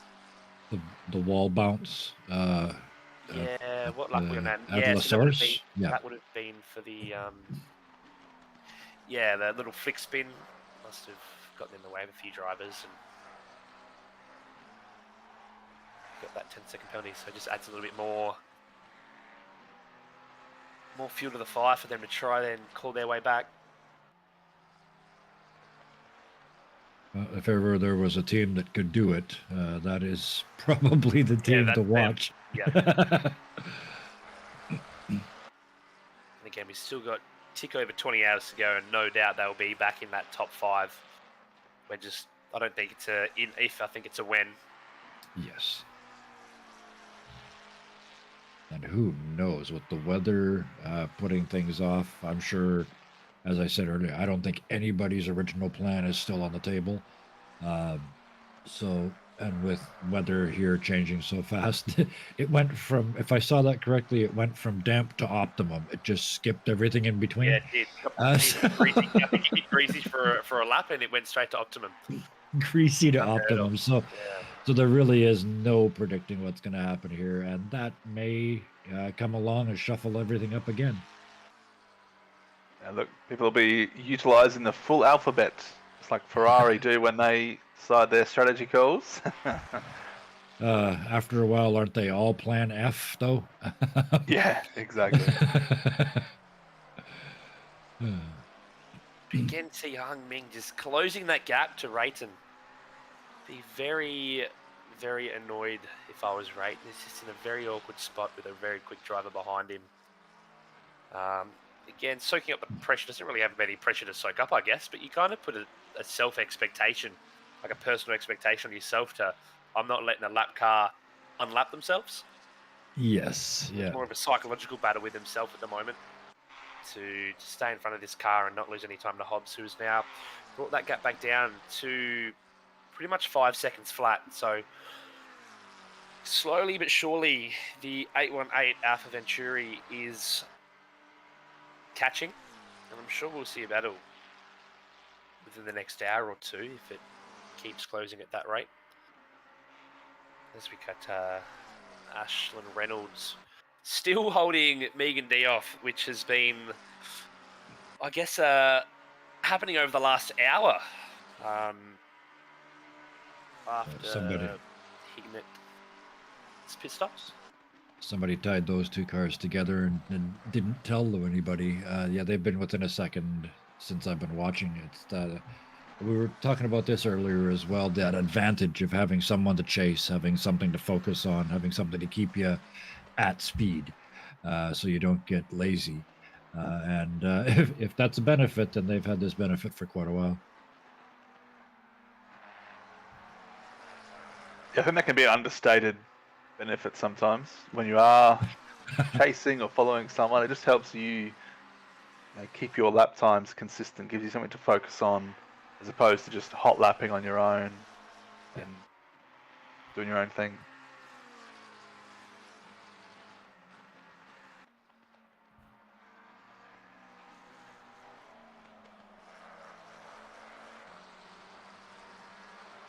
I am out of touch a little bit. About how long till the leaders are going to be forced to pit by the time restraint? I think we'll start seeing them, everyone kind of come in within the next 10 to 15 minutes for their next scheduled pit stop. Like you mentioned before, lots are out of that, I guess, schedule that everyone created pre-race. So I believe it's about this time. I can have a look at my driver's stint time for you and I can let you know.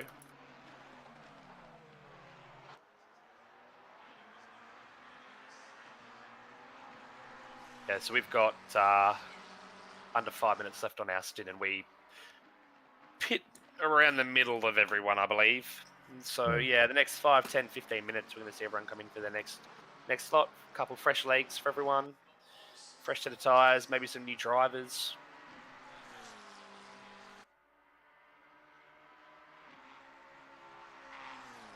All right, guys, it's time for me to head off. Tom Maloney should be here in the next 5 or so minutes when he pits. I think he's still in the car. Still in the car, though. But I'm going to head off for now, and I'll be back again in just under an hour. Awesome. All right. Pleasure Thanks, working Dave. with you. Catch you in a bit. See you a bit later. As we are on board with Maloney at the moment, does the McLaren show the stint time or not? Because I know on the Ferraris reel it does. I'm not too sure if we can share it to the broadcast or not. It looks like we've got a blank screen pretty much. The don't show the information app is in full function, I believe. Oh, there you go. Oh, there we go. Okay. I didn't know that. Beautiful. Look at that. I've learned so many things today. We're on board with my teammate here, Carter. Now, it's there. There's also on the. Can you go to the yellow box on the dash for me? I believe it shows it there as well, but I'm not too sure if it would show it to the stream. There you go. So it has the stint time there. Yeah. So it's a little pretty handy. You don't need to disrupt the driver or anything.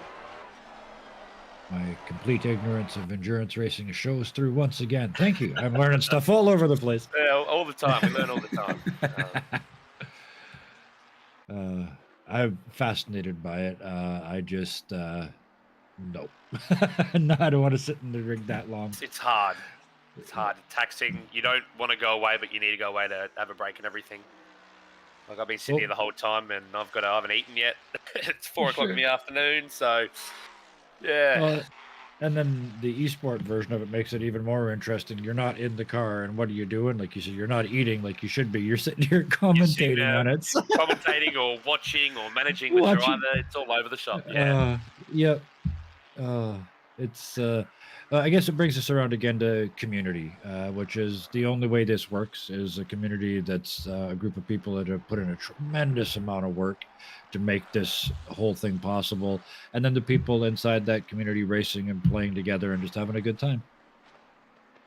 You know, the stewards, the commentators, the people that are broadcasting, everyone pulls together, even the drivers, everyone pulls together to put on an event like this so everyone can enjoy it, and it seems to be going really, really well today so far, which is great. Yeah, they're still racing. It's not turned into a parade. There's still half a dozen storylines going on. Not the least of which is Bokida and company are back up in the top 20. 10-second penalty notwithstanding. Yeah. We've got Hobbs closing in on the lead. We've got Meg D still on the back of Reynolds for that final podium position. Finally far enough back that Reynolds can see the whole of their grill in the mirror, but still very close. Knows who it is now. But yeah, still following John Carter here. Don't know if you've had to give you a little zoom in on the car. I think Neil's on the. We've got lots of little oranges around the car. This will be our last time running the OES, that logo, so we thought we'd give it a little send off. So lots of little oranges around the car. That's probably a better shot right there. So, our livery on the way into the pits. Jump in the I'll pits. check just to make sure. Yeah, I'll make sure. You're not supposed to be getting in this car right now, are you?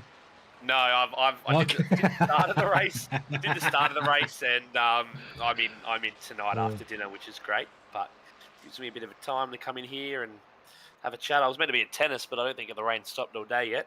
Which, as we see, Rayton as well is in behind Carter. And here comes everyone. So Rockford, Ellis, Bowen, Maloney as well.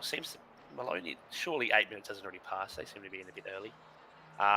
We've got Karki down the bottom, and next up again we'll see a lot of drivers. Now, I should know this. Does the stint timer pause when we come into the pits? It does, doesn't it?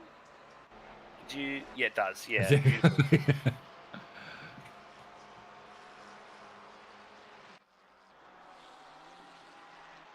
So here we go again. Everything up in the air for the next 2 laps until it sorts itself out. Pending who has good, bad, or indifferent pit stops, and whom enjoys the freeway drive into those pits. So on board with Thomas now, who had that stopped on the straight a couple laps ago. Seems to have recovered quite nicely, lapping really well.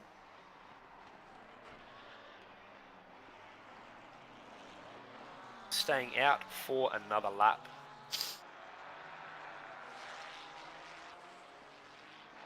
I imagine there's probably a bit of a spread now between those stint times, but with that 2-minute plus lap time, it's never going to get that wide, I wouldn't think, other than things like we had at the start where people were 3 laps down before they got to really go. Yeah, I think with the rain and when everyone pit and everything, it's a bit all over the place at the moment, and I don't think we're going to see it line up again for the rest of the race. That's for sure. It's just going to be all over the place, and obviously everyone's still somewhat on the same strategy, but we're going to see it vary a fair bit from now on. I've been watching as well to see if anybody's doing any obvious double stinting. I don't think I've seen much yet. Yeah, they're out there. I know Carter's just done his second stint for my team. We just got hit, by the way. That was a bit ordinary. Yeah, that was a bit of an awkward piece of driving there. I'm not going to comment too much more on it. Yeah, you got your drivers that will be double stinting. I know Loverink's been in for a fair bit. Miller's been in for a fair bit as well already. Seems as though Paul Britt has taken over from Rayton. Not too sure about Hobbs, how many stints he's done. But if we don't see too much now, we'll definitely see a lot of double stinting over the night. I'd be surprised to see any triple. I know that these guys here, the 818 Alpha Venturi Racing team, only have 3 drivers, so we could see some triples from them because they're going to need to sleep at some point to stay on top of the game. Yeah. But yeah, I think during the day, get everyone in, kind of get everyone used to the track and everything, and then that'll change from there. the key. I think, yeah, you mentioned it there too. Getting everyone that first stint. That there, you've been in now. You've had your first hour. You've had your battles, and you're in the race now. And then Yeah, in the race. sort of- Yep. yeah, and then Settle the spread it out nerves. from there. Yeah. And then that unique part of sim racing, real life gets in the way, and it's like, no, I have to go to work at this point, so I'll do 3 hours here, and then you do 3 hours there. Got to put the kids to bed. Yeah. All that stuff. Yeah.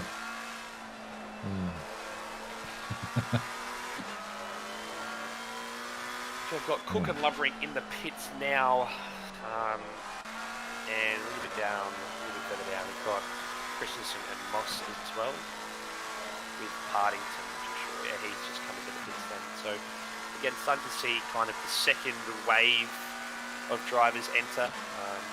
Front three, the front four have not pit yet. I know that the 711 stayed out the longest, so I would not be expecting them, as Hobbs pits on you there. But the 711 should stay out for a little bit longer, as Hopkinson goes around at Eau Rouge. Just doesn't turn. And then it turns too late, and that's it. That's all she wrote. And then sitting in that spot where, not far off, oh, they got across the road at least. It wasn't quite in that same spot where Bokita ended up running into it. As we welcome Tom Maloney back to the box. Have you been in here? I think you were in here before. I did the race start. Hey, gents, how are we? Welcome back. Yes. How's your stint? Well. It was pretty sweaty, but it was nice to sort of put some pace down and start making some moves back up the field. We had to disconnect at the start of the race, but yeah, starting to crawl our way back. That's great. We how long was your stint? We kind of tuned in when you had about 8 minutes to go, but did you max that out, or did you? Nah, I don't know, my fuel use might have been a bit high, but we just we had like a lap of fuel. Oh, okay. Sorry, 2 laps exactly worth of fuel when we crossed the line. Well, we're not going to risk that, so we were probably 2 laps short of a 65-minute stint. Yeah, you got to play the long game. That's for sure. Not worth playing that game. It was, but yeah, no, it was. I was sort of stuck behind Terry Rayton for a little while and able to match his pace, and then as he started to slow off a little bit, I was able to get past him and sort of put a couple of cars behind us. So that was really cool. Yeah, that's good for the confidence as well, being able to lap at the pace of the leader. As Hobbs is coming out with Britt coming down the straight, approaching Eau Rouge. Seems as though, if it is still Hobbs, might be able to hold him off. It's going to be very close. As the 818 rejoins, but Britt flies past with that momentum. Oh, Convoy. Is it Convoy? Getting Sure a bit of the action as well. Certainly had a look. The 600 very fast car, Alexis Bowen coming out behind the 580. Is it the Garage B? I believe it's. I'm not going to butcher it. Group B Garage. Group B. That was close. Holds a bit of a gap, 3.5 seconds.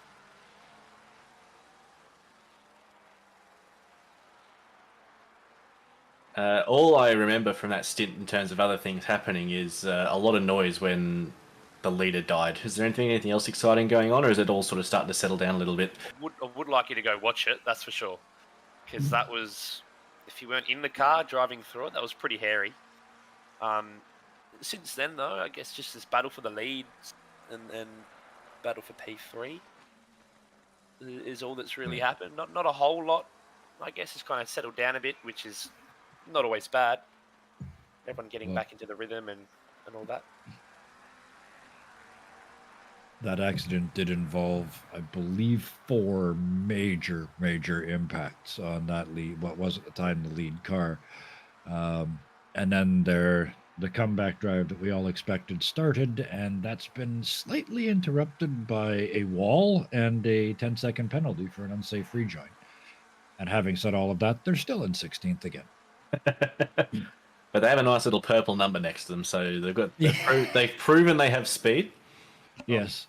As my boys get the drive-through that we've been dreading for the last 3 hours. Oh, Ethan. No, I'll be honest. I got the 3 track limits at the start of the race, so they've done really well to not get that 4th one. But I think it was just a matter of time, unfortunately. You committed the crime of handing a car with 3 track limits warnings on it. Little fun fact: I've been doing endurance racing all year, and I've never gotten a drive-through penalty. So, hey, you can't blame me for it. Oh, now that you said that, I feel like the stewards are going to be going, well, this guy's long deserving. Yeah. Enjoy your break. No, we've been expecting it for a while, so we got the minute 12 transition through the pit lane coming up.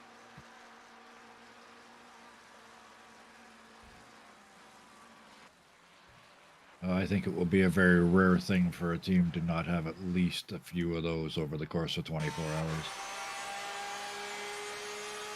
There's just too many places here to get them. Especially over the night time. Yeah, with these low downforce setups. Yeah. Not Actually, to mention all this close race. We're going to watch Layla here go up the inside of Alan McIver.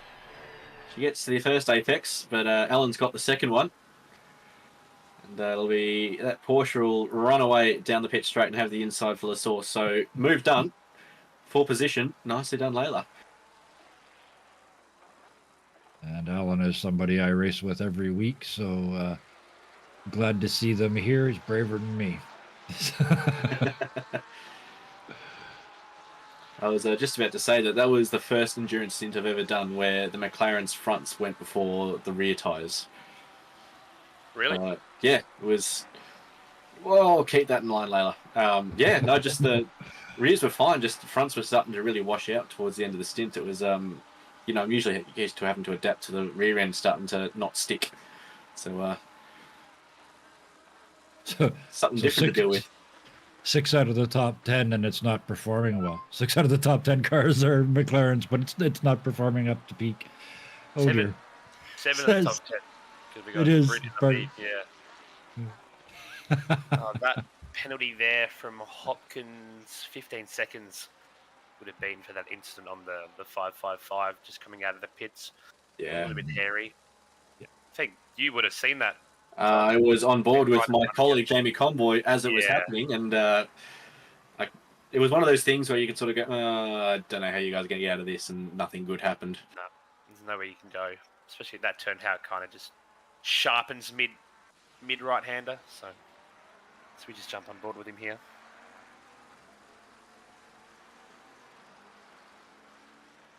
Currently in 23rd.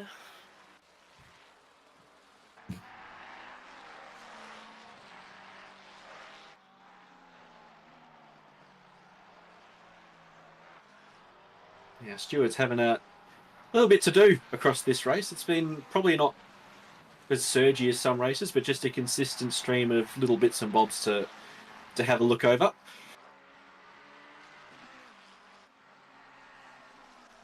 Yeah, there haven't been many moments where there were no penalties on the tower, but as you said, there's only been once or twice when there was a lot of them up there. But that's right after the start of the race. It always happens. These guys, the KRT car, they started third from last. They're up to 26, which is pretty good progress from there. We've got a couple of pretty quick cars behind them, but apart from that, they are running pretty well there. The 22 car.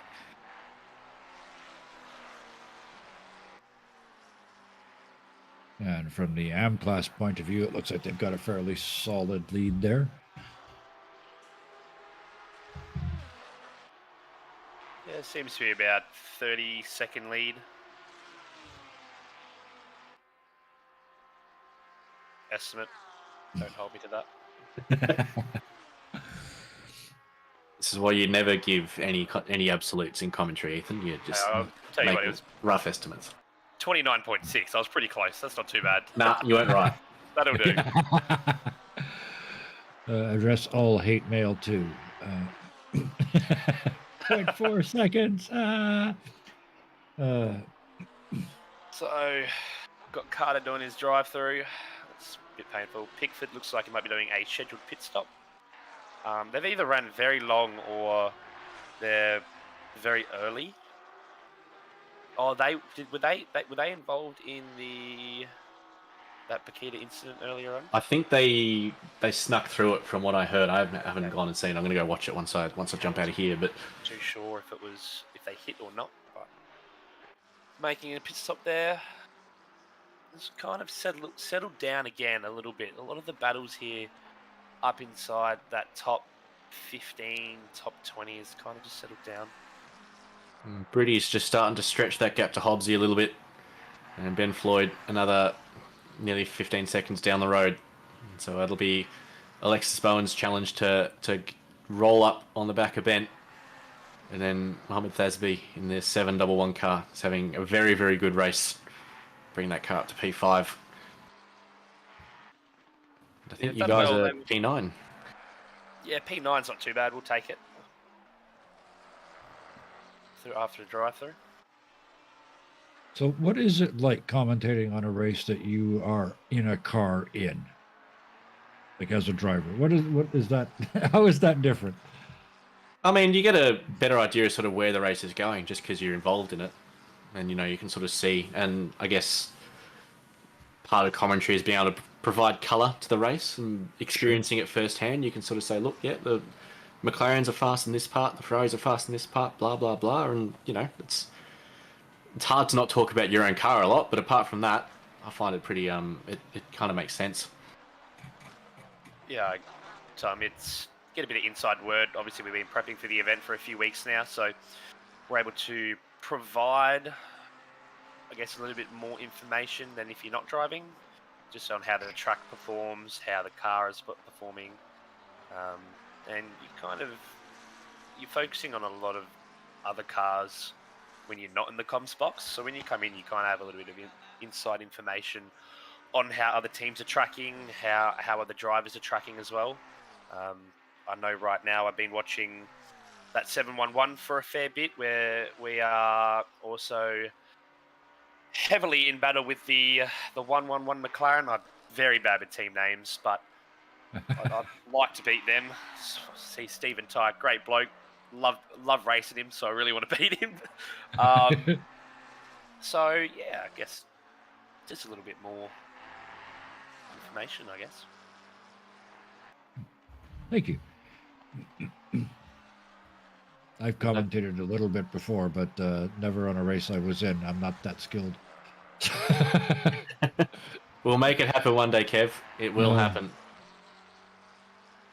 I guess the thing that I'm keeping an eye on is sort of cars that are pitting when you wouldn't normally expect a car to pit. Like the 90 car there with Josh Hill in it seems to be sort of out of sync with everyone else.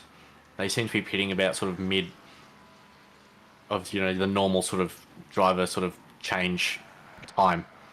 So that'll be one of those things that we won't know if that's worked or not until probably the end of the race. And so you're playing race engineer as well as everything else. Yeah, a little bit. It's part of the magic of sim racing is you got to do 70,000 people's jobs at once. Yeah, I was just going to say it's one of the reasons I love this game. But it's also, really good reason to shout out sort of having a mate with you that can, help you spot those gaps in the field and sort of give you some advice on sort of whether you need to make changes to track control or bits and pieces and take that little bit of thought off you. Sure, yeah. So for any rookies listening, I can highly recommend just find someone you get along with and sort of race, in a channel with them so you can bounce ideas off each other. Not too sure how you're doing over at Kovacs, but we've got one driver and one person on with the driver at all times. Yep, that's the minimum. Yeah, so obviously during the day we've got a few, like I've got two other guys sitting in the channel just chatting, and I'm here, but at night we're going to make sure we've got the one driver and the one engineer, and the engineer starts probably before the stint to wake up a bit as well. Sure. Yes, absolutely. Obviously a bit of a pain if you're getting it at 3 and you've got to wake up at 2, but everyone's kind of agreed with that. That's the sacrifices you've got to make. And I guess that's yet another situation where those teams with only 3 drivers are not going to have that option. Exactly. Those drivers are going to be sitting in that car by themselves all day and all night. Ooh, another ignoring blue flags. 10-second penalty. It's the second one I remember. Dylan Smith, whereabouts? P30. But I mean, like even during sprints and Kovacs, there's always, we're in the team speak. There's always 2 or 3 guys that aren't racing in that split or that night that are there ready to sort of, say, hey, look, I'll do a fuel calc for you. That sort of thing. Sure. And I can imagine that would be intensely helpful. I've watched myself lose a second on the lap that I had to do my fuel calculation. When am I going to stop and how much fuel am I going to need? And then just watch the time fall away as I do math while trying to drive. Yep. High pressures, yep. Yeah. How many clicks have I pushed? I don't know. And then you do your clicks and then you go do something else. You're going around the corner, you forget how many you've done, and then... Yep. Oh, diabolical. Or you accidentally hold it down going through a corner and just send it to fucking 35 PSI and you go, where was that meant to be? So it's a rough guesstimate, and Yep. then you're stressing about that, and it spirals out of control from there. Yeah, no, highly recommend if you are brand new to ACC and you want to race an OR, find 1 or 2 other guys, maybe not racing the same split as you, that you get along really well with. And I think you learn really quickly about sort of, making those decisions and helping other people do it. And it sort of definitely helps you sort of say, whoa, that is a lot of curb there, Mr. Hill. Yes, I was just going to say Mr. Hill and the driver ahead are probably both being talked to quite steadily at the moment, I would imagine. This is a really tight little race.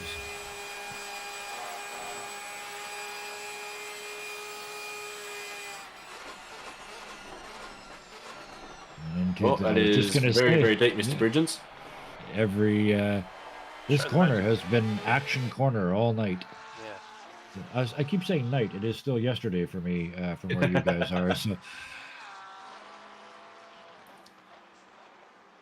Did you find towards the end of your stints, Ethan, that braking zone in particular was starting to really stretch out? At the stop? At the bus stop, yeah. A little bit. I was kind of a bit all over the shop, obviously, with the whole safety car and stuff at the start. Guess the tyres were probably in a little bit better condition than normal.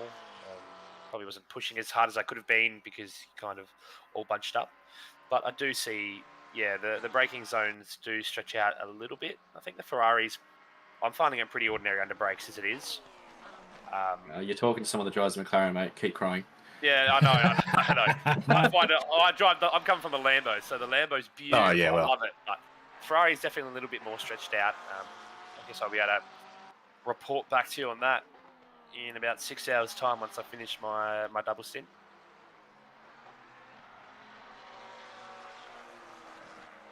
We were talking earlier about having to change brake pads once in 24 hours if you're running the endurance pads. That's the ideal. But you raced at Misano, didn't you, Ethan? Did you have some brakes starting to get a little bit red dot in the middle towards the end of that race? Didn't do Misano, unfortunately. Oh, yeah. But I didn't have the drivers around and stuff. 12 hours, around the 12-hour mark, we'll start to see that, the brakes will need to be changed. I don't know how many were ran at Misano. Did you run 2 or 3? Yeah, we ran brakes 2 at Misano, and they were starting to really not be safe, probably with about 20 minutes to go. Josh Hill, again, taking a lot of curb in that Porsche. He's really... You don't want to do that in too many cars because you can see the way it bounces. You obviously managed to keep the Porsche pretty compliant, but many cars would just sort of spin out on you if you tried to do that too often. He seems to be pretty comfortable in attacking it like that as well, which is a bit unusual. As I know, a lot of people aren't very, and they kind of overreact to how the car lands.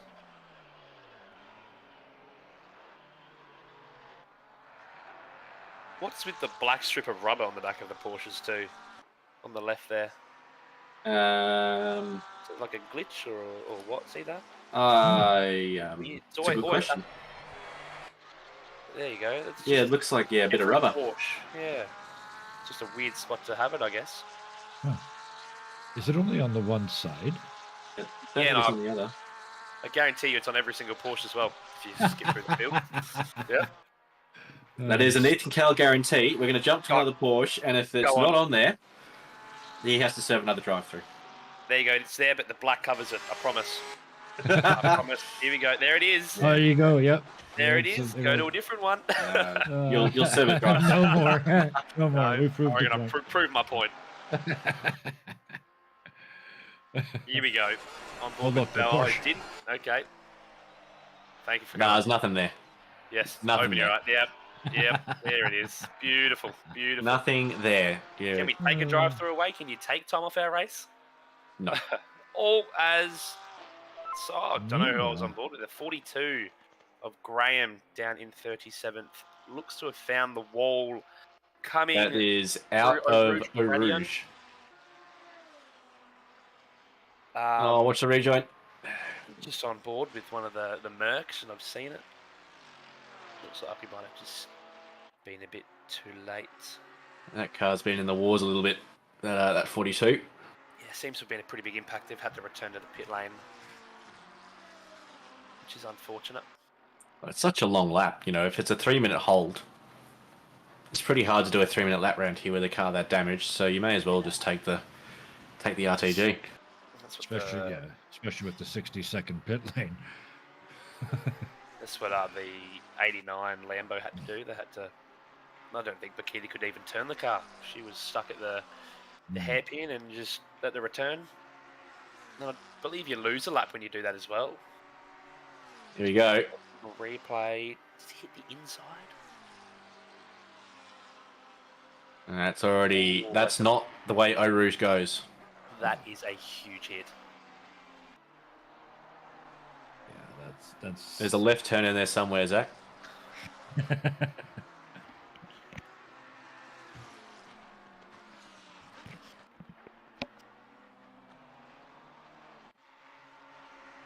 Oh, server doing some weird things. We got Jake Brown here hunting down the 111 car. This is what you want, Ethan. You want these guys to battle and sort of cost themselves as much time as possible. That'd be ideal. Yeah. It's one wing versus one wing McLaren. Doesn't tend to do too much in the slipstream unless you're right on the back end of him. That 111 car really not having too much confidence on the direction change. And, Jake Brown is usually a Porsche merchant.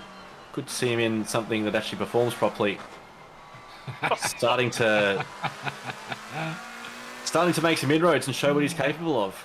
It's very comfortable following Smith.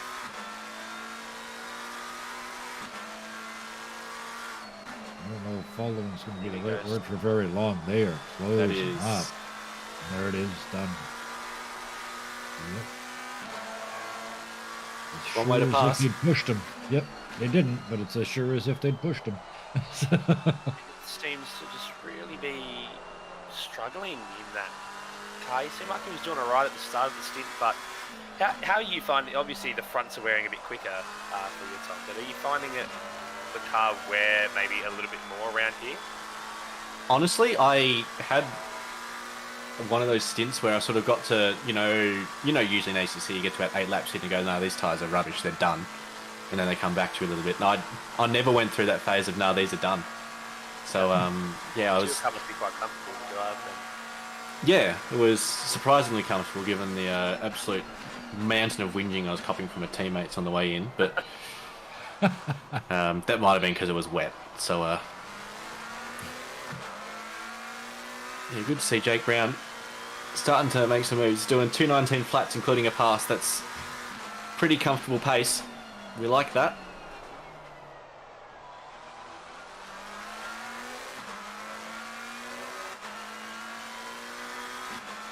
We are 111 laps in. Just a reminder, somebody earlier, we were having a competition about the number of laps you think this is going to go. We've had one little raindrop to change things up, so don't forget. Not sure if we ever made it official, but there is at least an unofficial competition to see who gets closest to how many laps this ends up actually running. Yeah, and I think we've also we're still waiting on how we're going to make it work, but there's definitely going to be a best livery competition, and there's actually a prize for the car that wins that one. They get a nice little canvas of their car running on track, which we nice to have. So, J1 Jake, that's not the way. Yeah, so once we can sort that out, we'll get that poll up and running for everyone, and we'll get that moving. I know that we. No, go on. Sorry, Kevin. And that is a spectacular prize. Your car in this race rendered as art. I mean, that's pretty cool. Pretty cool, especially if you put a bunch of effort into designing. I know there's a couple of very, very talented livery designers here. I know Mike Crick does the MRT cars. Pete Viney does a lot of the Kovacs cars. Preach, Tom Riley does the AVR cars. So plenty of genuine talent. So it'll be a very nice reward. Yeah, we certainly turned the heat up. Working on the livery for a few weeks to try and get it perfect for this event. I don't know, he is hunting down Hopkinson, who's got that 15-second penalty over his head. And, that'll be causing him both front-engined monsters of cars.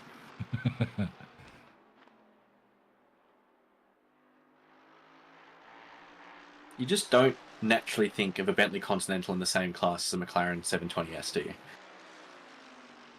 Shouldn't be.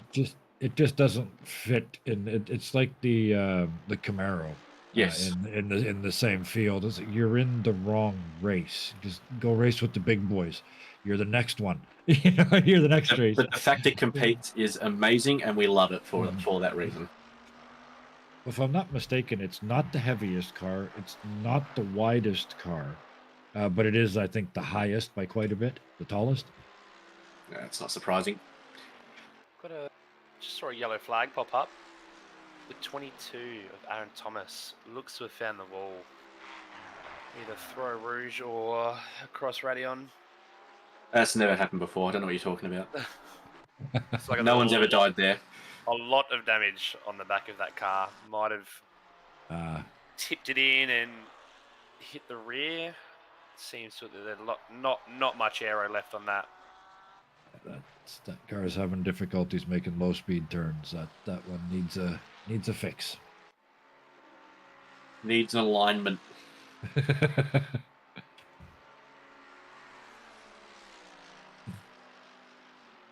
But it was spreading out a bit, but I'm just scanning down the timing tower now. There's a lot of little close 1 and 2 car or 2 and 3 car races building again. So it's never been boring, not for 1 minute. It's got little spot fires happening throughout the track. Seems to have settled down a bit at the front. This Benetton Merc looks fantastic too. The Flava Flavio. We'll have to have someone from the team explain what that team name means, but Oliver Kerr gets 15 seconds for a collision on lap 110.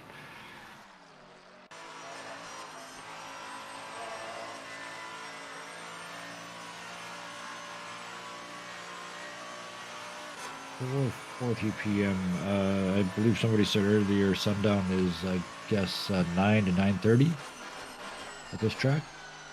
Yeah, about then. Yeah. But the track will keep getting faster from there because that track temperature will slowly come down, and I guess that's when your engines start to produce a little bit more power. I've just seen it, not recently, but it has dropped to 26 from 27. Obviously, it's going to skip a number, but it peaked at 31 for about 5 minutes right at the start, and then the rain kind of set it a little bit. See, the wind has stopped as well, and we are, next 30 minutes is just basically what we've got now, extremely light cloud. So almost long enough to start planning again. Well, I think if there's going to be more rain, it'll be when Bender McNulty's going to come back into the box, because that's just how this works. We've got a replay here of car 22 having... Oh, no. There it is. That's a big hit. Yeah. It was a very side-on hit, though, wasn't it? Maybe hit the rear first a little bit, but... It'll sting. Yes. That was one of those, I got it, no, I don't, yes, I do, no, I don't, yes, I do, no, I don't. That was one of those, you know, you can see it in the hands. As Norman seems to have gotten past Bridgens for P17, jumping up the field a little bit. We're on board with Graham Hill.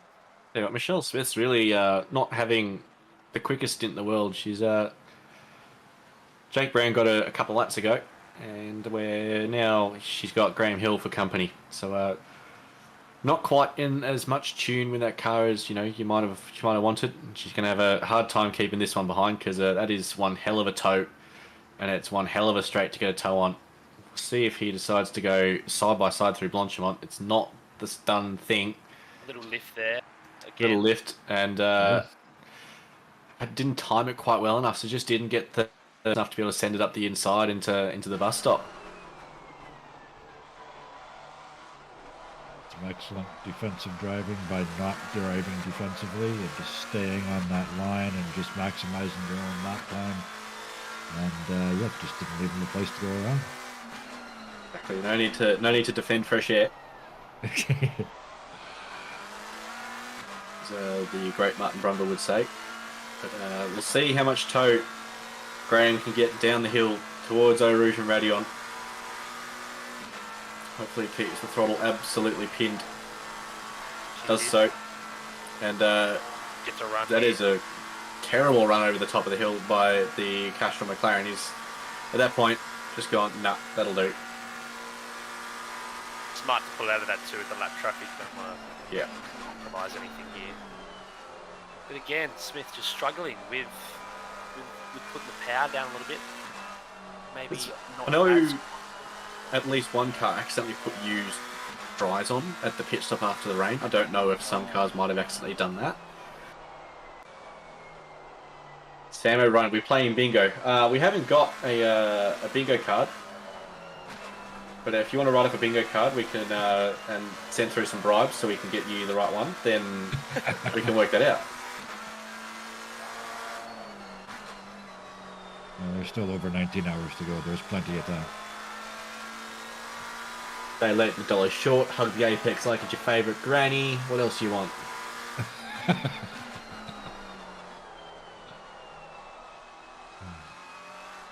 don't know if I'd run over my favorite granny. Hug the apex like your favourite granny. You give her a big tight hug.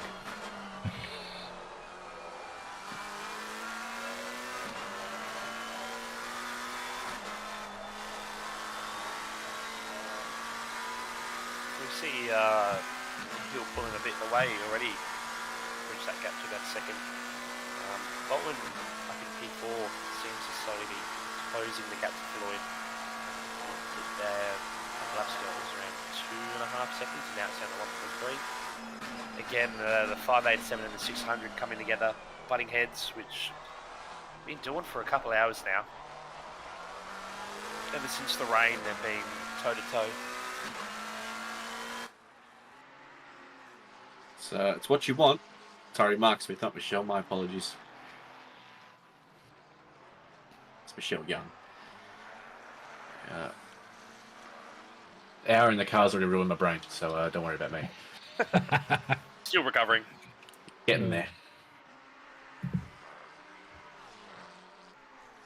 So you staying up the whole 24 hours, Ethan, or are you gonna go and have a nana nap? I'm gonna have I've got a pretty good stint. I didn't make the stint list, mind you. Just to get that out there. I'm actually getting about 7 hours sleep overnight. Very good. Which I'm happy with. Yeah, final stint and manager times end up at around 11, I think, 11:30, and then I'm off to bed, wake up 5:30 for a manager stint, and then I'm back in the car for a double to finish off my race. 5:30 my time, sorry, I'm in Adelaide, so it's a little bit you poor thing. Oh, mate, I don't think it has not stopped raining all day, and it's about 15 degrees, so it's not too bad. Would much rather that than the 39 that's happening in Sydney at the moment. Yeah, no, that's crap. Well, it's -2 here, and I think it might be snowing. You don't have to worry about a fan then to keep yourself cool. No. No, it's almost time to tape up the windows. So just on board with, But is this it is Kyo? yes. I haven't butchered that, I hope. On board with Nope, Ben here. that is correct. Yep, On the Ben, back. another of our North American drivers. On the back of my man John Carter here. Gap's kind of been closing for the best part of 50 minutes. It was about 3 seconds earlier, and it's just been stagnant. I've been keeping a very close eye on this battle. Obviously, we had that drive through, which has put us down from 6th into 9th, but don't like praying drive-throughs on other people, but let's pray. And if that is the case, then we should see ourselves move back up a little bit. Absolutely. And look, speaking of battles, Alexis Bowen is within a second of Ben Floyd, up for P3. As much as this is going to go on for a long time here, I reckon, Ethan. So you might want to. No, they've been going on for the last 10, 15, 20 minutes. So. But you know what happens when we put a battle on screen, yeah? You know how that works in commentary, right? No, and I don't want to know. I don't want to know. I have the pleasure of racing behind Ben every week, and he can put pressure on. That is absolutely one of the things that he is known for. So anybody who's staying ahead of him is playing the game right. I haven't seen him put a foot wrong yet. Got my 2 screens going, so he's doing a really good job so far, which is great to see for the 676 crew. As we jump on board with we jumped on board with Alexis Bowen there. Gap's now down to 0.7 for the boys up there. Interesting to see what it is after this split. 0.627. So has slowly but surely caught up to Ben Floyd. It's Ben Floyd, yeah? Hope so. It is absolutely Ben Floyd. There we go. And if I can trigger the both of you in going on board with this Mercedes, first of all is the fact that they're using a standard car indicator stalk for the indicators and windscreen wipers. Yep. But if you watch the top knob of the windscreen wiper, you'll see it starts to wiggle on the straights. Which is part of the reason why a lot of people don't drive it, because that's just so annoying. Which car is it that has the windshield wiper that goes right up the middle and flaps at all times? Is that the BMW? The Ferrari. Is it the Ferrari? Okay, yeah. I'll trigger you and I'll tell you that I don't notice it when you're driving. No. You're not looking at the thing, you're looking down the road. Very annoying though. This one's really subtle though. That's way down on the screen. I wouldn't even notice it. I thought you were talking about Bowen and I've kind of skipped over there. Had a look and I'm like, wait a minute. So yeah, that battle third, fourth is that's not letting up either. We've, as I said before, we've got some again 17th, 18th. We've got some races that are really tightening up. Yeah, the 2 Bens attacking the cars in front.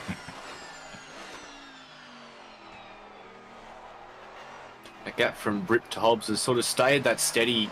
It's worked around that sort of 4 to 6 second gap. Those guys are just sort of playing games with each other and just sort of increasing their pace, dropping their pace off just to make the tyres last a bit more.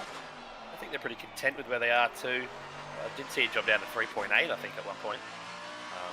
I'd be content with P2 as well. You don't want to win. You're not winning your race. 19 hours to go from the checkered flag. So they're doing the right thing. Hobbs has dropped to 6.2. So that is growing quickly. That gap. Yeah. It's not a blue flag or something that's got in his way. Doesn't seem like it.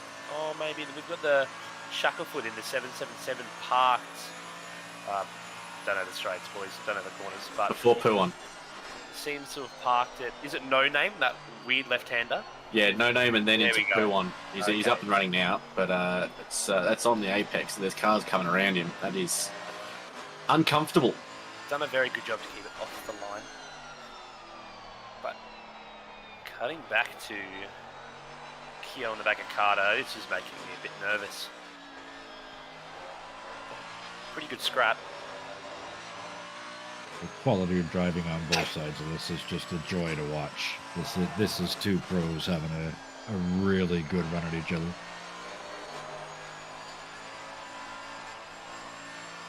Plenty to learn.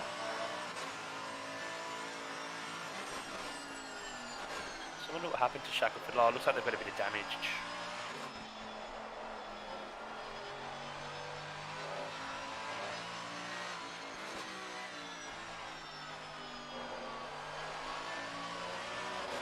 So we see them just on the left there. Oop, someone's off. Maybe I've just been a lot of traffic. That is the Shackelford car, so they've got a lot of damage keeping out of everyone's way, which is the right thing to do. I guess from this close, it is worth driving back to the pit from there rather than doing the return to pit, adding that 2.5 minutes. It depends how much damage they've got as well. It seems to me like they're okay. I think it's more just trying to stay out of the way of the other drivers, which they've done. Rusty's done an awesome job at.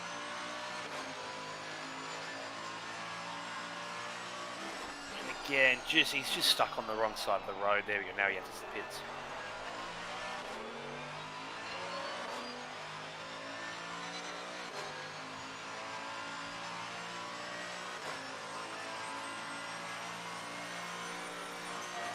As the Brown is around near no name. Looks like he might have just dropped a wheel on the outside of the grass, and we see Hill and Smith take back their positions that Brown has.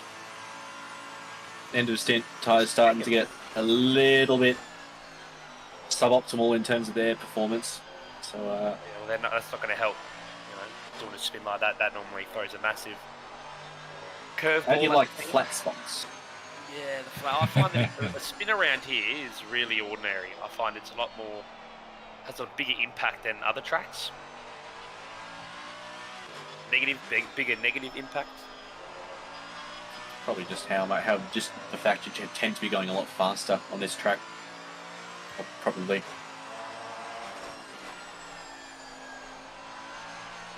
So Kyo just dropped back a little bit, 1.2 seconds. This Bowen is now under half a second behind Floyd. It's to be pretty comfortable up in P4.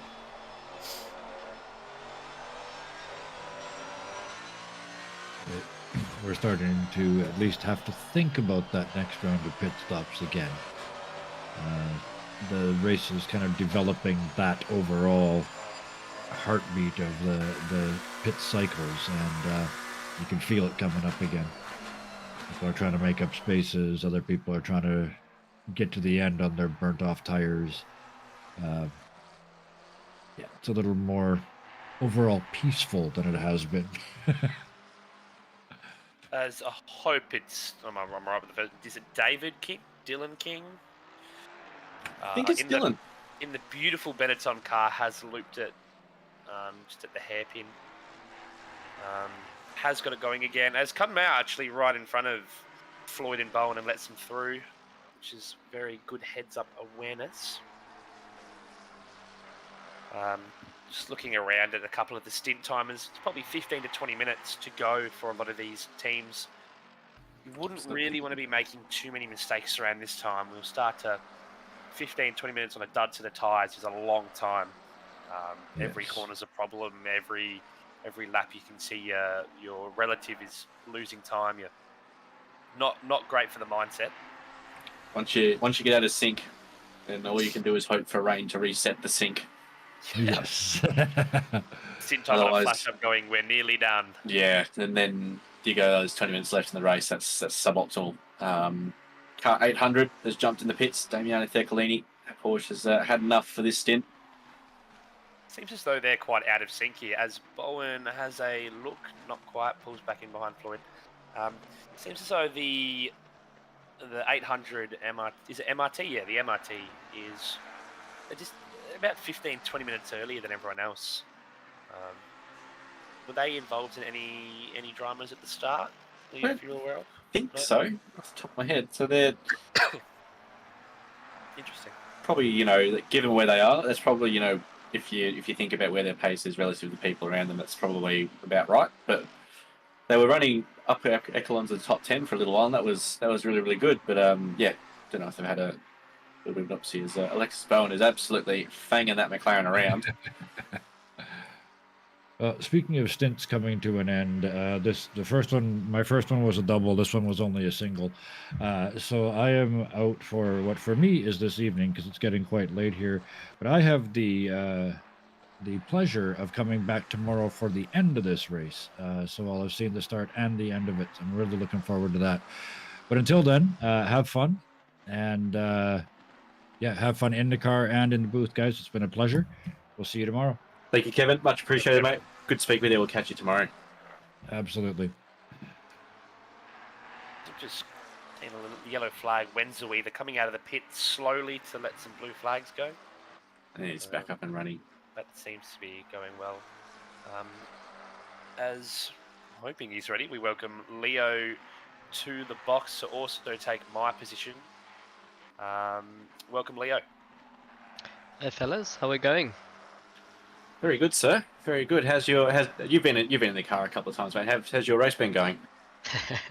Yeah, we've had an eventful one. It's been fantastic. 4 hours and everything, basically. We were turned around on lap 1, Very unfortunately. Good. So yeah, we were last, and we're Very back good. up to P6. So it's been phenomenal, actually. We were very lucky because we got damage. We went to the pits.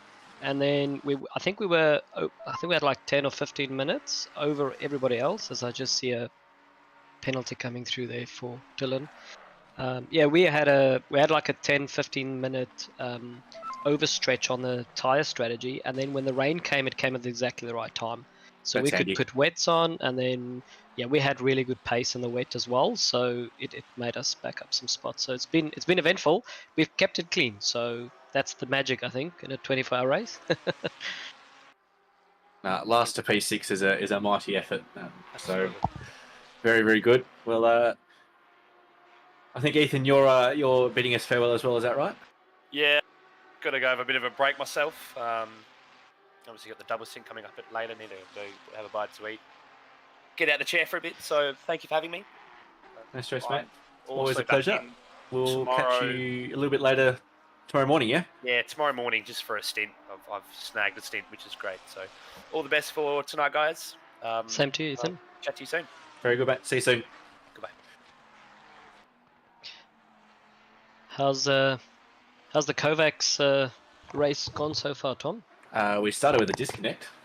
Oh, that's And no good. the entire island of the JP and John live on lost power for a second, which is very cool. But we've got our way back up to P14, which we're pretty happy with, all things considered. That's mega, man. Very good. So yeah, so I had the stint running behind the leader, which is always nice because you can sort of follow them through a bunch of cars when they start to come up to blue flag. So yeah, no, it's been more exciting than just hot lapping, I can tell you that. Yeah, it's a 24-hour race. Is not won on the first lap, and inevitably, I think everybody will have something happen. Like you'll have penalties, drive-throughs, crashes, disconnects, a bit of everything. So it's all good about stuff. minimizing, I think, your human errors, the things you have control over. I think that's all you can do, really. Absolutely, and just looking at Lexus Bowen still hounding Ben Floyd, but they're not losing too much time to Mitch Hobbs, so not too much defence going on. Both cars probably running about as fast as they can go, which is always good to see when there's a fight for the podium on. It's amazing to see 5 hours in that there's still 5 people or the top 4 very closely, in action. So it's always good. I saw obviously there was a bit of a big crash a bit earlier on as well, which is unfortunate. I think a big crash is underselling a little bit, Leo. It's that was of all the accidents that I've ever seen, Mega shunt. that was big. That was one of the ones where you're glad you're sim racing and not real racing. Yeah, it reminded me of I think it was a Formula 2 race where somebody got T-boned like that as well. It was obviously wet back then, but yeah, it was very similar. It's just Eau Rouge doing Eau Rouge things, right? Absolutely, and there was definitely another similar one that unfortunately caused a bit of loss of life, which you never like to see. But everyone's still running, and that's what you like. Thank goodness we're sim racing, right? Exactly. Exactly. So what's your car's plan for the night shift? Are you guys all just rotating? Are you doing a couple of double stints? What are you guys thinking you'll do? Yeah, we're still thinking. Okay, good. Look, Good. I think we've got a couple of guys who is not regulars anymore. We had to bring in obviously the heavy artillery to give us 1 or 2 hours of sleep. So as I see, Albert get another a penalty there, Ouch. unfortunately. They have been in the wars, that car. That's true, man. Yeah, it makes the fight back hard when you get extra penalties as you're trying to come back as well. So Yeah, especially those guys only really do enduros with us. They don't really have the experience of sort of necessarily driving around all classes of speed that we do have in OOR. that's right. It can take a little while to sort of reacclimatise, as Jake Brown is already on the back again of Mr. Smith here. Yeah, this was a really good battle. I think Graham Hill was involved with us a little bit earlier, and I think for whatever reason the 111 car had a little bit of like rubber banding going on, and then I think Brown got past all of us, and then I think he lost it too. So yeah, He had a bit of a spin, unfortunately, but fortunately for you, unfortunately for him. Yeah, the 400 cars are very quick today. We've noticed they've got actually a really good pace, and I've always enjoyed racing with them. They race really fair and really clean, but they're fast guys. So, which is part of being the OOR endurance championship is genuinely speaking, it's always pretty good. It's both cars, Smith and Brown, having a bit of excitement on the way out of the Piff Pash chicane. And speaking of excitement coming in, David McNulty, welcome, sir. Yes, hello again, everyone. Can't get rid of me, just like you can't get rid of a cheap suit. I'm back again. Do you create the same amount of static electricity, or? Sorry, I totally missed that. Do you create the same amount of static electricity as that catch-all McLaren just absolutely fishtails out of Blanchimont? No, I don't create static electricity. Good. Yep, Brown just was able to get past Smith there. I think Smith just backed out of that one a little bit. He seems to be probably half a second slower than the other guys, so probably thought better of it at this stage of the race. So Brown up to P7. Someone say rain? You did. I just you said rain. Did someone say KFC? You said rain. Just manifesting. Just making sure it happens. Tell you what, we were happy when we saw the rain clouds come up because it was the only thing that was going to get us back in the race, and it came at the right time. So bring on the rain. Bring some more rain. It's all good. Oh, that's good. I'm glad it worked for someone at least. How's you people? Yeah, that's right. Just watching Jay Conboy is reeling in Alan McIver in the 700 car as one car makes well and truly a way to get out of everyone's way as a blue flag. Yeah, we're on board here with Convoy as they're coming back. One of the few right foot breakers that run in OOR. Is that the secret? No wonder he's so fast. I think he's pulling over here to let a blue flag through or something, because it doesn't seem like he's got. Yep, he's letting Paul Britt through. Yeah, I was running in the wet. Floyd. Oh, there's another one there. There's Bowen. Look, blue flag's always difficult to navigate. I think on the racetrack, but I think on here, when you go down the straight, you think it should be quick. You just lift off, but you end up losing 2 seconds anyway. So some of the better blue flags we've seen is people maybe just going a bit wide in some of those hairpin type corners.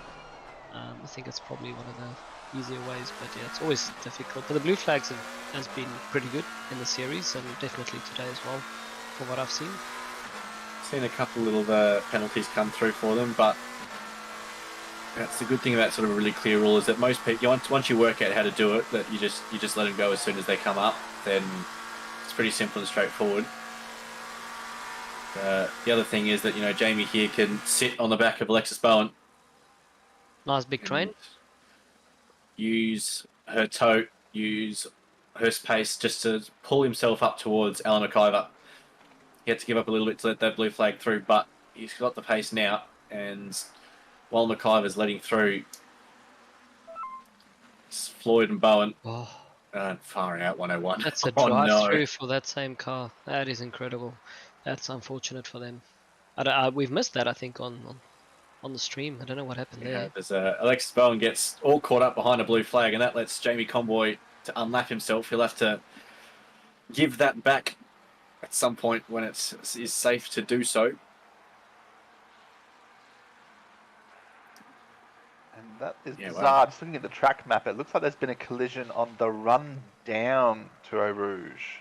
It might be an RTG. Sometimes cars in the pit lanes throw a yellow flag because Kunos. Yeah, okay. Yeah, there we go. They just vanished off the radar.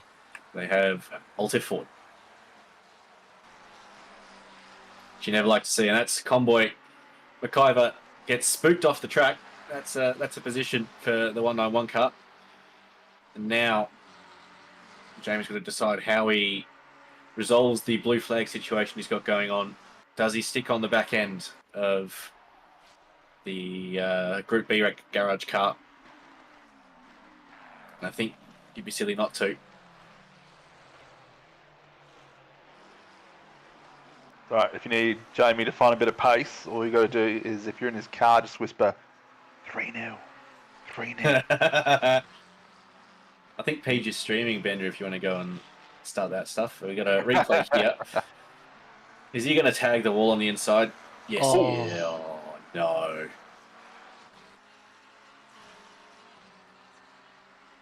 Keep the brakes in. No. Oh, that's rough. That is a loss of concentration. That's the 86 car, yeah? Yes, it was. That was so like, you can't really turn around there. There's not really the space, and they had the angle, and then just kept turning left. That's rough. The pit cycle's starting. Michael Babb in the 645 car has said, I've had enough of these tyres, and maybe I've had enough of the car. Someone else's turn. I just saw in the chat 499 making some moves. That's our top Pro-Am driver at the moment, Ellis, in 12th position. Yeah, Ellis, yeah, that's the Octane Racing car. Having So, a really good race. That's who Conboy's hunting down. 13.5 seconds is the gap. So Tom, what is like your? I mean, it's early doors still. It's only 6 hours into a 24-hour race, but the comeback's been pretty good. What's kind of your target at the moment as a team? I hate to say it, but I would hope that we would be in touch with your car. There's no, yeah, that's sort of where our pace is, and I think after 24 hours, even incidents aside, that'll tend to resolve itself, and that's sort of what we would be looking for.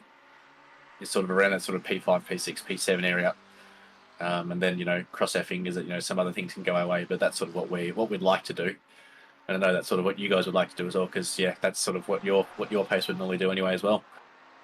Yeah, I think we're definitely a bit slower than you guys, generally speaking. So for us, it's just trying to make it, make You it were through flying on the wets when it was drying out. You were absolutely moving. Yeah, I did a little bit of wet testing prior because I was thinking, if it gets wet, I don't think any of our boys actually did any wet testing. So I put in a lot of overtime stints to get it right. So I think our car is probably more set up for the wet.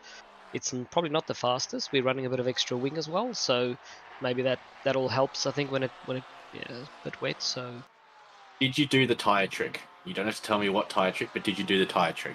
yes. Thought so. What's the tyre trick? I'm out of the loop here. The tire trick is that if you pump your wets to 35 psi cold, that the fact that they are, but the extra pressure in the tires helps keep them cool when the track starts getting dry, and then they will go about 2 or 3 seconds a lap faster. Yeah, right. Well, there you go, ladies and gentlemen.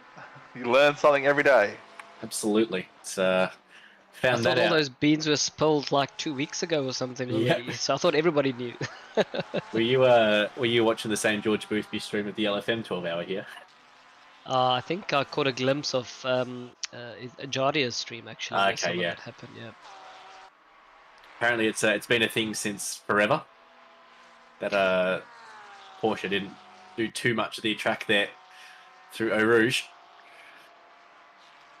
Well, I mean, at least I suppose that's something everyone knows about. It's not, degrading or devolving into iRacing levels where, people drive with 3/4 of the car off the track up the Camel Straight to cool the tyres because that gives more grip or something. That was a bit farcical, really, wasn't it? My favourite iRacing one was where you nudged the nose into the wall on an oval and then just did a burnout for 2 minutes because the cooked rear tyres had more grip. It's like that. Was it a stock or a NASCAR guy where the guy actually overtook the guy on the outside as well, Yeah. like through on the concrete barrier. The Gran Turismo line. That was Next level. something special and quite an expensive little overtaking maneuver. It worked. The kind of thing that works once. You're like Yeah. 1 in a million when you see that happen. And you're like, yeah, okay. That Porsche definitely looks like it's got a bit of damage on the front there. Looked like it was hopping up and down a little bit. Some cracking liveries as normal. I really love this laundry house car. This livery is It's always something fantastic. special. Yeah. And I love the fact that they've lined the names up over the A pillar and B pillar. Much like the Group B garage has it sort of all matching the Martini stripe they've got. Someone's just put some thought into it. 100%. They used to run the Porsche, isn't that right? Some of the previous races, I think. I was in the Porsche. They usually run the Porsche, but the McLaren is the obvious choice. Yeah, even with a BOP, it seems like it's still like it's the top 3 positions at the moment as well. We're definitely getting some pit stops now.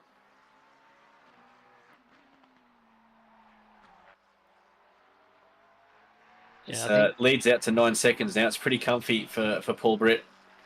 The 3-man car don't hold any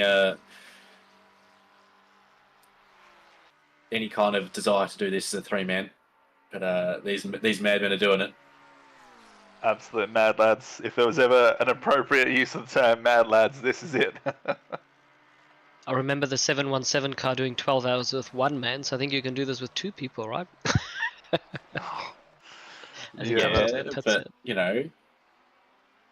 they kind of got more penalties than they otherwise would just because of a lack of concentration and having to take an extra pit stop to do human things.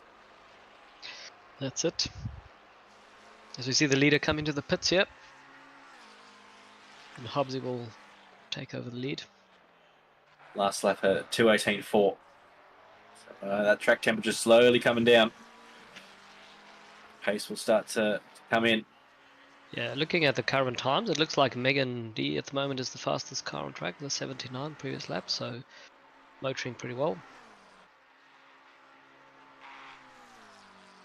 So as the sun starts to get a little bit lower in the sky, do we have any corners that are particularly challenging with the sun causing a problem for the drivers? I can't remember the last time I did a race here with the sunset in it. I can't remember where the sun sets, to be honest. I think when you come on the back of the Camel Straight, when you start turning right, I think when you come down the hill, you actually get a bit of sun in the eyes there. So those 2-3 corners. Yeah, back here. Yeah. But it's a beautiful sunset as ACC normally does. The rendering is just fantastic as as that McLaren comes sideways through No Name. That corner actually does have a name. Apparently so, but it's much better to say No Name because everyone knows what that is. Absolutely. It's actually called Speaker's Corner for those who enjoy pub trivia and questions that'll never come up. Yeah, no, we're not going there again. Me and Sean talked about this. We're not changing corner names. We're not going there. But we do want to have a short trivia segment. In my many hours spent preparing for such long streams that we put on here, I do like to come well prepared. One of the topics I have is most obscure sports trivia facts. So we can get into some of them at some point if we so desire. I'll tell you what. As soon as I get out of the com box, you guys can take it away. I actually just saw in the chat. There's a couple of questions just asking what happened with the All-Star car, Pip, Whitehead, and Co.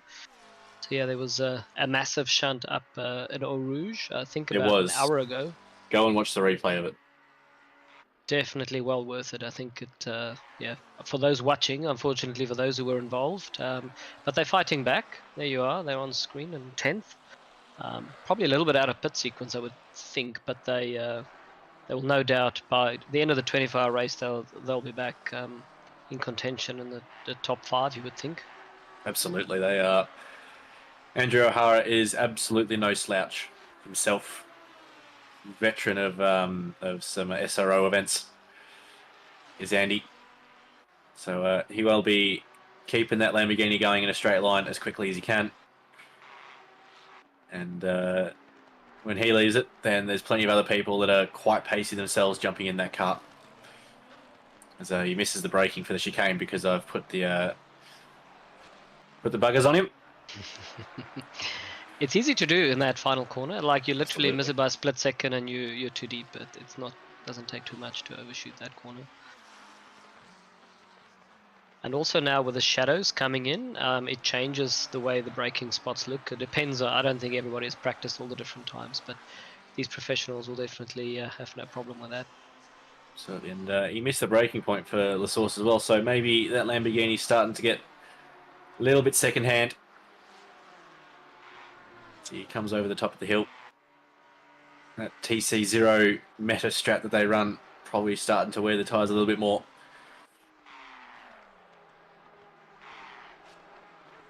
It'd be way too early for a brake change, but I'm sure we'll see some decline in braking performance throughout the race. Teams will Absolutely. need to change brake pads. Haven't necessarily had that before in endurance races. 12 hours, you can usually get away with the one set. Yeah, that's a really good point. I think when we ran the 12-hour at Mazzano, we actually had the red spots on both brake. I think they're the back, and yeah, we were all like, "What is that?" We didn't even know you can change brake pads. So there you go. Yeah, some of us still learning, but yeah, we obviously noticed that.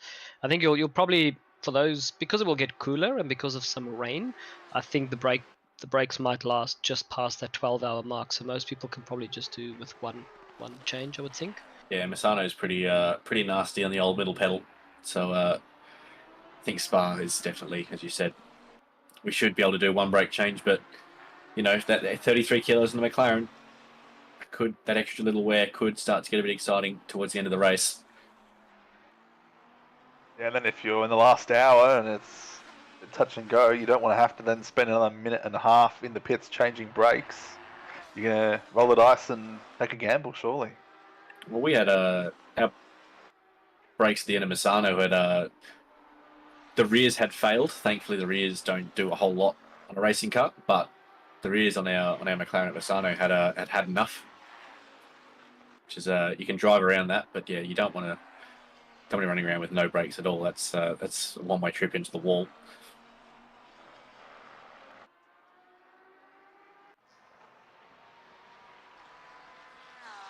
On board here with Layla Bell.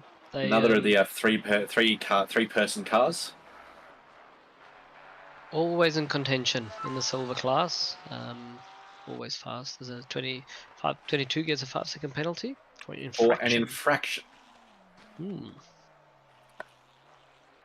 Can we get some clarification on that, please? I want to know what that was for. We had this earlier. So what it was earlier, someone had gone off track and gained an advantage. So that's what the penalty was for. And they put an infraction because going off track and gaining an advantage is too long to fit in the message box. There you go. We knew there's a reason we had to get David in. Just an expert on all things obscure, mate. If pub quiz champion was a career, I would be there front and center. Love it. What records can you get in the 42, Zach Graham? There's yellows. Oh, sorry. I know you go. That's all good. I Around. just wanted to say there was a car spinning around there in Puyol. There was a bit of a yellow there. I don't know. They're still out there. Don't know what's going on there, but I would just sorry. shot them off in the background there. They were off on the run-off strip without the way.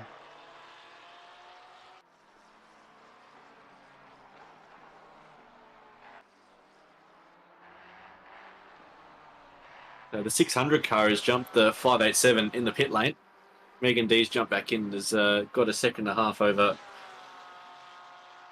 Lucas Burse. So we'll look forward to that battle resuming sooner rather than later. Megan doing the lion's share of her stints on the Saturday of this 24-hour race. Both cars go very wide there. As Layla Bell's going to go down the inside into the bus stop. Ferrari goes a bit deep, but Layla braked a bit early. I think everyone sort of went, no, there's no move to be done here. We've both been a bit naughty. Yeah, the Ferrari left her some room, but yeah, they ended up not sticking it in there. It's probably the wiser choice. Still 18 and 3/4 of an hour to go. So, but definitely looking very racy, and they both got a little bit sideways there through that last corner. I don't know exactly what the corner is called, but it's very difficult to follow that closely. We had a lot of aero wash coming through that last corner when you follow so closely. So it was interesting to see Layla keeping her foot to the metal there. That was good. Absolutely. Car 400 as a drive through for track limits. That'll knock him back a couple of spots. I'm sure Georgie is in our car. He'll be smiling right about now. Car 42 was the one off at P1. You boys are having a race, is all I can say. Yeah, I wonder if that drive-through for 400 is track limits. You would think that a lot of teams will eventually... Yeah. Haven't seen a message come up.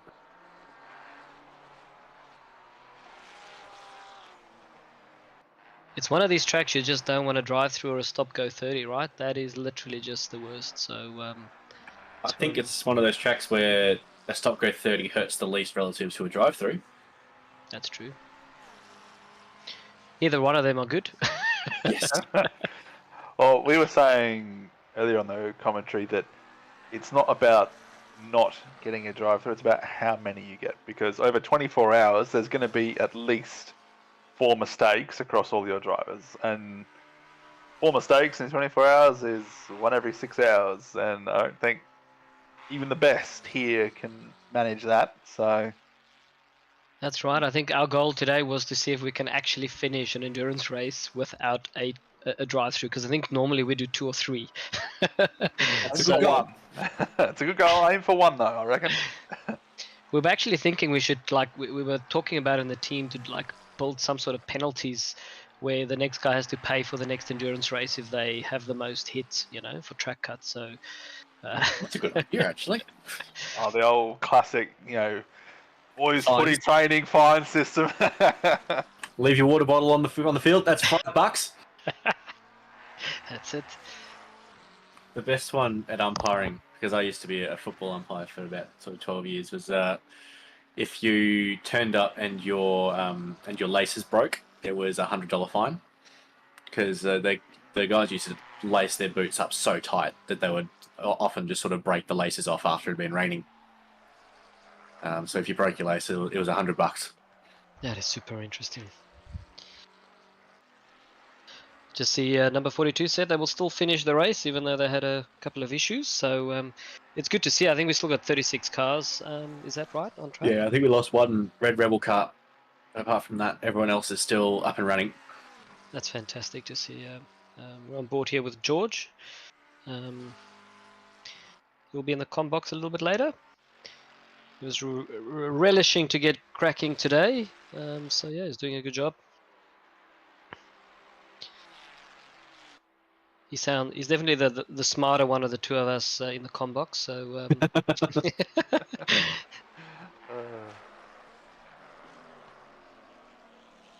as I see, Brown is taking his drive-through at the moment. I love George, but the way he says livery, nah, can't do with that. He says livery, does he? Yep. Oh my goodness. George, sorry mate, your commentary shifts have been cancelled. Thanks for playing. We'll see you next time. Talking of liveries, that one is pretty cool. I do like that 711. They normally have a very different color scheme, but they've changed it up a little bit for this race. Bit of A special weird... 24-hour thing. We were going through this a bit earlier in the race. There's a nice little okay. 24 hanging out on the side of that beautiful. car. Very nice. Very fast and consistent team. I was talking actually to Tawfiq after the previous endurance. They didn't get one track cut, not one. Wow. So they're very consistent team, and yeah. And at Misano as well. That's amazing. Exactly. That deserves a medal on its own, I reckon. Yeah, not getting a track cut at Misano that's a miracle. Yeah, it's one of those tracks where you have to use the corners, right, to get speed. And it's so small, tight corners that the chance of you running over the lines is very, very easy. So yeah, don't know how they've done that. Especially when there's no sand to rob you of a second if you do poke your nose a little bit wide.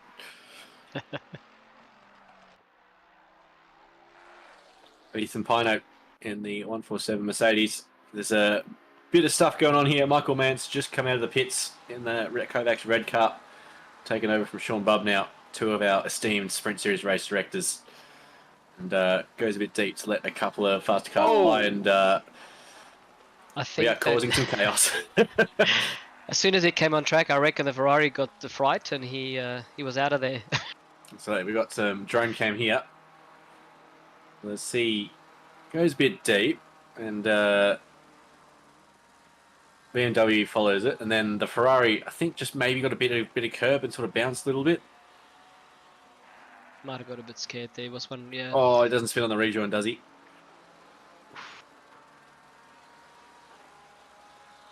At that point, you just got to reset your brain. It's happened. Get yourself back in the groove. Take a lap. Come back. Sort it out.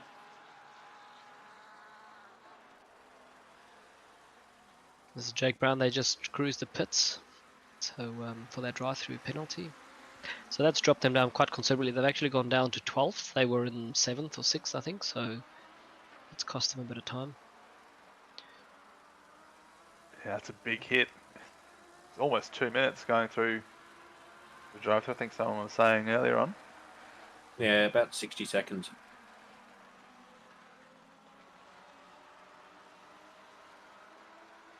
Bercia, doesn't matter what he drives, he's always fast, and they're definitely still within the race, and they're only a second off third position here, so close battle.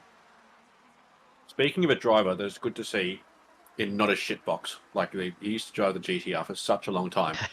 The yellow one, yeah. Yep. And the things he did with that car, I don't think there's many other people in the world, as Jake Brown comes into pits again, many other people could match that. That's the worst. You do a drive-through, and then the next lap you're going to come and do an actual pit stop. That's that will hurt. But yeah, no, Lucas is he's on another planet, that's for sure. It's always been good to see what he did with that GTR, and like you said, put it in front of typical OP cars. So he's in the McLaren, so they're a really good car, and they're in a good position here, and definitely putting some pressure on Deep. It'll be interesting to see how this plays out now. Obviously, they swapped around in the last pit stop.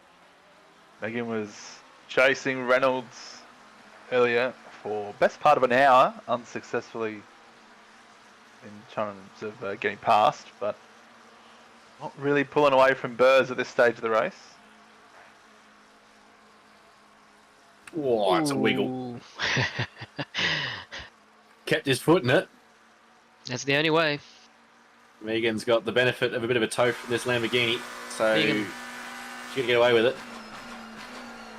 Being in the same car there, it's always difficult to match him on top speed, but yeah, kept the foot planted. Probably lost a little bit of traction through there as well.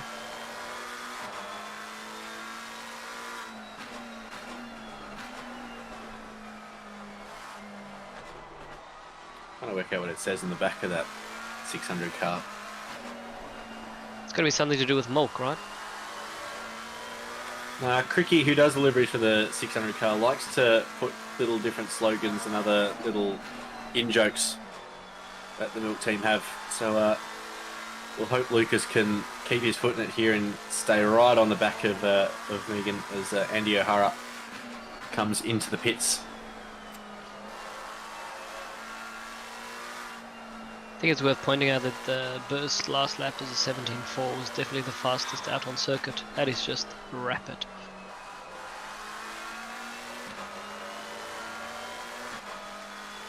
Reading part numbers on the back of that bumper on the McLaren. Absolutely. Getting some fine details as to whether they're doing something a little bit interesting with their diffuser. It's going to have his nose right up the bum of the 600 car going through Blanchimont. Easily flat out. Megan's going to have to protect the inside line here. Force Lucas go round the outside, and that is way too deep. And Graham Forrester gets drive through for causing a collision for his efforts. Yeah, just overshot the breaker there. I think it's what if you go on the outside, you have to brake a little bit later, but because I think they were already on the limit, it was just was never going to be able to pull it up in time. But live to fight another day. With that speed that they've got, they'll definitely crawl up, you would think, to Megan again pretty soon.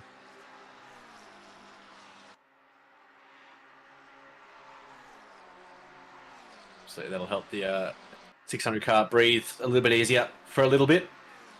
And that gap between P1 and P2, Gallo to Sean Madison, still in that 8-second range. So it's staying nice and stable. Speaking of battles, that's someone going down the inside of someone in the background. Shady Samuel going down the inside of Breno Ellis. Logan Burton. It's the Kovacs purple car up into P11. Shady's absolute metronome at the best of times. Came P3 in the recent GT3 Cup that Octane Online Racing ran. So absolutely no slouch, and he's got some free air to go and hunt down that 555 car. Yeah, Shady also looked very rapid in the wet. I think he was a lap behind us, but he was pretty much on the same pace we were on, and yes, and you would expect him in the dry to be at least a second faster than us as well. So I think the purple Kovacs car definitely doing a really good comeback here. I reckon things are going fairly well after the DC.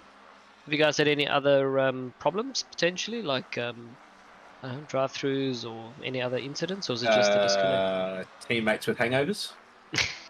Does that count? I think it does. We've got a few of those as well. They went to Christmas parties last night, yes, so that's why they said they'll do the late stint. They need to sleep in. As long as it's not driver one. So I think the pink car says 600 greater than 400 on the back. I just saw that in the chat. If anyone in the 400 car would like to provide a rebuke for that, I would love to hear it. Well, from a purely mathematical standpoint, 600 is a larger number than 400. Cricky, feel free to fill my DMs up with any of your Nissan propaganda. I will be more than happy to read it and give it as much attention as it deserves.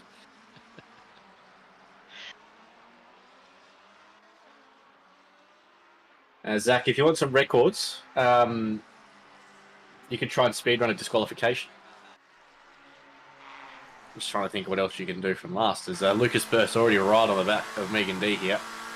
That took a lap. And given that sort of the way he sort of caught up with her, that starts the question of how hard do you actually defend that one? Because clearly Lucas has the pace. He's probably going to, if you defend that, you're going to slow both yourselves down. There's a pretty decent gap back to Fasby with P5, but do you risk sort of, a penalty, significant collision, that sort of thing, defending it, or you let him go and see if you can follow him up onto the back of Madison, who's slowly closing up on Bruno Gallo? Tell a race driver not to battle. Yeah, good luck. Yeah, well, there's that too, but I think given Megan spent so long trying to get past Reynolds in the last stint, you almost have to defend track position now, even if you do end up losing time, because you fought so hard to get it and couldn't get it on track, and then you got it through the pits. Now you've got ahead, but okay, there's still 18.5 hours to go, but you fight for that and hope that, okay, this stint wasn't ours, maybe the can tweak the tyre pressures or set up slightly, whatever it is, or the next driver comes in is faster than their next driver, and we can start making some progress. Yeah, I think you make a really good point there. I think the track position, I know it's weird, it's an 18, there's still 18 hours left to go, and it is Spa, but because you're in the same car, it is quite tricky to overtake, especially through corners like you have through Blanchimont, where you really get a bit of error wash, and to then do a dive is obviously going to be risky. So yeah, having track position, when you hand over the car to the teammates, is definitely something worth aspiring for, especially if it's for P3 and P4, right? So the track temperature still coming down. It's helping these guys go a little bit faster. So we'll see how Lucas sets up the exit out of here. At La Source gets it right down onto the apex wall. And uses a bit of curb on the exit, which can cause the TC to intervene a bit more than you want. We'll see if he can make up any kind of ground through Eau Rouge. And Radion. Not enough, you'd have to say, for any kind of pass to happen. So it'll be another lap staring at the back of that 600 car for Lucas. This is where that patience you guys were talking about earlier comes in. Or maybe it was that. Hold on to that. Moments. That's Lucas's patience right there, beautifully held. 10 points for the spin slide. A bit of lap traffic up ahead. That's my guys, my boys. Get out the way, boys. Come on. Look properly. You're on camera. There we go. Oh, look at that beautiful example of blue flags. That is, yeah. Record that one. Everyone do that.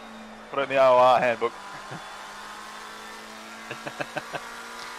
Whilst we've been chatting away, I saw we've got Stanley jumped into the 89 now, so they've made a pit stop as well. They're a little bit out of sequence, I think, with some of the others after that massive shunt that they've had.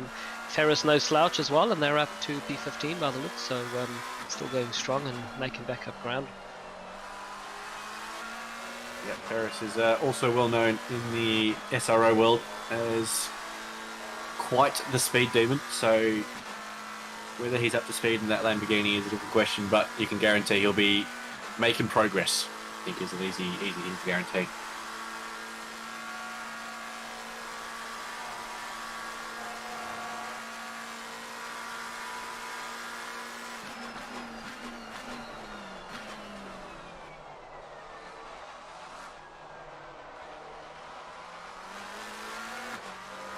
Looked like a pretty good exit through the middle part of the bus stop there for Burrs, but Megan D just cruising away on the exit. See if Burrs can set it up for a move. Starting by once again. Looks like a pretty good exit of La Source. See if he can hold on to that through what should be a flat out Eau Rouge.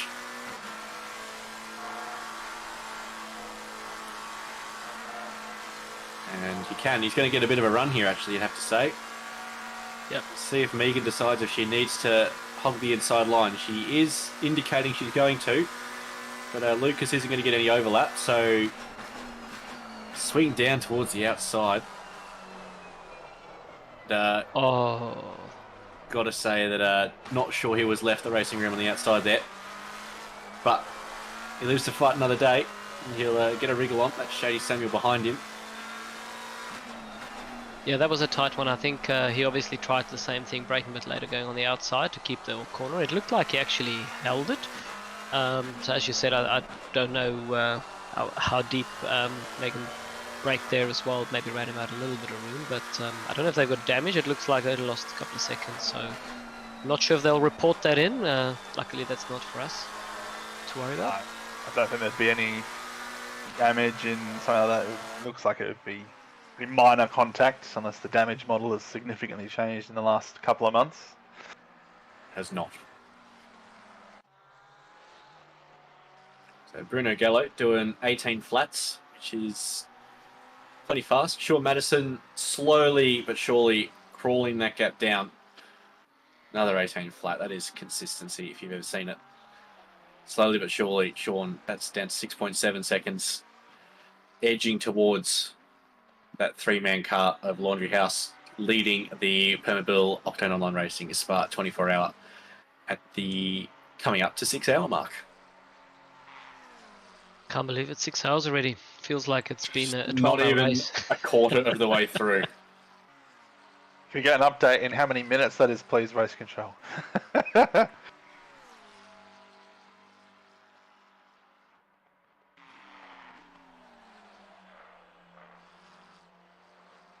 Given we are coming up to 6 hours as well, it's worth noting for everyone watching the streams, we will be, at least on YouTube, swapping over to a new stream. We're running 4 different broadcasters this time around, and we will absolutely be having Mike Crick coming in to run the scenes at about the 6-hour mark. So we'll give you a bit more warning when that does come up, but make sure you've got your remote controls handy to swap the video over, because we may need to do that for you.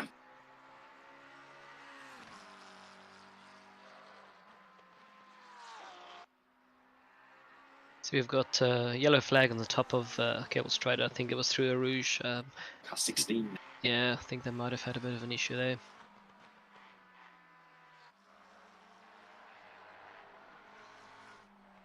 Italia is also flying at the moment. There's Mohammed Tasbi in that 711 at the moment, also doing 17.5s and 17.4s. So that Ferrari, who's the top Ferrari as well at the moment in P5, doing some fantastic Sterling lap times there. He was extraordinarily fast at the end of that little rain shower that we had. I think it was probably 2 seconds a lap faster than every other car on the track. It was something to behold. Wow. I wonder what other gimmick they found as well. It's called rear wing on the Ferrari, I would say. TC6 in all conditions, easy. I mean, we laugh when we joke about it, but it is great. And one of the things I enjoy most about ACC, and I think it's contributed to its longevity, is that every car is so different. You know, if all the cars were exactly the same, okay, you all run, you know, this wing setting, this traction control, this whatever, and they had no major differences, I think the longevity of the game would be severely impacted. But you know, just because there is so much difference car to car, you can drive the different tracks, learn them with different cars, and get, I guess, the same overall experience, but a very different driving experience depending on whether it's a Porsche, Ferrari, McLaren, Bentley, whatever it is.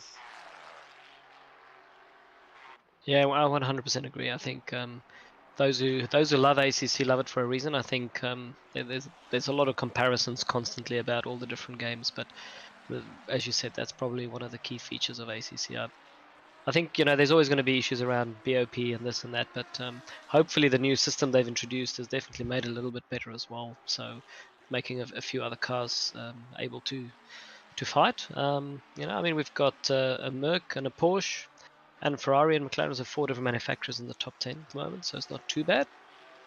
So more yellow at Eau Rouge. Claimed another victim. And we're going to come through here now. 959, I think I saw that number was.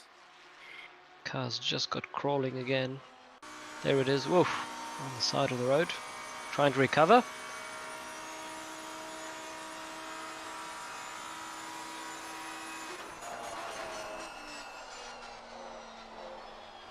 Yeah, no, stop now. That might be a return to pit, and it is, yeah, return to pits. That must have been a big hit. Ruatama spin car.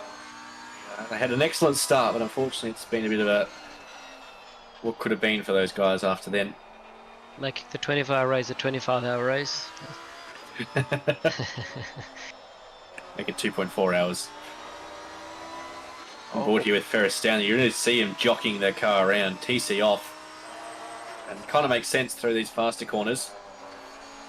But feel like kind of makes a little bit less sense come up here in corners like Piff Paff, where you are a little bit traction limited. Instead of relying on the computers to do the work for you, you do it with your own right foot. So he's making it work.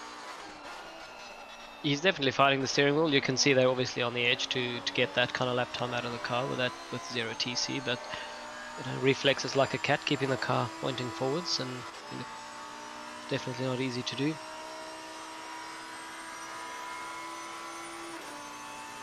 It's great to have some of these SRO guys in the ORI endurance. Obviously, it's amazing, the speed and the skill that these guys have to, just to witness and be a part of it as well. And obviously, they've had a bit of bad luck, but it's great to see them fighting back as well and doing some really good lap times out there. I think last lap was a 17.2. So it's 17.4. just there we go. What is the fastest lap for the race so far, gents? Does anybody know? It's a 17.1 by this car. Yeah, we saw it earlier, start of the race, I think. Yep, 17.1. Luke Whitehead was having some fun. Dave Neighbour in the 19 car gets 5 seconds for dangerous driving on lap 133. Again, another kind of ambiguous penalty reason. Oh, dangerous drive. Pretty self-explanatory, isn't it? Yeah, it is, but I want to know exactly what he did and laugh at him for it. Yeah, fair enough.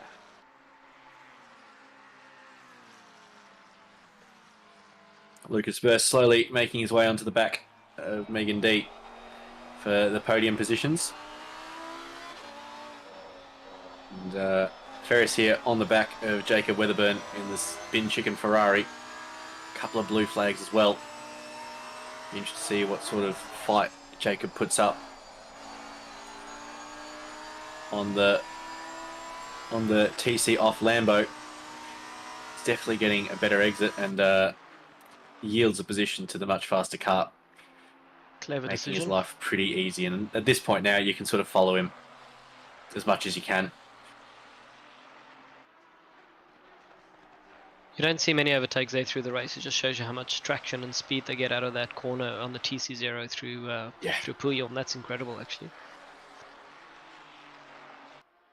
Yeah, there's this thing that they've got that not many people have. I don't know if you guys have heard of it. It's called skill. What's that?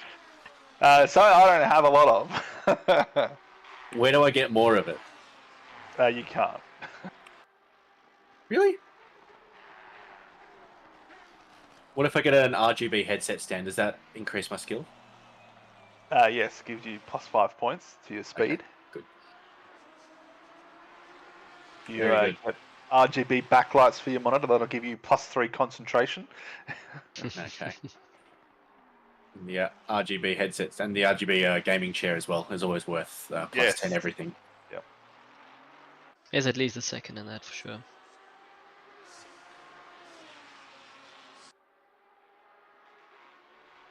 So as we're coming up to the hour mark, I think we've got about 2 or 3 minutes out on our server to real world time, so I'll probably 6 have to minutes. say goodbye in a few minutes as well. Got to look after kids and family and try and make sure I don't get a divorce on the back of 24-hour race of Spa. So it's always a pleasure to join you guys in the box, and apologies if I get a few calls wrong, but it's always fantastic, and yeah, hopefully we'll still have a really good race till tomorrow at some point. So I'll probably pop in, I think, just before midnight for another quick stint. So thanks for having me.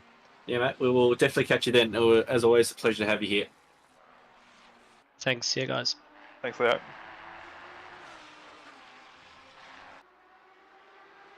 So Ferris now with a 16-second gap to car 700. We'll see how quickly he can whittle that gap down. Sasha Death, no slouch, not at all. Did a very, very good job with that Ferrari. It's got a little bit of a scuffed rear end, you got to say. Very, very good job in the Pro-Am class of the GT3 Cup. But, running nicely there in P13.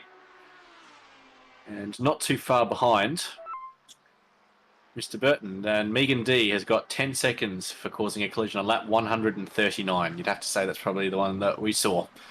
Yes, that would be.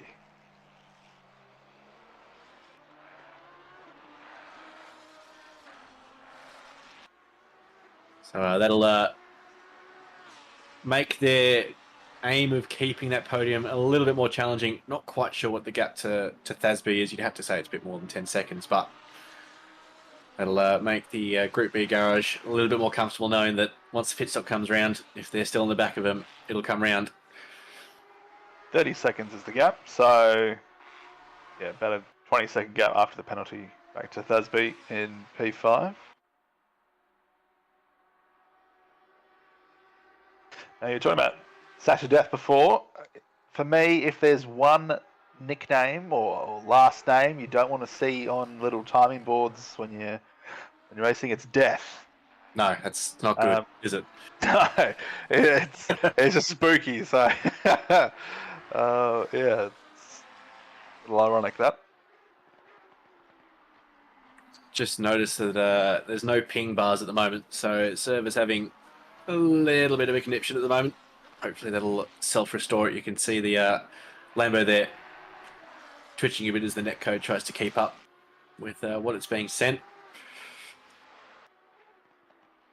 Yes, I hope we get through the race without any tech issues or server issues and so on. That would be amazing. That's always been, at least from my understanding of why we haven't done a 24-hour race sooner, the main concern is how would game, server, the tech issues, all that hold up.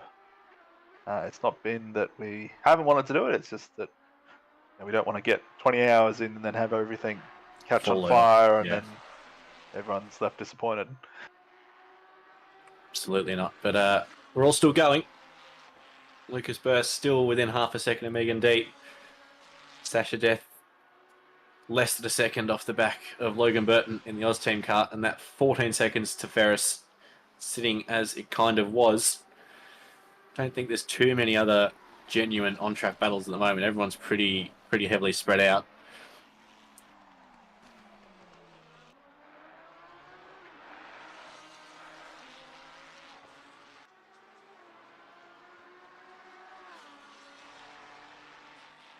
So you've done a fair chunk of this first bit of the race with me, Dave. Who's been your driver of the day so far, your team of the day?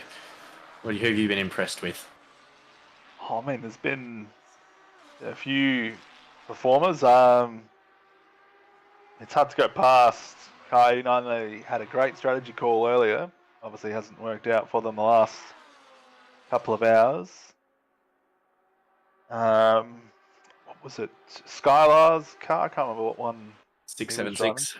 676. They were in P8. Yeah, they've been doing really well. I've been really impressed with their pace, particularly in the silver class. So I'll probably give it to those guys for now.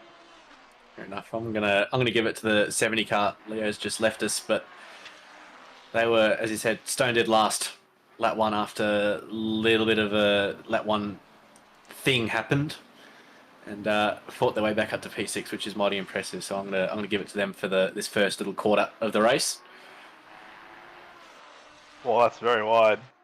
Sasha in the background there. That's flirting with track limits coming out of No Name.